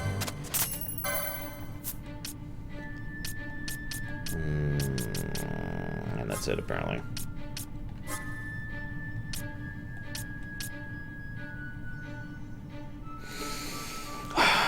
Chillrun Ribbon. Actually, I actually like playing FF12 every now and again, because I'm a weirdo. And because I love this game.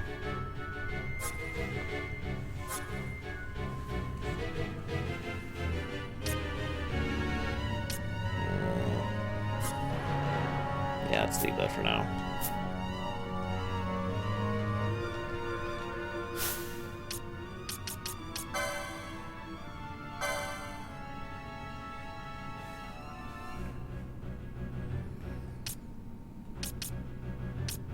I don't know, Enigma. Nervous, stressful, excited, anxious.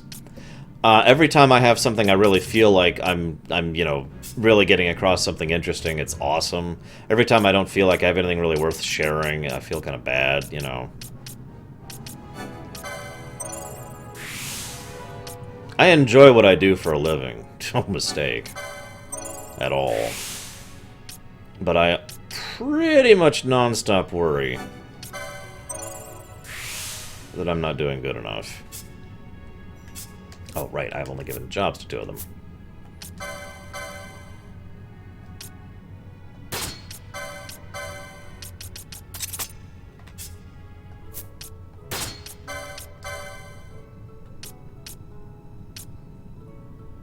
Why would I ever put that on? I mean, I guess it's a dumb question, low-level runs, but... Where did I get the Firefly from? Oh, well. We'll go with that.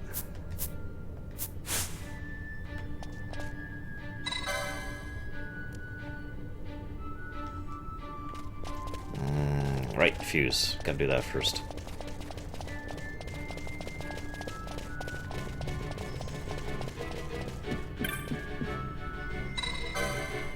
Gotcha, 12. That's why I was like, I don't remember having that. By the way, am I the only one whenever I see International Zodiac Jazz?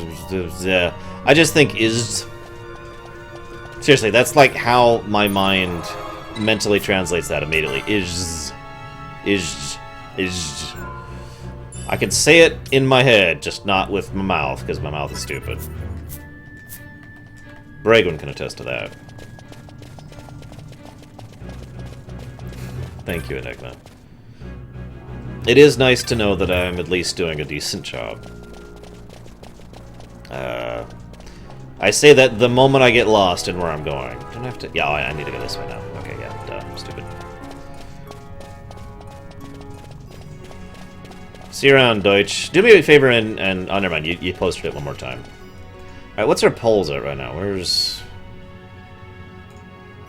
What's our results?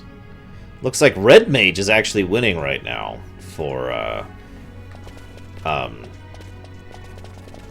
Fran, which is interesting. Okay, where the hell am I going? I'm lost! I can't leave. For some reason, the charge isn't going down either. Why isn't the charge going down? The charge should be going down. Oh, because I haven't hit this yet. That's fine. Duh. Okay, I'm done.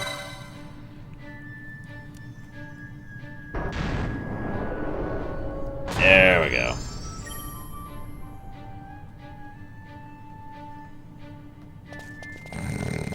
Thank you, Bracken.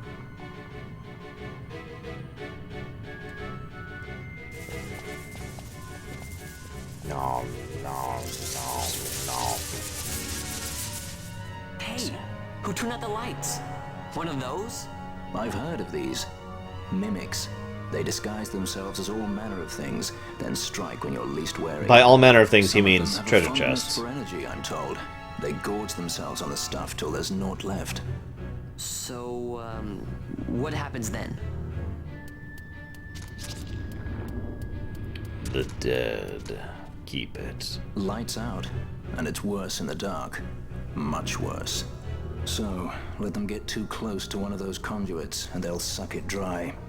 But don't worry, it'll give the energy back if you ask nicely. Sticking it with a sword helps too. Clock's ticking. So hands up, guys. How many of you, the very first time you played this, like, went way out of your way to be super careful about keeping the energy charge up and were sought out every mimic to make sure the energy was always as high as possible and yada yada yada. And then the second time you played it, you didn't care at all and just let it always sit at 0%. I'm just gonna raise my hand here. Why would I be Marauder Shields, man? Come on. End boss of any game. Do you mean here in real life? Or do you mean, like, in the game in question? Because that's a pretty important distinction.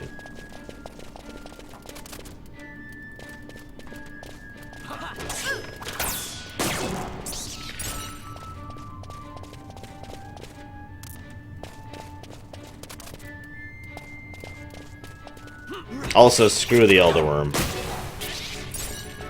One of the first really bad hunts. Not the worst. And I'm not even counting Yzmat into that. In my opinion, Yzmat is not really a boss. I mean, I know it is, but it's like one of the most blatant forms of artificial difficulty I've ever seen in my life. I don't really consider Yzmat actually valid as an optional or a super optional. Now, Omega 12, he is definitely a super optional. Holy crap.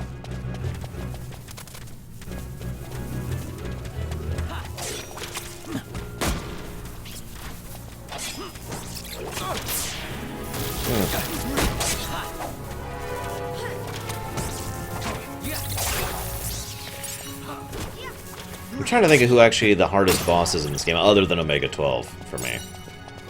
I'll have to actually think about that a bit. You know what I like about the international version?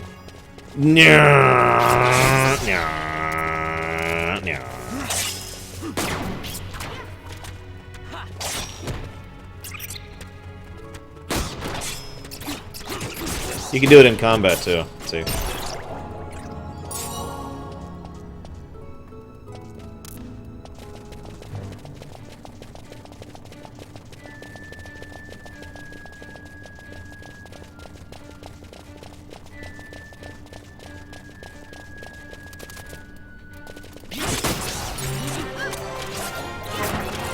Zodiac was a really irritating boss for me to face.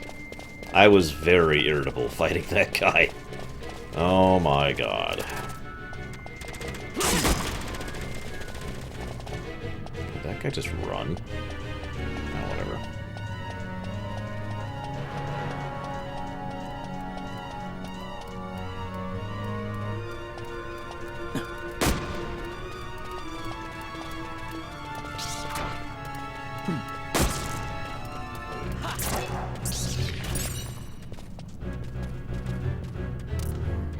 Yeah, that didn't help either.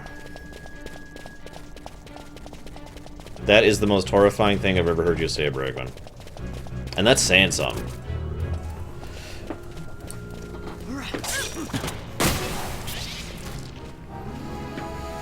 I'm trying to remember all the hard bosses in this game. There's quite a few. But my memories of them are actually quite vague. I've only ever 100%ed this game once.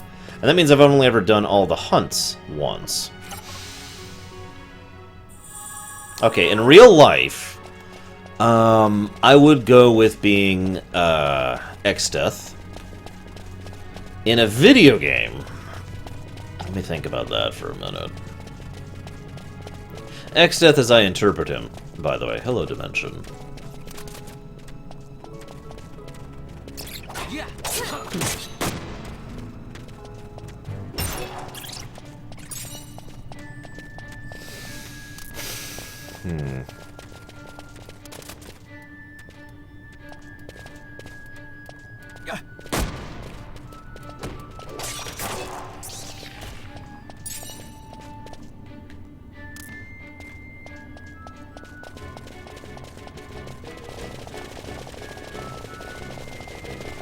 God, that's hard to control. Jeez.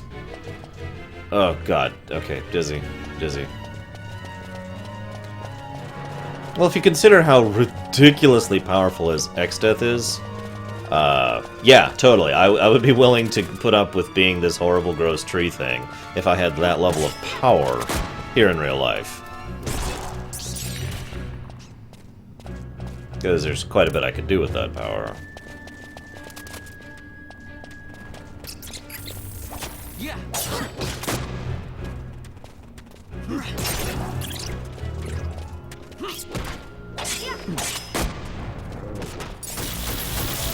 Screw red chocobos.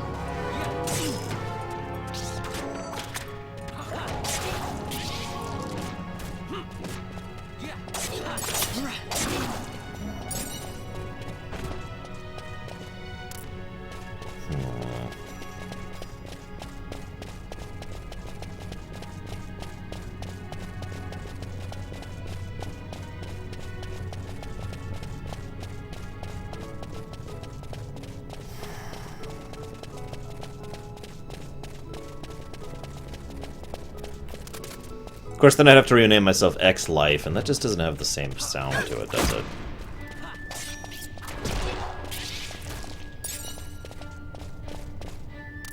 Hey, you guys voted for it, Silhouette, not me.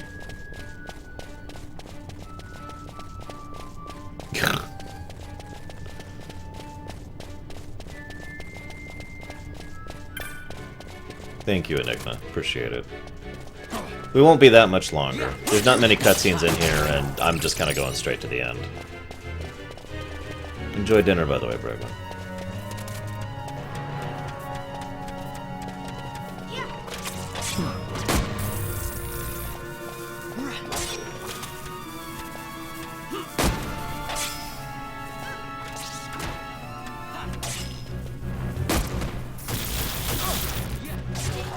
Hey, Sigma.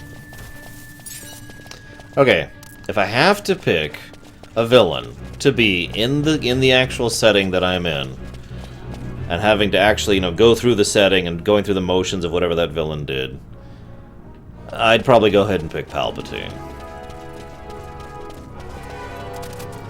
Actually, I do have an answer for you, Dimension, now.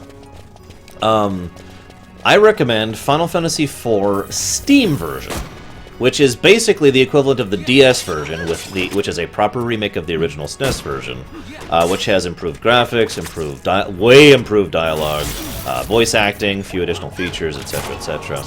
And on top of that, also has an easy mode, which the original DS version did not, which is great because the DS version is pretty brutally hard. That is now my official recommended, this is where you should start the FF series recommendation. It has supplanted my previous recommendation, which was like 5 separate games based on the individual circumstances.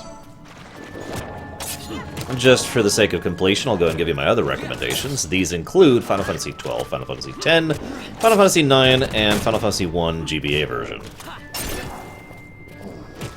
I probably will, Chemic. Although we only have 2 more people to set jobs on.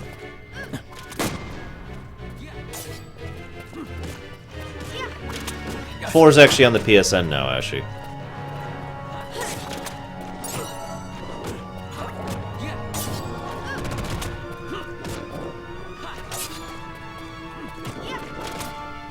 The Steam version has a few differences that I don't remember right off the top of my head, but you're going to make me look them up. So I'm going to look them up.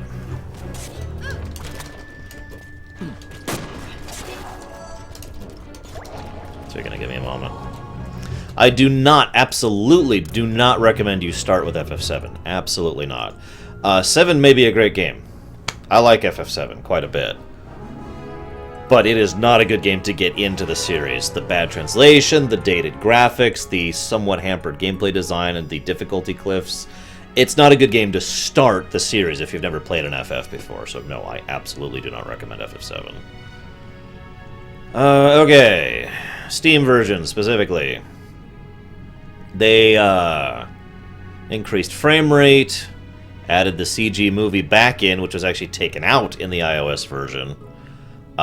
Increased the frame rate from 30, and that's it. Those are the changes in the Steam version. So, yeah.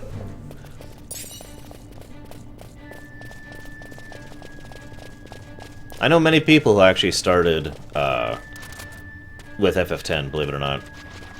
The two most common FFs I hear that someone started with are 10 and 7. It is very rare I hear someone who has started anywhere before 7. I mean, it happens, but it's not common.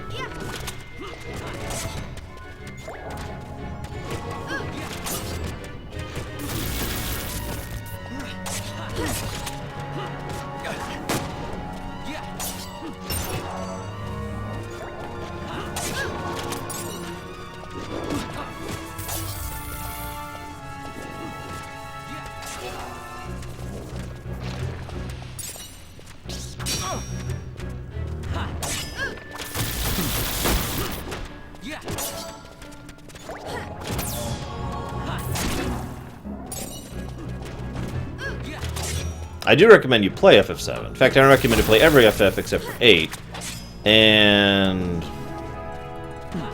13, I suppose.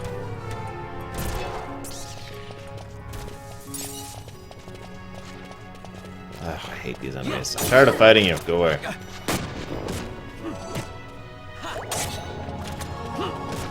I'm obviously biased since FF6 is my favorite game of all time.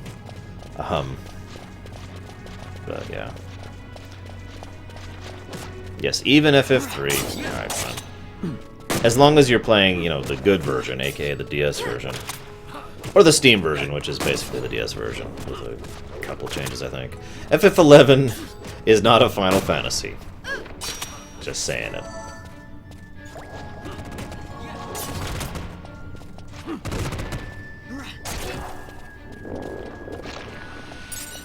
FF11 was one of the first games I played that I tried really hard to like, and the game just wouldn't stop punching me in the face.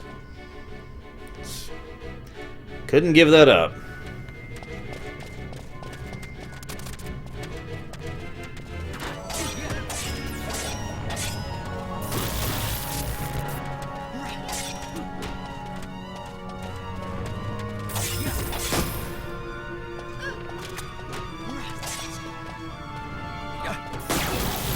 So if you guys ever wondered why my face is so ugly, it's because FF11 kept punching me in it. Thanks, FF11. Whoops, wrong way, wrong way.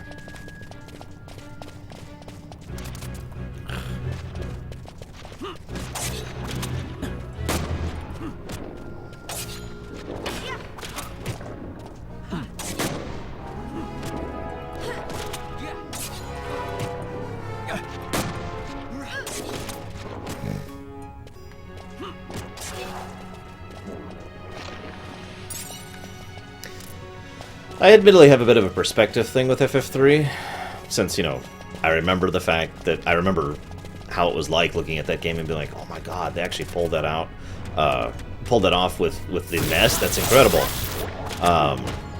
But yeah. Yes, Dimension. I do strongly recommend you start with 4 on the Steam version. I want to make that clear. The Steam version specifically. It really would not... Shit. What? I would not expect that. I would not recommend the iOS version, but that's because I hate touch controls, so, you know, whatever. Dang it. I left this thing down. Hang on, let's pull this back up again. There we go. Get this donation comment here. I'm the worst comment reader ever. Especially since it's not loading. There we go! Okay, got the donation comment. Hey, Sassy Dog, thank you. Thank you very much. It means a lot to me, and I appreciate it. I hope you enjoy. I hope you continue to enjoy. And I hope life is awesome in the future for you.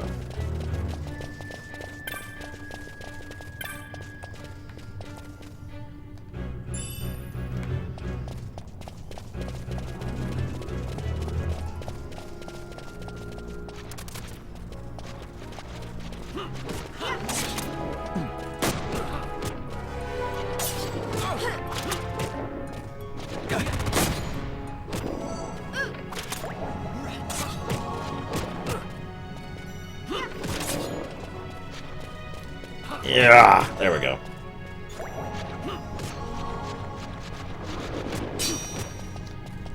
Really? 12 Maniac. Well, it doesn't matter, because I only have the one weapon for him.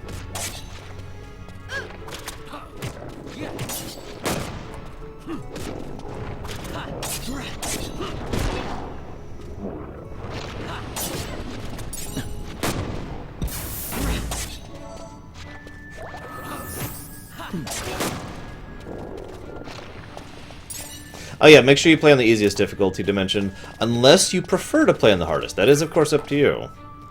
But FFDS, or FF4, you know, on Steam, if you're playing it in hard mode, it's pretty hard. It's, I would argue, the second hardest of the Final Fantasy series. So, just keep that in mind. The only game that's harder is FF2, and that game is brutally, unfairly, trollingly just jackassery hard. It's not quite hard so much as punishing. But anyways.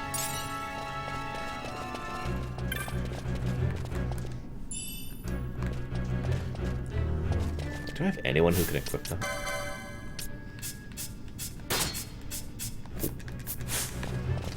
Okay, we're almost at the point we're going to cut off the Vurt for Thrawn. I just have to do a ton of backtracking, if memory serves. Yeah, so for those of you who don't know, FF2 has a concept called troll rooms. FF2 is basically the only FF that really employed troll rooms. Some of the other FFs had the occasional troll room. FF2 has them constantly everywhere, including in the last dungeon. And the lead up to the last dungeon, which is actually harder than the last dungeon. A troll room, to describe, is where you're going through a section and you have a door, and you enter the door, and you find a completely empty room with a higher than normal encounter rate of enemies that are there to screw you. It's literally just there because screw you. That's the purpose of a troll room. That's why we call it that. I'm not going to try and fight those bombs right now.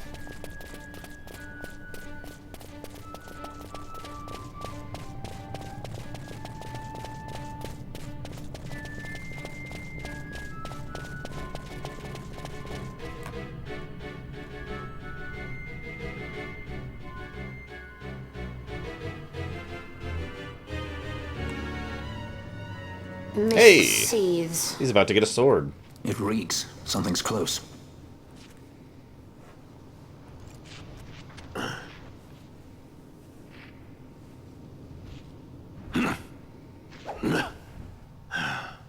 Nice moves there, Captain. You mean traitor? So they say. But I didn't see him kill anyone. That's not true. You My saw him brother kill a did. bunch of people. Rex. He said he had a brother 2 years younger. I see. He meant you. Your brother. What became of... He's dead. I'm sorry. It was you who killed him. I give you my word. That was not the way of it. Oh yeah, what 12 Maniac says is also true. Important plot moment of doom. Rex, sir. My name's Rex. All I have left, sir. He's 2 years younger than I. Living in Time botched. Save the discussion for later. We found them! But if we arrive after he signed the treaty...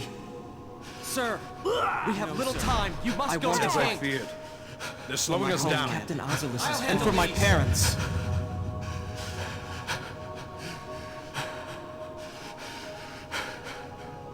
Captain, why? Our king, have you done? His Majesty was a No, traitor. even then, he does look a little bit different. One thing that's always bothered me, though, why don't they bound his mouth so he can't shout out about during that scene? A twin brother. Fancy that. But still, the pieces fit, I'll give you that much. And he did look like you. I don't believe you. Okay, don't worry, in about an hour you will. It was my fault that Rex was there. I am sorry. I'm sorry, Gilturi. My brother, he trusted you. He trusted you and he lost everything. How can I believe you? Not me, then. Believe in your brother. He was a fine soldier. He fought to the last to protect his homeland. No. Surely he fought to protect his brother. You don't know anything! That's Believe not what true. you want to. Whatever it takes to make you happy. Balthier has all the best lines. What's done is done.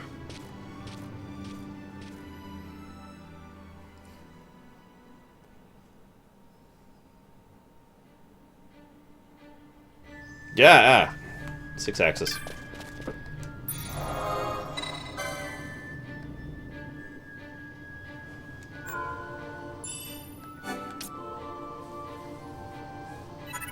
Have fun, Dimension. Feel free to let me know how you're doing. I'm going to be streaming this basically all day, like every day. Henceforth, that's the plan. I hope you're going to be here tomorrow, 12 Maniac. I'm actually a little sad. I was hoping I'd get further today. But we need to make it to the Queen now, so let's go ahead and do that. So, Enigma, I believe you're the one keeping track of it right now. Could you do me a huge favor? And check what that Fron vote is like right now. Because we're pretty close to when we're going to decide on her class.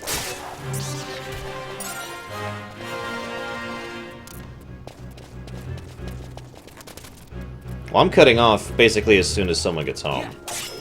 So, by which I mean pretty much after I beat the Mimic Queen and see the last cutscene, we're gonna go ahead and cut it off regardless. I should get a save state in, just to be safe. I feel relatively confident with where we're at level-wise right now, so I think we could take the Queen without giving her a class.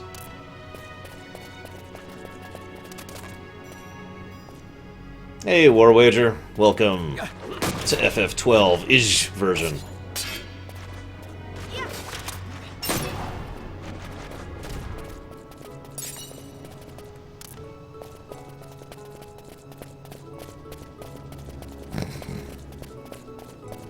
Wow, that is a close spread, guys. Red Mage is at 6 votes, Time Mage is at 5, Hunter is at 5. You could sway that vote. A single vote could sway that vote right now if you haven't already voted.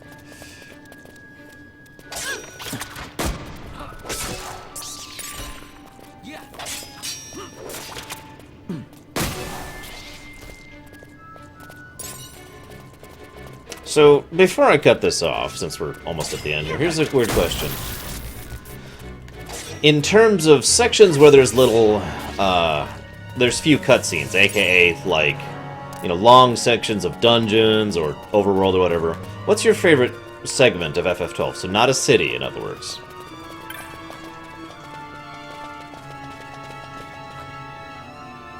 Exclamation point vote space number. Wait, no, that's not what we're doing. Never mind. What command? What are you talking about, command? 12 Maniac. I like how Monk isn't even one of the frickin' options. At least not one of them that's winning. So... which plot point do I prefer? Now, I will freely admit, I don't like either of them, sure you. I'm kind of in the same boat you are. At least I assume, based on how you said that. I still love how it takes the 6-axis into account. That's just hilarious. Anyways,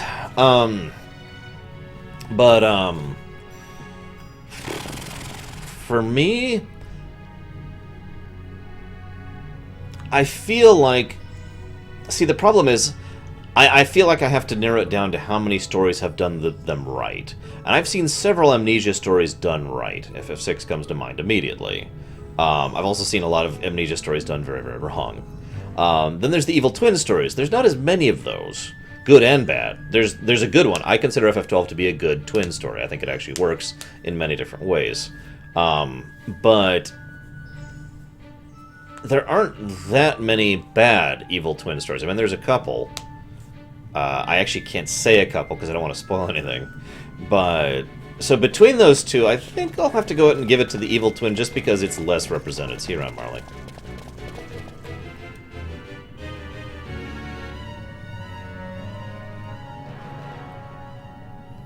By the way, my favorite section of this game, if I was to include cities, is all of Arcadia. The Low Town and the High Town both. Love that part of the game. Oh, cool, Corwin. Also, gross.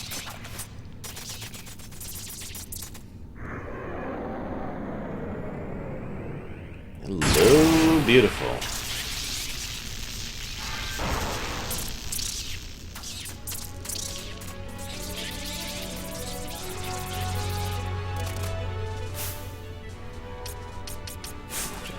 Whoops. Yes, I do, 12. I legitimately do. Arcadia is awesome. The lore, the culture, the fleshing out of individual characters, the down-to-earth perspective. There's so much of that section that I just love. We're gonna go and do one thing here, just to be safe.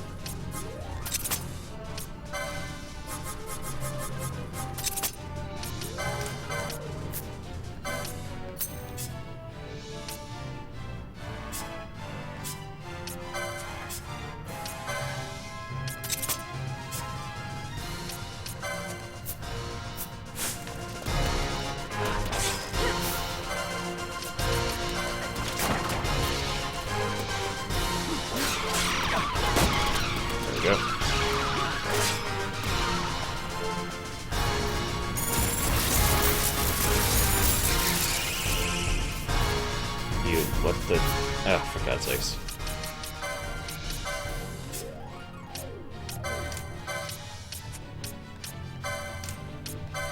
Time Mage is winning. You have until the end of this boss to decide. Then we're going to go ahead and... there we go, that's what I want. Then we're going to cut it off.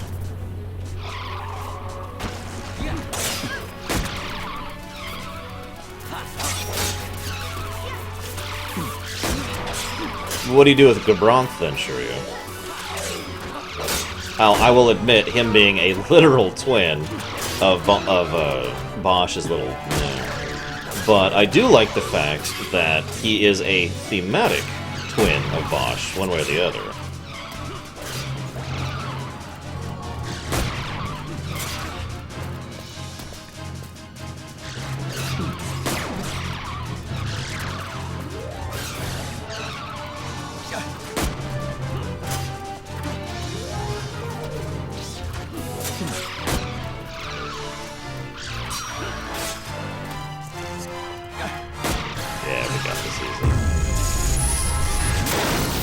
The moment I say that, she does her big attack. The moment I say that. Ooh, that hurt. Hey, Zeiss. Jeez Louise, Bosch. 5 hits.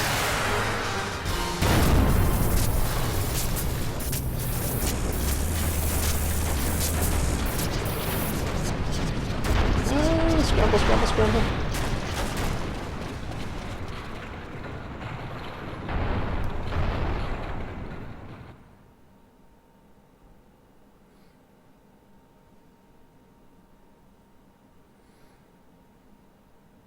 Oh, by the way, Zeiss, Vurt! Quick, we're literally cutting it off as soon as I have control again.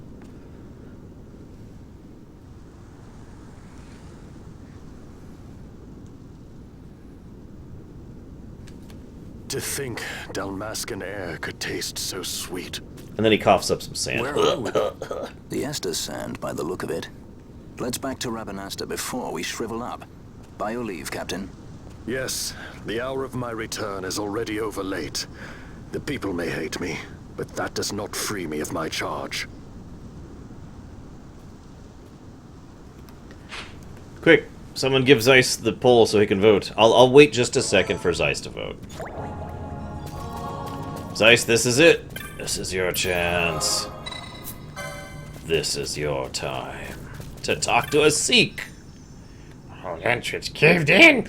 The boss is inside, but the boss has the key. That's how Sikhs talk, by the way. Well, you know.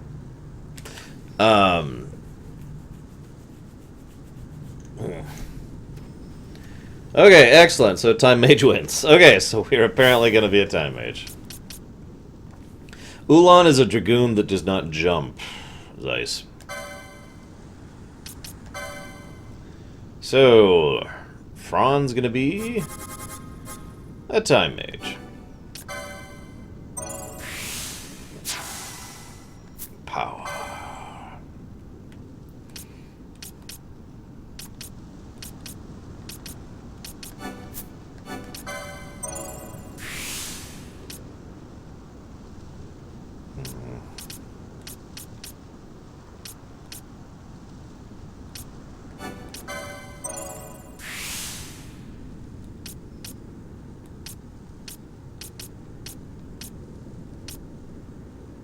How does magic potency affect a Time Mage? They don't have attacks. Unless they do. There's another affects potency. There's no attack still. Oh, there's bleed. Well, no, bleed isn't an attack, though. Seriously. That's like the 4th increases potency. 5th increases potency. None of these are attacks.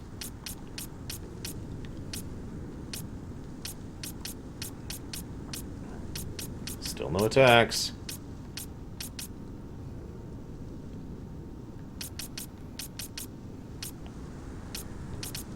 I'm so confused. Why is increased potency a thing? What the hell? Does it just make the buffs last longer, maybe? I mean, I'm really confused by that.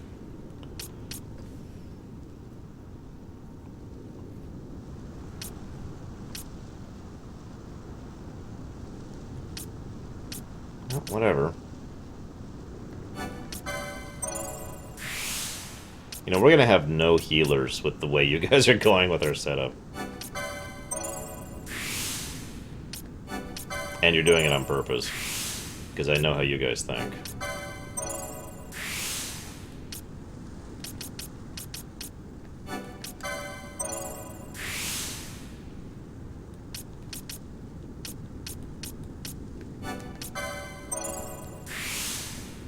That's a good question, Thanatos. Good damn question. Look at this. Why does a samurai have increased magic potency? That's so weird. Hey, Lord Omicron.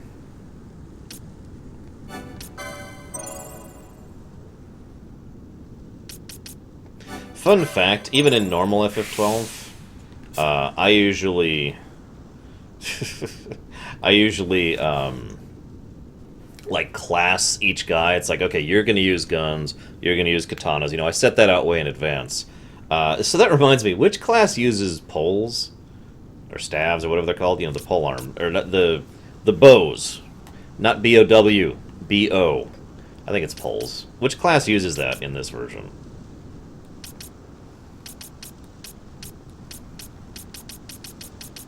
Because yeah.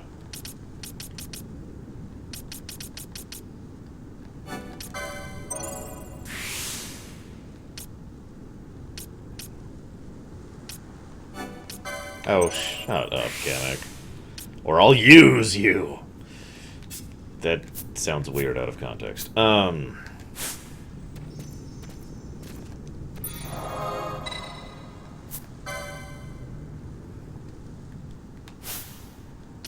Suppose I could just log. Monk! Okay, so I want at least one monk and one white mage. Otherwise, we're doomed. No, I'm kidding. We'll make do with whatever. You guys can do whatever. But for now, I'm going to cut it off because it's time for me to do that. At least I think it is. Yeah. It's getting late. So, hope you guys have had fun with our very first Chillrun. We're going to be doing another Chillrun tomorrow, and probably another Chillrun after that, and then I'm going to leap into a chasm. So I'll see you around, guys.